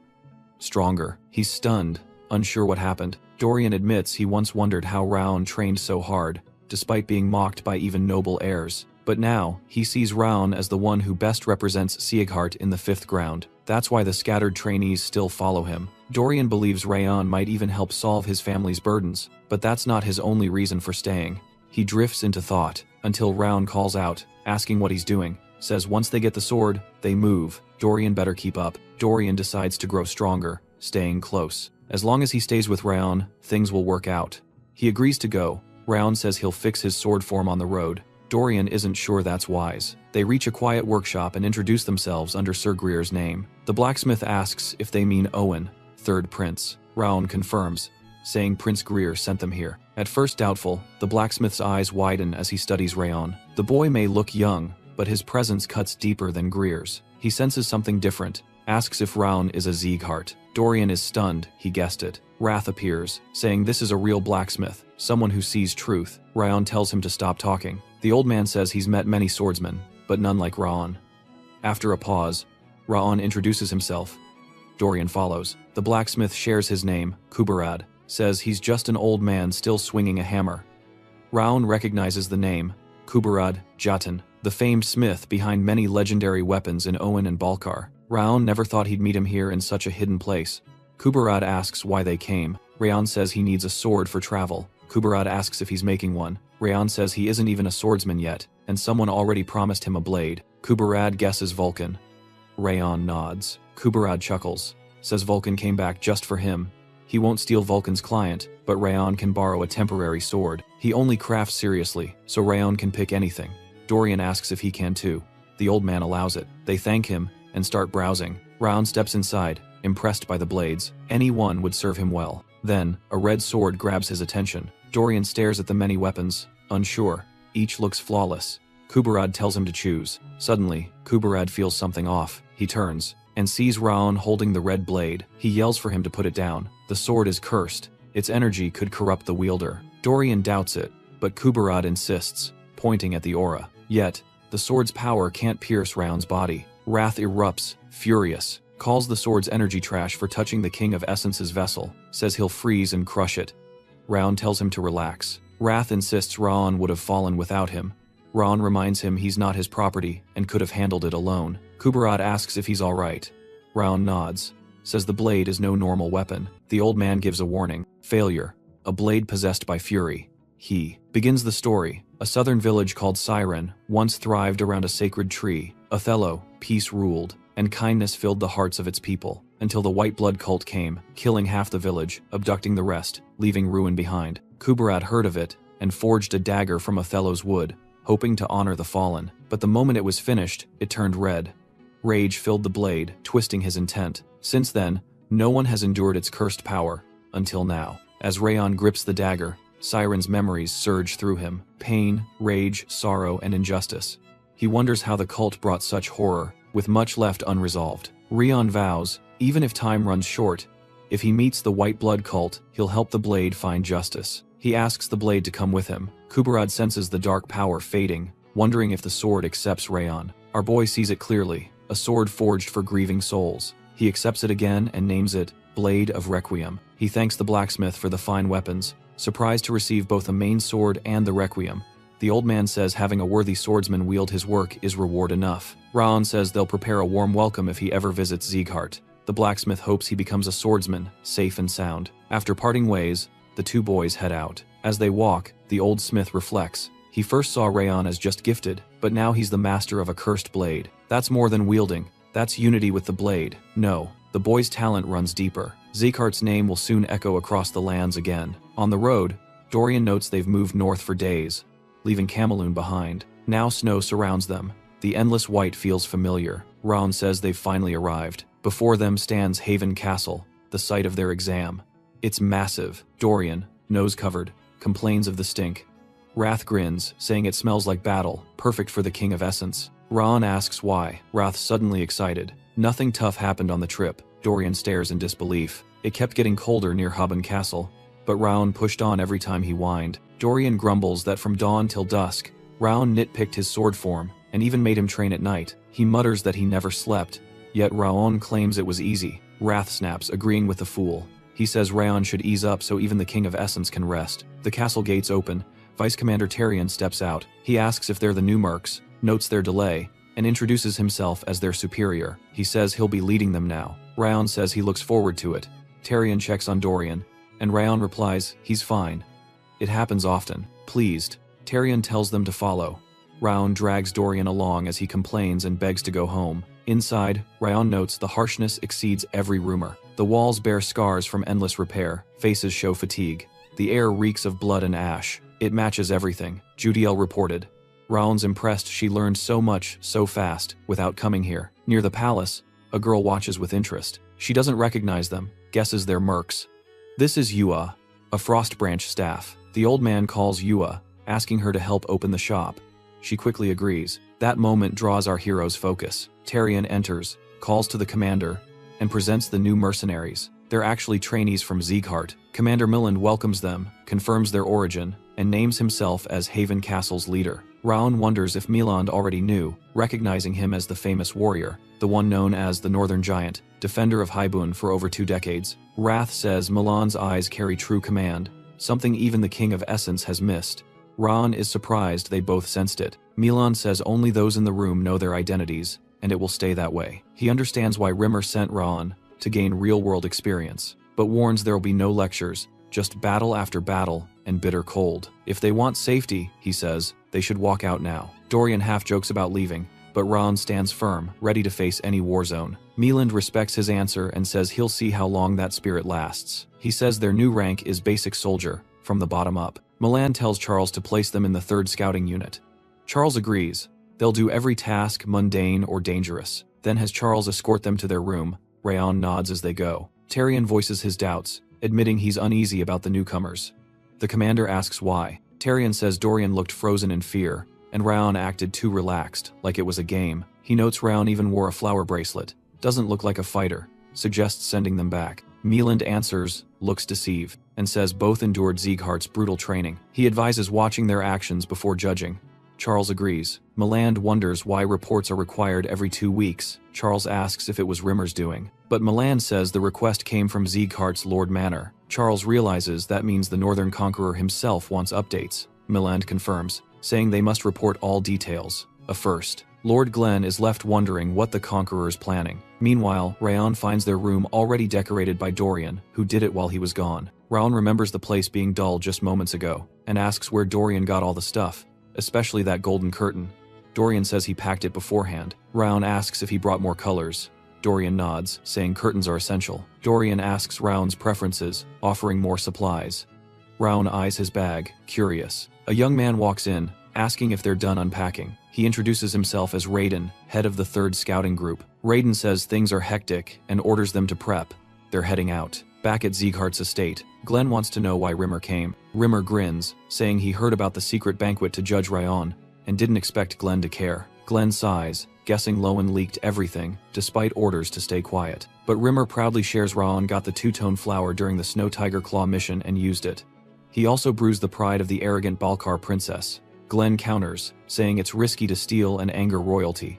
Rimmer insists Rayon wasn't at fault. He only reacted to her provocation. He doubts even the secret banquet will reveal how Rayon stole the butterfly. But Rimmer finds out Glenn already called Rayon and Dorian back. Surprised, he asks Glenn if he's not curious what Rayon will do next, especially after getting a sword from Kubarud. Glenn explains they were sent away to prevent more family problems, and now, he's recalled them. Rimmer casually mentions Glenn's getting updates from Haven Castle. Lohan quickly denies having anything to do with it. Rimmer rambles on, saying it was obvious Glenn would contact Haven Castle and jokes about praising Raon. He adds that if this keeps up, the annex issue will clear up, and Sylvia's bond with Glenn might heal. Glenn, furious, gets up to strike him. Rimmer tries to flee but stays put. He still gets hit, and screams echo through the room. Elsewhere, at Haven Castle, Raon thinks he hears someone scream. Soon after, Raiden leads Rayon and Dorian to Mount Sterlin, a frozen hell filled with monsters. Though, the view stuns. Raiden proposes a test to measure their skill. He asks about some tracks in the snow.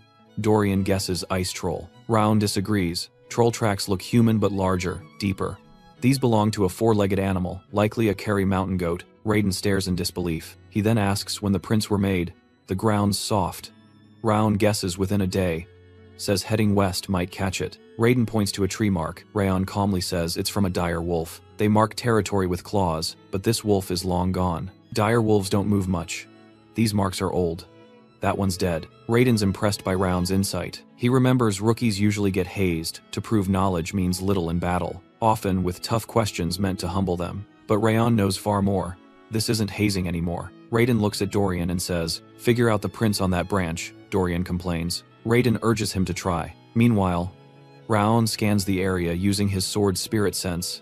The blade glows. It searches on its own, feeding Raon information through energy pulses. He recalls the sword doing this earlier, absorbing energy from monsters and sending it back, granting him spirit-related powers. Suddenly, Wrath appears, annoyed, asking why Rayon's using that instead of his legendary sense, which is stronger. Rayon replies calmly, "The sword helps him. He doesn't need Wrath's sense." Wrath argues his ability is far beyond, not just a tracking trick. Raon questions how he measures that. Wrath boasts, saying he was once the strongest demon king.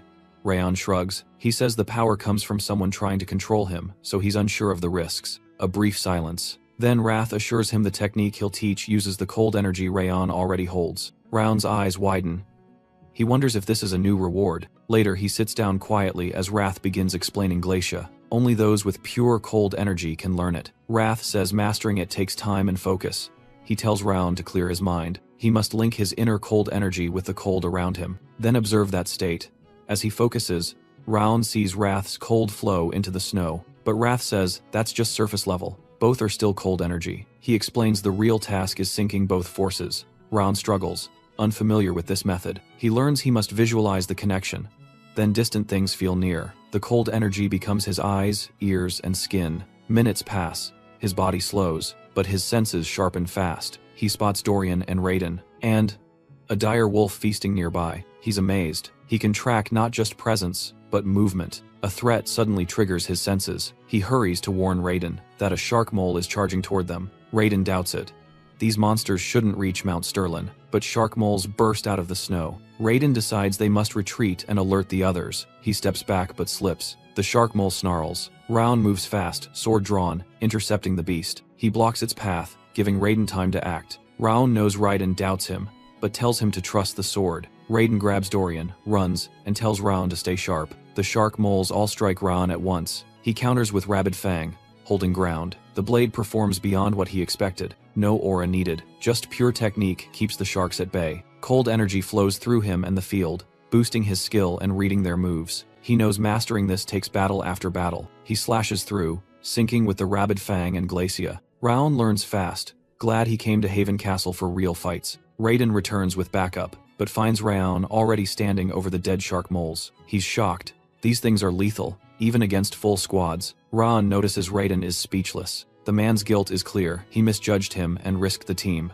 Raiden bows, apologizes, and thanks Raon for saving them. He confesses he doubted Raon and nearly caused disaster. Raon says he'd have reacted the same way if someone new joined and acted bold. Raiden finally sees Raon's true strength, making Raon a little tense. But Raiden now thinks their rookie is heaven sent. To mark the mission, Raiden calls for drinks at the tavern. That night, the whole squad shows up. One soldier doubts Raon really beat all those shark moles solo. He says Raon doesn't even look 17.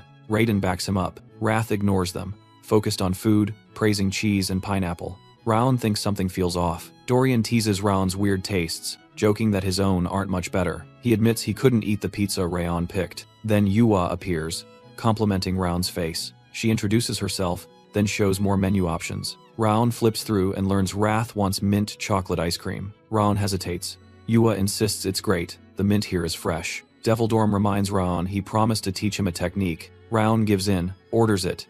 Still confused why a tavern sells dessert. Curious, the squad asks how Raon beat 6 shark moles alone. One asks how he got this strong so young, then thanks him for saving them. They think he'll rise fast and want to talk before that happens. Raon sits awkwardly, overwhelmed by so much praise. Yua returns with the mint chocolate ice cream. Wrath lights up, praising its flavor.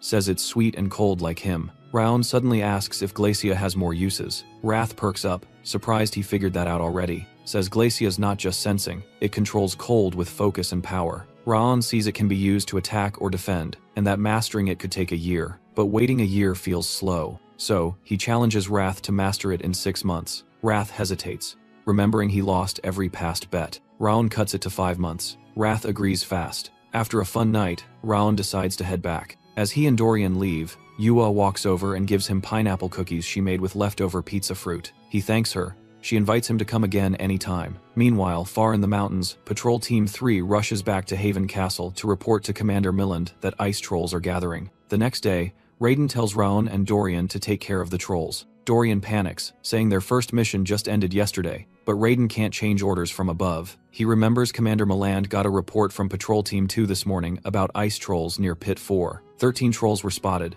Maybe more. They were told to act fast. Tarion suggested clearing them before checking Pit 5, where shark moles appeared. Milland then commands Tarion to take the officers and the wolves mercenaries to eliminate the trolls and scout the area. Surprisingly, the vice captain adds Patrol Team 3 to the group. He heard Raon beat all the shark moles alone. No injuries, thinks he'll help. Now, Raiden tells Raon and Dorian to get ready and rest early. Once Raiden leaves, Dorian freaks out about another mission without sleep. The wolves mercenaries eliminate the trolls and scout the area. Surprisingly, the vice captain adds Patrol Team 3 to the group. He heard Raon beat all the shark moles alone. No injuries, thinks he'll help. Now, Raiden tells Raon and Dorian to get ready and rest early. Once Raiden leaves, Dorian freaks out about another mission without sleep. He asks if swords even work on ice trolls. Raon recalls ice trolls have thin skin in cold climates. Aura swords can kill them. But like other trolls, they heal fast. Dorian starts trembling, scared of dying. Raon tells him speed can bring one down when Dorian still looks worried. Raon offers another plan. He tells Dorian to spar with him. He says it'll make facing trolls feel easier. Dorian immediately declares ice trolls are weak and goes to bed. Morning comes. At the gate, the vice commander takes roll call. Dorian looks drained.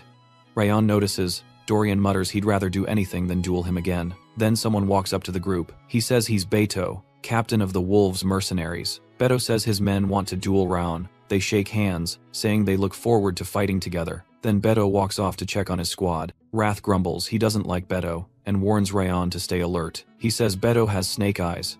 People like that stab you when you turn. Raon makes a mental note. He also feels strange when Beto stares at him. Suddenly, Yua arrives, carrying the meals they ordered. The soldiers cheer. She's getting cuter, and her cooking's improving. Watching them adore her, Raon thinks Yua might be Haven Castle's mascot. Yua hands Raon beef jerky she made with her grandfather.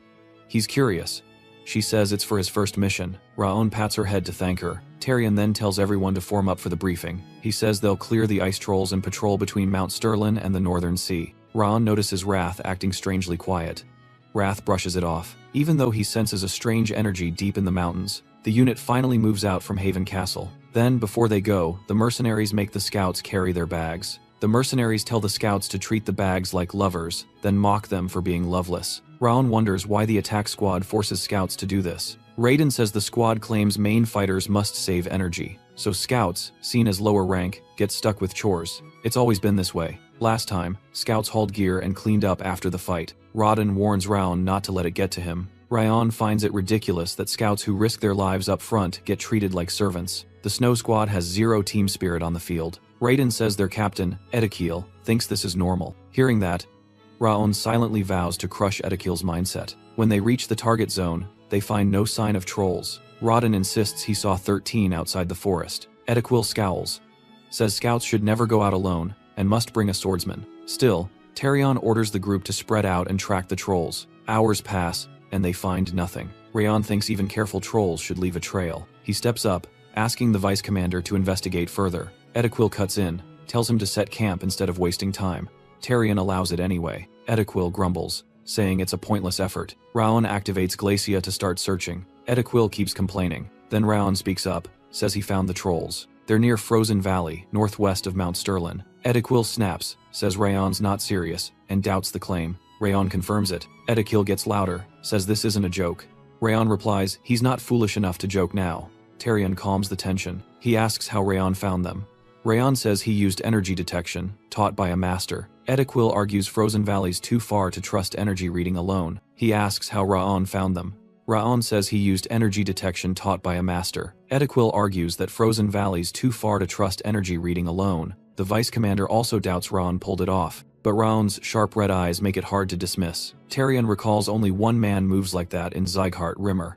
If Raon trained under him, it adds up. Beto steps forward, interested. He asks how long to reach the trolls. Raon says, 30 minutes to arrive, more to position. Beto's impressed Raon already planned the assault. He smiles, tells Tyrion they still have 2 hours.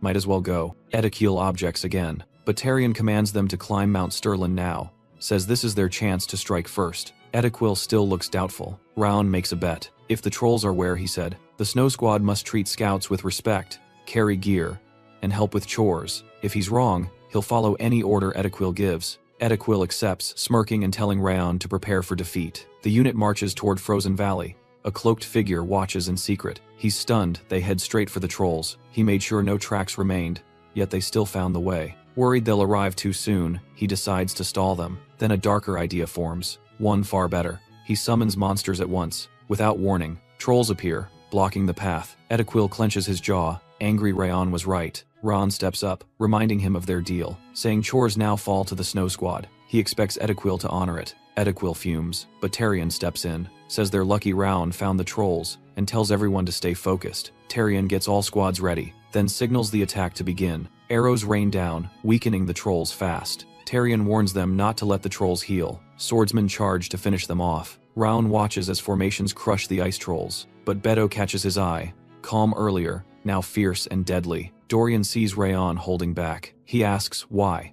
Raon says their job is to protect the scouts and wait. He also hints he has another enemy to fight. Orders come in for scouts to support from behind. Raiden tells the swordsman to press forward, crossbows to distract. He praises the momentum, since the group overwhelmed the trolls before they could respond. Just as Raiden considers getting Raon a gift, he senses something wrong. He turns and sees a troll warrior and a shaman nearby. The warrior lunges at Roden. Roden realizes he can't dodge in time. Terion and Beto leap in, saving him. They tell him to focus. Beto notes these warriors are no joke. Then a new threat strikes. The shaman attacks from above, casting spells from high ground. The vice commander commands the snow squad, and Beto, to contain the warrior, scouts must break the shaman's spells. Raiden tells his team to reload their crossbows. Suddenly, a cloaked figure fires ice bolts at them. Raon appears, slicing through the bolts with ease. Raiden watches, stunned. The masked enemy steps forward, whispering a prayer. He praises Raon and Terion, calling them impressive. The vice commander identifies the cloaked man as Eden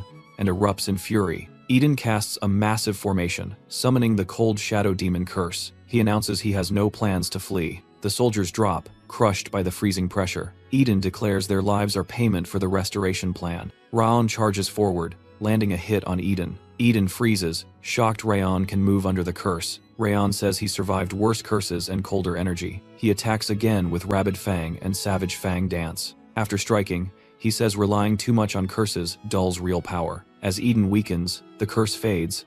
Edekiel watches.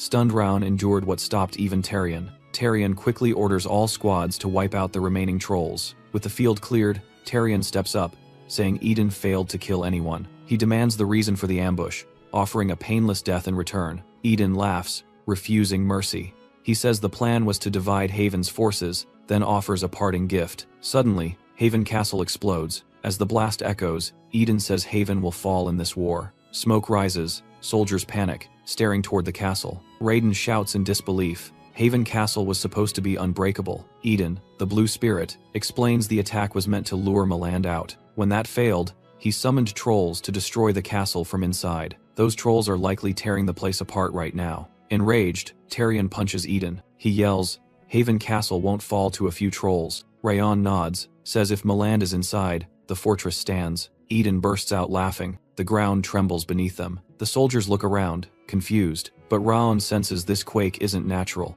The soldiers look around, confused, but Raon senses this quake isn't natural. Eden boasts that every step went exactly as he planned, and they've all danced to his tune. He claims no one can stop it now, only watch Haven Castle fall. Then he laughs wildly, mocking Terion and his men. Furious, Terion ends Eden instantly. He turns and tells all units to head back to Haven Castle right away. By now, flames rage inside the castle walls. Inside, Milland orders his troops to prioritize evacuating villagers. One squad handles fires, another blocks trolls. Just in time, Terion returns with the rest of the forces. Milland says they were ambushed by trolls and asks if anything strange happened outside. Terion reports Eden led the ambush. They took out the blue spirit, but warns the quake, and Eden's words suggest more threats are coming. Meland argues taking Haven Castle won't help their enemies much, but Terion counters, saying the chaos might trigger an early monster wave. With trolls, beasts, and a quake, a full wave seems near. The soldiers panic, fearing the damaged fortress won't hold. Milland shouts for silence. He scolds them for acting like cowards. He reminds them that Haven Castle shields the whole continent. If it falls, families and homes fall with it. His speech reignites their fighting spirit. He tells them to fight for more than survival, fight for their loved ones. His words quickly lift morale. Raon stands in awe of his command. Milland orders some to protect civilians, others to clean up. The rest follow him to the walls. He tells Dorian and Raon to stay inside and assist, but Terion steps in, suggesting both join the front. Meland pauses, says they'll die the moment the wave hits, but Terion replies, Raon took down the blue spirit in one hit, and Dorian returned without injury. They've earned a place. Meland finally orders them to climb the wall and help defend the castle. Terion replies, Raon took down the blue spirit in one hit, and Dorian returned without injury. They've earned a place. Meland finally orders them to climb the wall and help defend the castle. Climb the wall and help defend the castle. Once up there, a scout spots something massive heading their way. Milland sees it too. Dorian is speechless. Beto asks Edekiel if he's ever seen anything like this. Edekiel says, never. As the swarm approaches, now that battlefield faces a massive wave of trolls. Raon remembers Rimmer's words. Haven Castle is a battlefield without rest, a place where warriors never drop their swords. Now, that battlefield faces a massive wave of trolls. Meland asks for a number. Tarion says at least 1,000 visible, likely tens of thousands. Rayon stares, stunned. Even with his senses, he can't count them all. Milan asks if he knows about the waves, and he replies he knows a bit. He recalls how stopping waves always brings heavy losses, so soldiers are sent out constantly, hoping to limit the bloodshed. Things can be rebuilt, but the dead stay gone. Now, his task is clear. Protect as many as he can.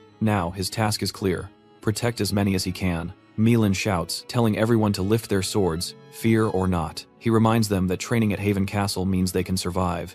Then raises his sword and promises a drink after. Shield and spear units form the first row, and archers climb the ramparts. At Milan's signal, a volley of arrows rains on the enemy. Dozens of monsters fall, wounded. Then, a scout rushes up, reporting an elite orc charging the main gate. Soldiers try to hold it back, but it doesn't slow down. Milan steps forward without pause. He swears he'll guard the gate himself. Meanwhile, orcs scale the walls, and orders go out to strike with aura once they reach the top. One still climbs over despite the defense. A soldier yells for backup. Rayon rushes in and cuts the orc down instantly. Breathing hard, he stands ready. Even after slaying hundreds, this still feels like hell. The enemy count barely seems to shrink. Suddenly, commands scream out, brace for impact. Boom, skull incoming on the right wall. It crashes and explodes on contact, blasting him off his feet. Heart racing for the others. He hears screams echo from below. Many fell off the wall, injured, and he moves to help. Then Milan's aura message reaches him, telling him to hold the stable wall sections, saying,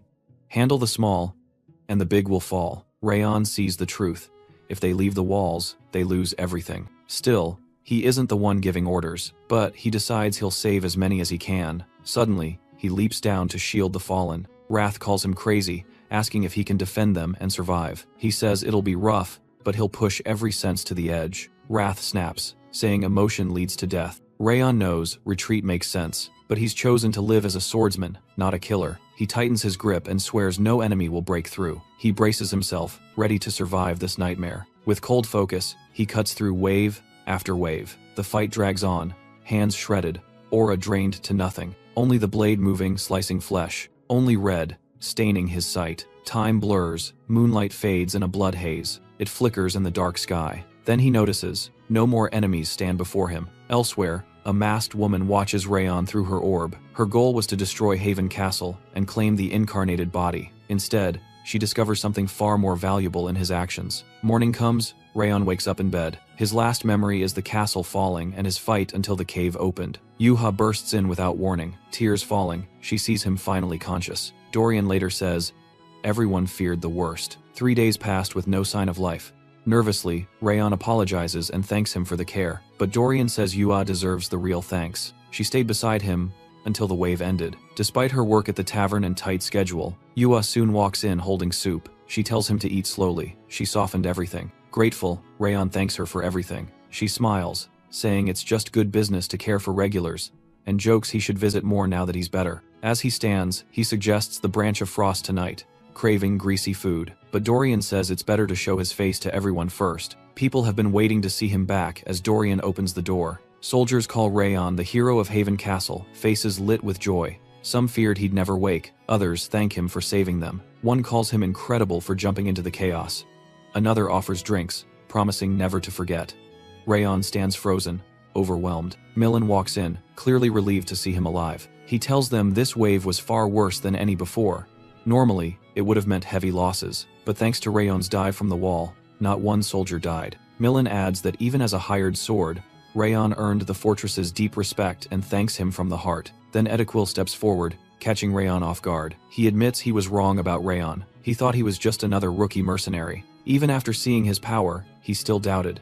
But jumping to defend others showed a real swordsman. Unexpectedly, Ediquil bows, apologizing for everything he said before. Afterward, Milan declares they've earned a festival. Food and drink will flow freely at Branch of Frost for 3 days straight. Soldiers cheer and rush off, ready to feast like survivors. Rayon watches them, smiling. Milan tells him to join in, saying he'll come after a meeting. The vice commander and corps leaders follow Milan out. Dorian suggests they go grab seats and get the party started. Later, in the council chamber, Milan questions if everyone plans to just praise Rayon. Tarion argues that someone who saved countless lives deserves a proper reward. Milan considers giving him something beyond gold, Haven Castle's artifact. Rodan looks shocked, thinking of the Snowhorn sword, while Tarion assumes Rayon might become the next lord. Millen clarifies the sword is only symbolic. Instead, he'll gift armor forged from the Orc Lord's Mana Stone, the White Soul armor, pricier than the sword, but Rayon earned it. Millen says he'll only feel at ease if Rayon wears it. Tarion and Raiden agree, saying it fits someone who saved so many lives. Then Etekiel speaks up. He questions if Rayon is truly just a mercenary, saying no ordinary fighter could use such martial skill. He notes Rayon's abilities and presses for his real identity. Millen apologizes, saying some things must stay hidden for now, but assures them Rayon is honest and sincere. He adds that when the time comes, Rayon will reveal everything, and for now, they should trust him. Millen closes the meeting by urging everyone to enjoy the festival and celebrate their new hero. 10 months have passed since Rayon came to Haven Castle, and it feels both short and long. So much has changed. He's achieved a lot. With the true soul sword from Kuberud, he learned to wield spirit energy. He endured a wave so brutal it earned the name Hell's Battlefield. After that, he unlocked a new way to use Glacia, boosting his strength. Through it all, he built bonds with Haven Castle's people. Now, tales of Rayon spread far and wide, earning him a new name. In the northwest, past the Levine Desert, Burin hears whispers of the hero of Haven Castle. A green-haired man says a blonde swordsman defended the wounded till dawn, now called Hero and Sword Demon.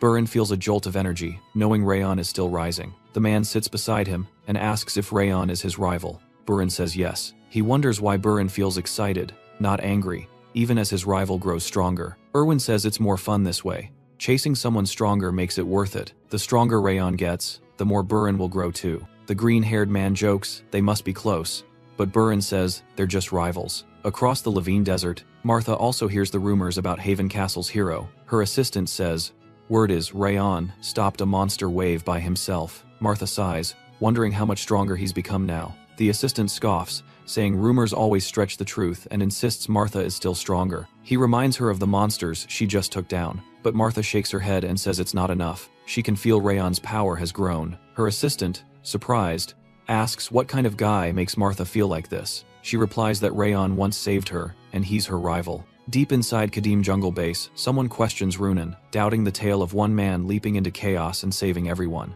A short-haired warrior calls it nonsense, says a kid couldn't do that, then asks Runan what she thinks. Runan calmly says, the story is true.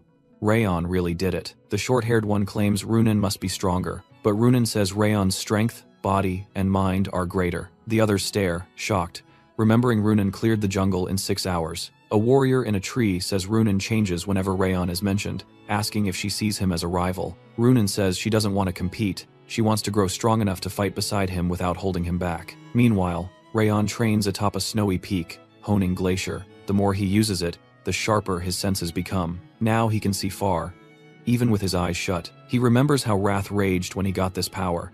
But lately, Wrath's been oddly silent. Always staring at Mount Sterlin, Rayon sees a chance and plans to tease out answers with a bet. But Wrath unexpectedly makes the first move. Curious, Rayon asks what kind of wager he wants. Wrath brings up Rimmer's test survive 1 year at Haven Castle, Rayon confirms, with only 2 months left. Wrath bets Rayon won't make it through the last 2 months. Rayon laughs it off, but Wrath says he never lies. Rayon quickly fires back, saying Wrath lies all the time and calls him dumb since the wave's over and only 2 months remain. With Balkan gone and reinforcements posted, Eden won't dare another strike.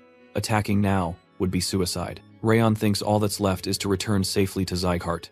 Grinning, he accepts the bet, and Wrath lights up. A month passes since Rayon took the wager. Now, just 1 month remains before graduation. Despite Wrath's warnings, things stay calm at Haven Castle, far from what he predicted. Wrath, annoyed, yells at Mount Sterlin, calling it lazy. One day, Rayon spots too many crows circling above the castle. Rayon spots too many crows circling above the castle. It makes him wonder if a monster is nearby. Then, he steps on something unexpected. Looking down, he sees a frog. He freezes. A frog in this cold makes no sense. Suddenly, the ground shakes hard. Screams echo as people panic, thinking it's an earthquake. The warning bell blares. Scouts shout, "A wave is here!" Soldiers scramble, confused since it's not wave season.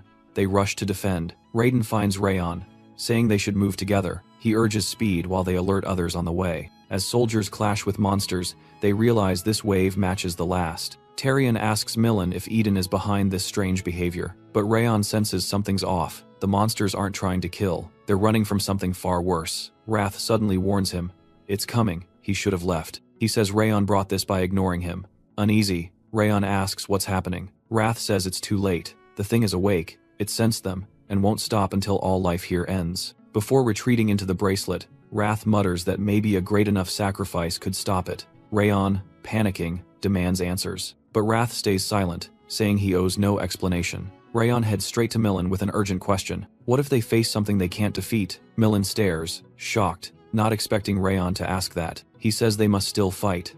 Lives depend on it. Even if it costs them everything, they must stall for evacuations. That's why Haven Castle stands. A monster suddenly creeps behind Rayon, but he kills it fast, knowing they don't even understand what they're facing.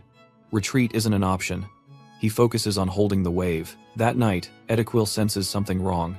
He tells his men to press forward while the monsters are still shaken. Then, Rayon notices something strange. Animals are rushing toward the castle, same as the crows did. He's never seen this during a wave. Elsewhere, Millen orders Tarion to send troops to evacuate civilians, even those outside. Tarion hesitates, but Millen pushes him to act now. Millen then sends an aura message to Rayon, telling him to leave if it turns dire. Rayon asks why. Millen says he now understands and begs him to live, saying he has a greater future waiting. He promises Rayon's name will live on at Haven Castle, but Rayon clenches his jaw, refusing to run. He won't let others die while he escapes. He chooses to stay, no matter what. Then, he feels a terrifying force, and cold dread hits him, Over 12 hours have passed, yet the sun still hasn't risen. Then, a horned figure approaches the castle, muttering that it's cold, tired, and done with everything. Now awake, it declares it must erase all. Rayon freezes in shock as it nears. Wrath appears, saying Rayon was too slow to notice. He finally reveals the name,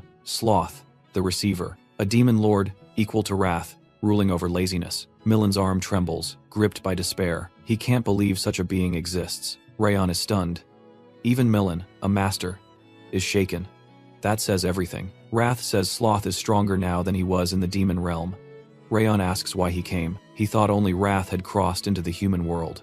Wrath dodges, saying Rayon wouldn't get it, then gives in, deciding to explain Sloth's arrival. Wrath says constant battles, including Eden's, sent shockwaves up the mountain. Those tremors woke Sloth, who'd been half asleep for ages, but now he's fully awake. Wrath decides to tell a story. The demon world is chaos, filled with hunger and war. Sleeping makes you prey, but Sloth, who never stopped sleeping, still became a lord. He wiped out anyone who disturbed his rest, killing all who dared speak or fight him for 1,000 years. That's how he rose to lordship. Now, Sloth wants revenge on those who woke him. Rayon asks if there's a way to stop him. Wrath says only someone like himself or Rayon's grandfather could make Sloth back down. Rayon asks, doesn't Sloth kill anyone who wakes him? Wrath explains if a battle drags on, Sloth can't sleep, which he hates even more. Rayon realizes Sloth lives by one rule: never disrupt his sleep. Wrath offers two options: let him take full control, or face total destruction. These are the only chances to save everyone. Rayon hesitates. If Wrath takes over, it could mean 2 demon lords walking the world. Rayon hesitates. If Wrath takes over, it could mean 2 demon lords walking the world. He decides, if there's no other way, Wrath can act, but only to stop Sloth, as he's about to agree. Millen steps in, filled with gratitude. He says since Rayon arrived, things changed. The last wave proved Rayon is a real leader. Now Millen wants to lead by example. He draws aura into his blade. He says his time is done, he's lived enough. But Rayon's path is just starting. He'll do far greater. Moved by Millen's courage, Rayon feels ashamed. He channels his aura, ready to fight. He tells Millen this is too much for one man, and he'll stand with him. Rayon yells for an evacuation, saying Millen gave the order. Tarion protests. He won't leave them behind. He'll fight with them. Millen shouts back, saying Tarion can't even stand. His job is to save one more life. This is what they're here for. Reluctantly, Tarion commands all troops to fall back and open the south gate. Every second, Rayon and Millen hold the line. More lives can escape. Soldiers retreat, begging them to survive. Wrath smirks, mocking their hope. Sloth already stands at the gate. Sloth mumbles again, cold and drained. Annoyed, he had to come at all. Then he releases a surge of power at the castle. It nearly knocks Rayon down. That earlier pressure wasn't even Sloth's full force. Wrath repeats, give up your body or face destruction. But Rayon refuses to quit. He believes in another way, using what he's learned. He recalls Sloth's traits: time, stillness, strength, cold, and drowsiness. Then he suddenly offers Wrath a deal. Wrath is caught off guard. Rayon explains. He'll carry Wrath's fury if he gets the power to fight Sloth. Wrath laughs, saying there's nothing in it for him. Rayon argues back. He could just deny Wrath's control. If Wrath refuses, they both die. But if Rayon's way fails, Wrath gets the body. Wrath goes quiet.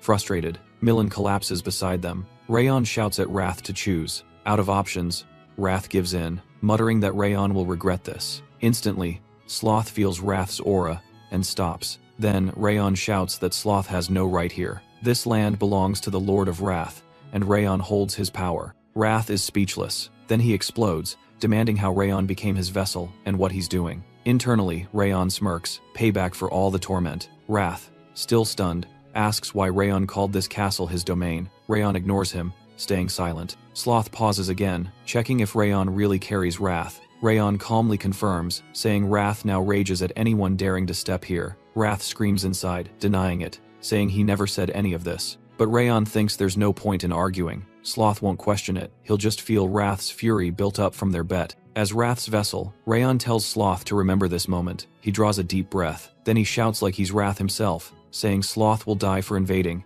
and if he stays, he'll never sleep again. Wrath, baffled, asks if Rayon's lost it. Sloth suddenly panics, fear gripping him at the thought of losing sleep forever. Rayon sees it's working and pushes the act further, pretending to calm Wrath down. Stammering like he's terrified, Wrath will descend. Wrath watches in disbelief, trying to understand what Rayon is doing. Rayon keeps the act going, telling Wrath to save his strength for conquering the continent, not Sloth. Finally, Sloth responds. His eyes fixate on the bracelet around Rayon's wrist. Still in character, Rayon asks if Wrath will punish Sloth for daring to strike his people, or chase him forever, robbing him of sleep. Sloth freezes, disturbed by the idea of eternal pursuit, wondering if Wrath would really fight forever. He realizes continued conflict with Wrath means endless insomnia. Seeing the human with Wrath's bracelet and deep knowledge, Sloth believes he must be real. Inside, Rayon's thrilled he used the bracelet and Sloth's weakness perfectly, just like Wrath said. He reintroduces himself as Wrath's vessel, destined to bear his power. Then he says Sloth came because the wave disturbed his rest. Shifting blame, he claims Eden caused it all, using monsters.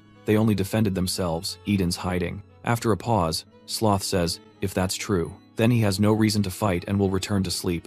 Sensing this, Rayon pushes harder. He acts like Wrath is about to break free, pretending panic, like Wrath's not finished, then shouts, as Wrath, that Sloth can't walk away after harming his people. Sloth protests, but Rayon, channeling Wrath, silences him, saying without his arrival, everyone would be dead. He demands retribution, life for life. Sloth caused deaths, so repayment is due. Sloth must either give up sleep or pass his power to Wrath's vessel. Wrath realizes Rayon planned this from the start. Sloth finds the answer easy. He begins transferring his power to Rayon, even as Wrath yells to destroy the human, warning he's being fooled. But Sloth continues, ignoring him, pouring in his power. The system confirms Sloth's power now resides in Rayon's soul and body, pending adaptation. Rayon feels it flow through him. Wrath collapses inside.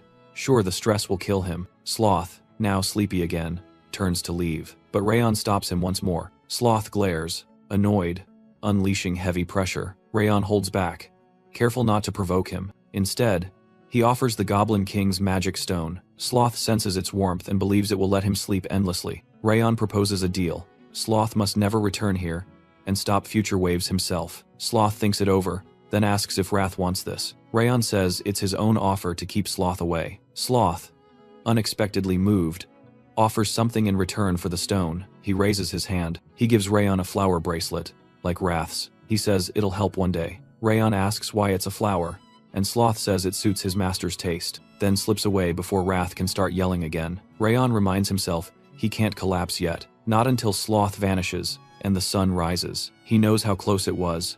Wrath curses him, clearly defeated. Rayon exhales, thankful he knew Sloth's weakness, and got Wrath to agree.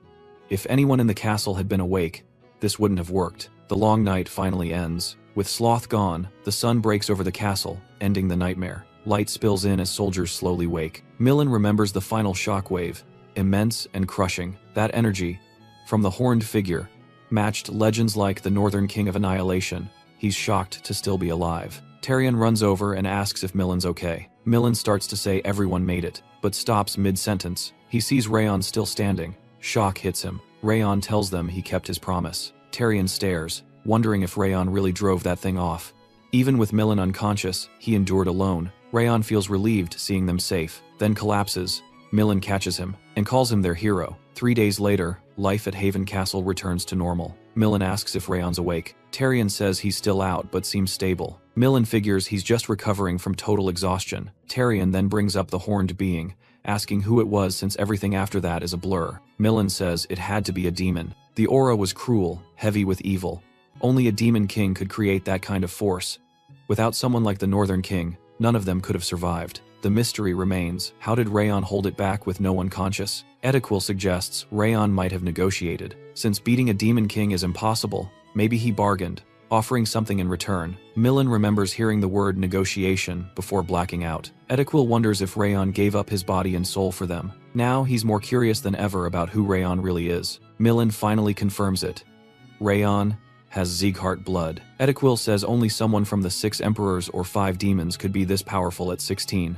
Tyrion agrees, thinking it makes sense if he's a Sieghart. Milan feels deeply grateful for all Rayon gave up, and swears he'll back him from now on. Eventually, Rayon wakes. He sees the familiar infirmary, guessing things turned out okay if he's still alive. As he lifts himself up, he spots Yua sleeping beside the bed, a bucket and towels nearby. He wonders if she's been caring for him the whole time. Though unsure when he'd wake, she never stopped caring for him. Strangely, Rayon feels no fatigue. In fact, he's fully recharged. His senses feel sharper. Wrath suddenly asks if he feels lighter, then starts yelling, shouting that his head feels weird, not his body, and calls Rayon a fraud. Rayon thanks him instead of arguing, but Wrath takes it as mockery and threatens him. Wrath mutters that only Rayon could fool 2 demon lords, calling Sloth the dumbest of them all. He screams it's insane for Rayon's soul to grow from lasting a few minutes. Puzzled, Rayon checks his stats' multiple rewards, lots of skill upgrades. He realizes he never reviewed anything after collapsing, and now sees something odd. Thanks to the sloth trait, his stats rise while sleeping. Both he and Wrath freeze, stunned. Rayon now gets it. His sleep equals a full day's training. He's thrilled by the gain. Wrath fumes, blaming Sloth for not finishing him. He demands Rayon's stat numbers. Rayon replies calmly. He gained around 11 points. Rayon smirks, saying Wrath's rage is boosting him again. Just then, Yua stirs, and Raiden enters. They both ask how he feels. Rayon says they're worrying too much. Raiden says, Commander Milan wants a word. Later, Rayon meets Milan. The commander, relieved, says he's never seen someone heal so fast, and believes Rayon will soon surpass him. Rayon says he just got lucky, but Milan says there's no need for false modesty. Then, apologizing, he asks what happened with the demon. Everyone looks to Rayon, who fears revealing too much could turn them against him. Before he speaks, Milan interrupts, saying he doesn't need to explain. Rayon is confused but listens. Milan says they know it was a demon king, and believe Rayon bargained with him, offering his soul to protect them. Rayon is stunned as Etiquil and Tyrion agree. They praise him for negotiating with a demon. Rayon panics inside, unsure how to respond. Wrath screams that it was Sloth who gave up, and no demon king wants a human soul. Milan stands and says Rayon gave so much, now it's their turn to repay him. The captains bow in respect. They declare that Haven Castle stands with him, and he only needs to ask. After a pause, Rayon says he does want one thing, a match with Milan before heading home. Time passes, graduation is only a week away. Sloth's trait helped him master his growing power. He understands his limits and control. His body is now at its best. He heads to the arena for the sparring match. The crowd cheers, shouting for him to beat the commander. Milan asks if he's ready. Rayon nods, saying he's been waiting for this. No more delay. Milan declares the fight begins. Rayon instantly senses the crushing force radiating from Milan, Haven Castle's master. Without pause, he lunges in with a fierce blow. Milan meets the strike, barely moving. Blades clash. A storm of blows fills the arena. Etiquil braces for the shockwaves, while Tyrion, eyes locked on the duel, can't believe Rayon, still an expert, is pushing this hard. He mutters. No one's grown like this before. At this pace, mastery is just one step away. Another voice adds, Rayon was far weaker when he arrived. As the clash intensifies, Milan notes Rayon's power and speed, but says his strikes still lack edge. He reminds him it's a spar, then asks if he really thinks this is enough. Rayon simply answers he's getting stronger. Drawing his rabid fang sword, he swings again, spots a gap, throws a punch without hesitation. But then, Milan catches it, barehanded, unfazed. He counters instantly, forcing Rayon to retreat. Rayon's shocked, convinced that opening should have hit. Yet Milan blocked and struck back like nothing, not even winded. Seeing Rayon stunned, Milan tells him to speak up. Rayon says Milan reads all his moves and keeps aura and sword energy flowing without tiring. Milan says the key difference is the middle energy core. unlocked only at mastery. That core fuels endless aura with ease. Meland acknowledges Rayon's peak expert rank, but not yet a master. He says Rayon can't outlast or overpower him. That truth hits hard, revealing the core's true edge. That's the power of a real master. Meland asks why he's smiling now. Rayon says it's hope. He sees the path forward. There's still more to learn. Meland nods. Time to show what mastery really looks like. He channels everything, ready to unleash his finest skill. Ice Dragon's Bane, the move that once ended the Ice Dragon with Icehorn Sword. Meland fires it without holding back. Rayon doesn't dodge, choosing to face it, a test he can't waste. He summons his own power. Meland asks, curious, what skill this is? Rayon combines his Haven Castle training and Thousand Flames memory from Sloth, calling it 10th Flame, Fire Dragon's Breath, shortened to Fire Dragon's Breath. Meland is eager to see if his sword or Rayon's flame wins out. Both rush in, neither slowing. Their powers crash. An eruption blinds the arena in smoke. Tarion is stunned, wondering if Rayon truly matched the commander. As the dust fades, all eyes strain. Unbelievably, both men still stand. Rayon bows, thanks Meland, and admits defeat with humility. Cheers erupt. The crowd roars for Meland, but Rayon's effort earns deep respect. His name rings loud as cheers fill the arena for his rise and resolve. Meland, watching quietly, admits Rayon's skill exceeded all expectation.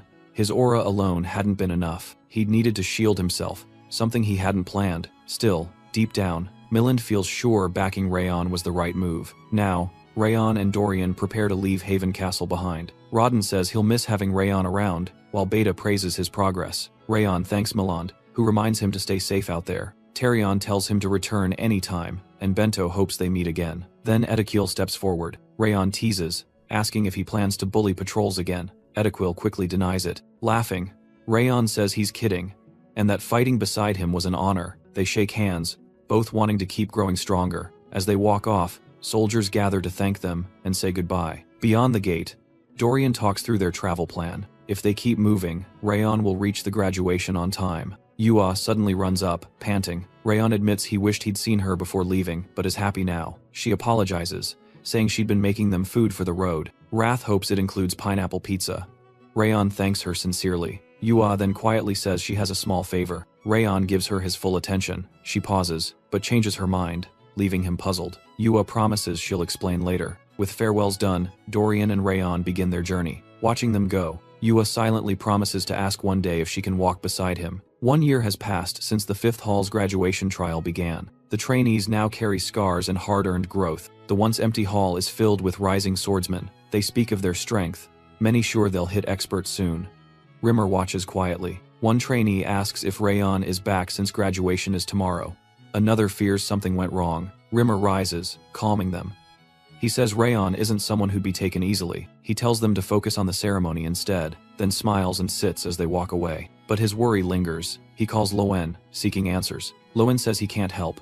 Rimmer panics, clinging to him, saying Rayon's return is long overdue. Normally, Rimmer would send a secret letter, but the Heavenly Sword Order has locked every path, even set traps above. Loen wishes he could help, but says Glenn locked everything about Rayon under top-level clearance. Rimmer mutters that if Glenn worries so much, he could at least show his grandson some warmth. Fed up, Rimmer decides to confront Glenn himself. He tells Loen he'll share whatever Glenn says, then strides away. Loen stands tense, staring toward the inner quarters. Moments later, Glenn erupts with power as he deals with Rimmer. At the Central Martial Hall, Karun receives word that Rayon might already be dead. The report says Rayon should have returned a month ago.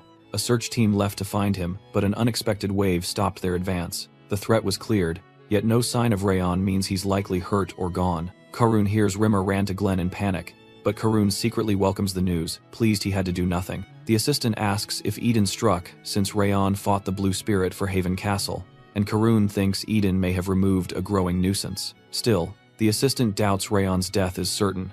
Karun shifts to the exam rules. He says Rimmer's test measures early growth and decides who qualifies as swordsman, a process lasting days. So even if Rayon returns this night, he won't make it. Karun imagines the disappointment on his face as the assistant leaves. Karun thinks he once struggled to decide how to handle the boy, but this settles everything. He admits Rayon at least made things interesting. The 5th Hall's graduation ceremony finally begins. Sylvia watches from the side, worried her son will be disqualified if the event continues. Her maid insists they won't start without the head trainee. Karun, however, feels pleased. Meanwhile, Trainees chat about the ceremony and the missions they endured. Then Burin steps forward, telling them to stop wasting time since graduation is near. He orders them to focus and return to their spots. He sighs, wondering when they'll show real maturity. Martha approaches behind him, saying he's still stiff and unchanged. Burin thinks she hasn't lost her sharp tongue either. She doesn't care how blunt she sounds. Burin warns she'll struggle after graduation if she treats everything like a fight. Martha shrugs, saying people quiet down once she beats them. Burin wonders how far that confidence goes. He glances at the gate, wondering why Rayon isn't back, and if Eden ambushed him. Runan states firmly that Rayon will return, because he won't fall to people like Eden. Martha adds that she prefers he stays gone, so she can take the lead role. Runan yells that Rayon will absolutely come back and tells her to stop talking nonsense. Martha shouts back that if he were coming, he'd already be here. Burin tries to break up the argument. Suddenly, the announcer declares the ceremony has begun and orders all trainees to their places. Then he announces the arrival of Sieghart's eternal son, the ruler of the North, Patriarch Glenn Sieghart. The hall erupts in greeting. Rimmer quickly asks Glenn to wait because 2 trainees still haven't returned. Glenn refuses, saying graduation was set for February. If they aren't here, they fail. He asks if Rimmer wants a delay just for those 2. Rimmer, defeated, announces the ceremony will proceed, led by the Patriarch and elders. Roll call begins. He confirms 43 trainees, with 41 present, 2 absent. Whispers spread as trainees realize it might start without Rayon. Rimmer ends roll call and declares the ceremony open. The gate begins to close, then it halts unexpectedly. Trainees look around, confused. Rayon and Dorian finally arrive at the entrance. Rimmer breathes out, relieved. Rayon announces he's back. His friends rush over. He apologizes for the delay. They joke he nearly failed. Dorian quietly reminds them he's here too. Rimmer's glad Rayon made it, and tells him to get in line. As Rimmer leads him forward, Karun steps in their way. He tells Glenn the others came a month ago and proved themselves. Rayon didn't. He says that disqualifies him. Glenn replies that the instructor should judge based on Rayon's year-long conduct. Karun argues Rimmer wouldn't waste everyone's time unless he was sure. Rimmer says he can prove it here and now. Rimmer and Karun draw swords, aura exploding. Everyone watches, stunned by how much Rayon has grown. Rimmer shouts. Swordsmen speak through combat. Their energy shoots high into the sky. It bursts like fireworks. The crowd cheers. Karun's shocked that Rayon blocks Rimmer so easily. He wonders what happened to him this past year. Rayon says, this should be proof enough. Karun clicks his tongue and sits, unable to argue. Rimmer turns to Glenn, asking if they can proceed. Glenn eyes the battlefield, then says he'll question Rayon after the event, but gives the okay. Rimmer calls head trainee Rayon forward for final roll call. All 43 trainees now accounted for. No absentees. The graduation ceremony of the 5th training hall begins. The graduation ceremony of the 5th training hall begins.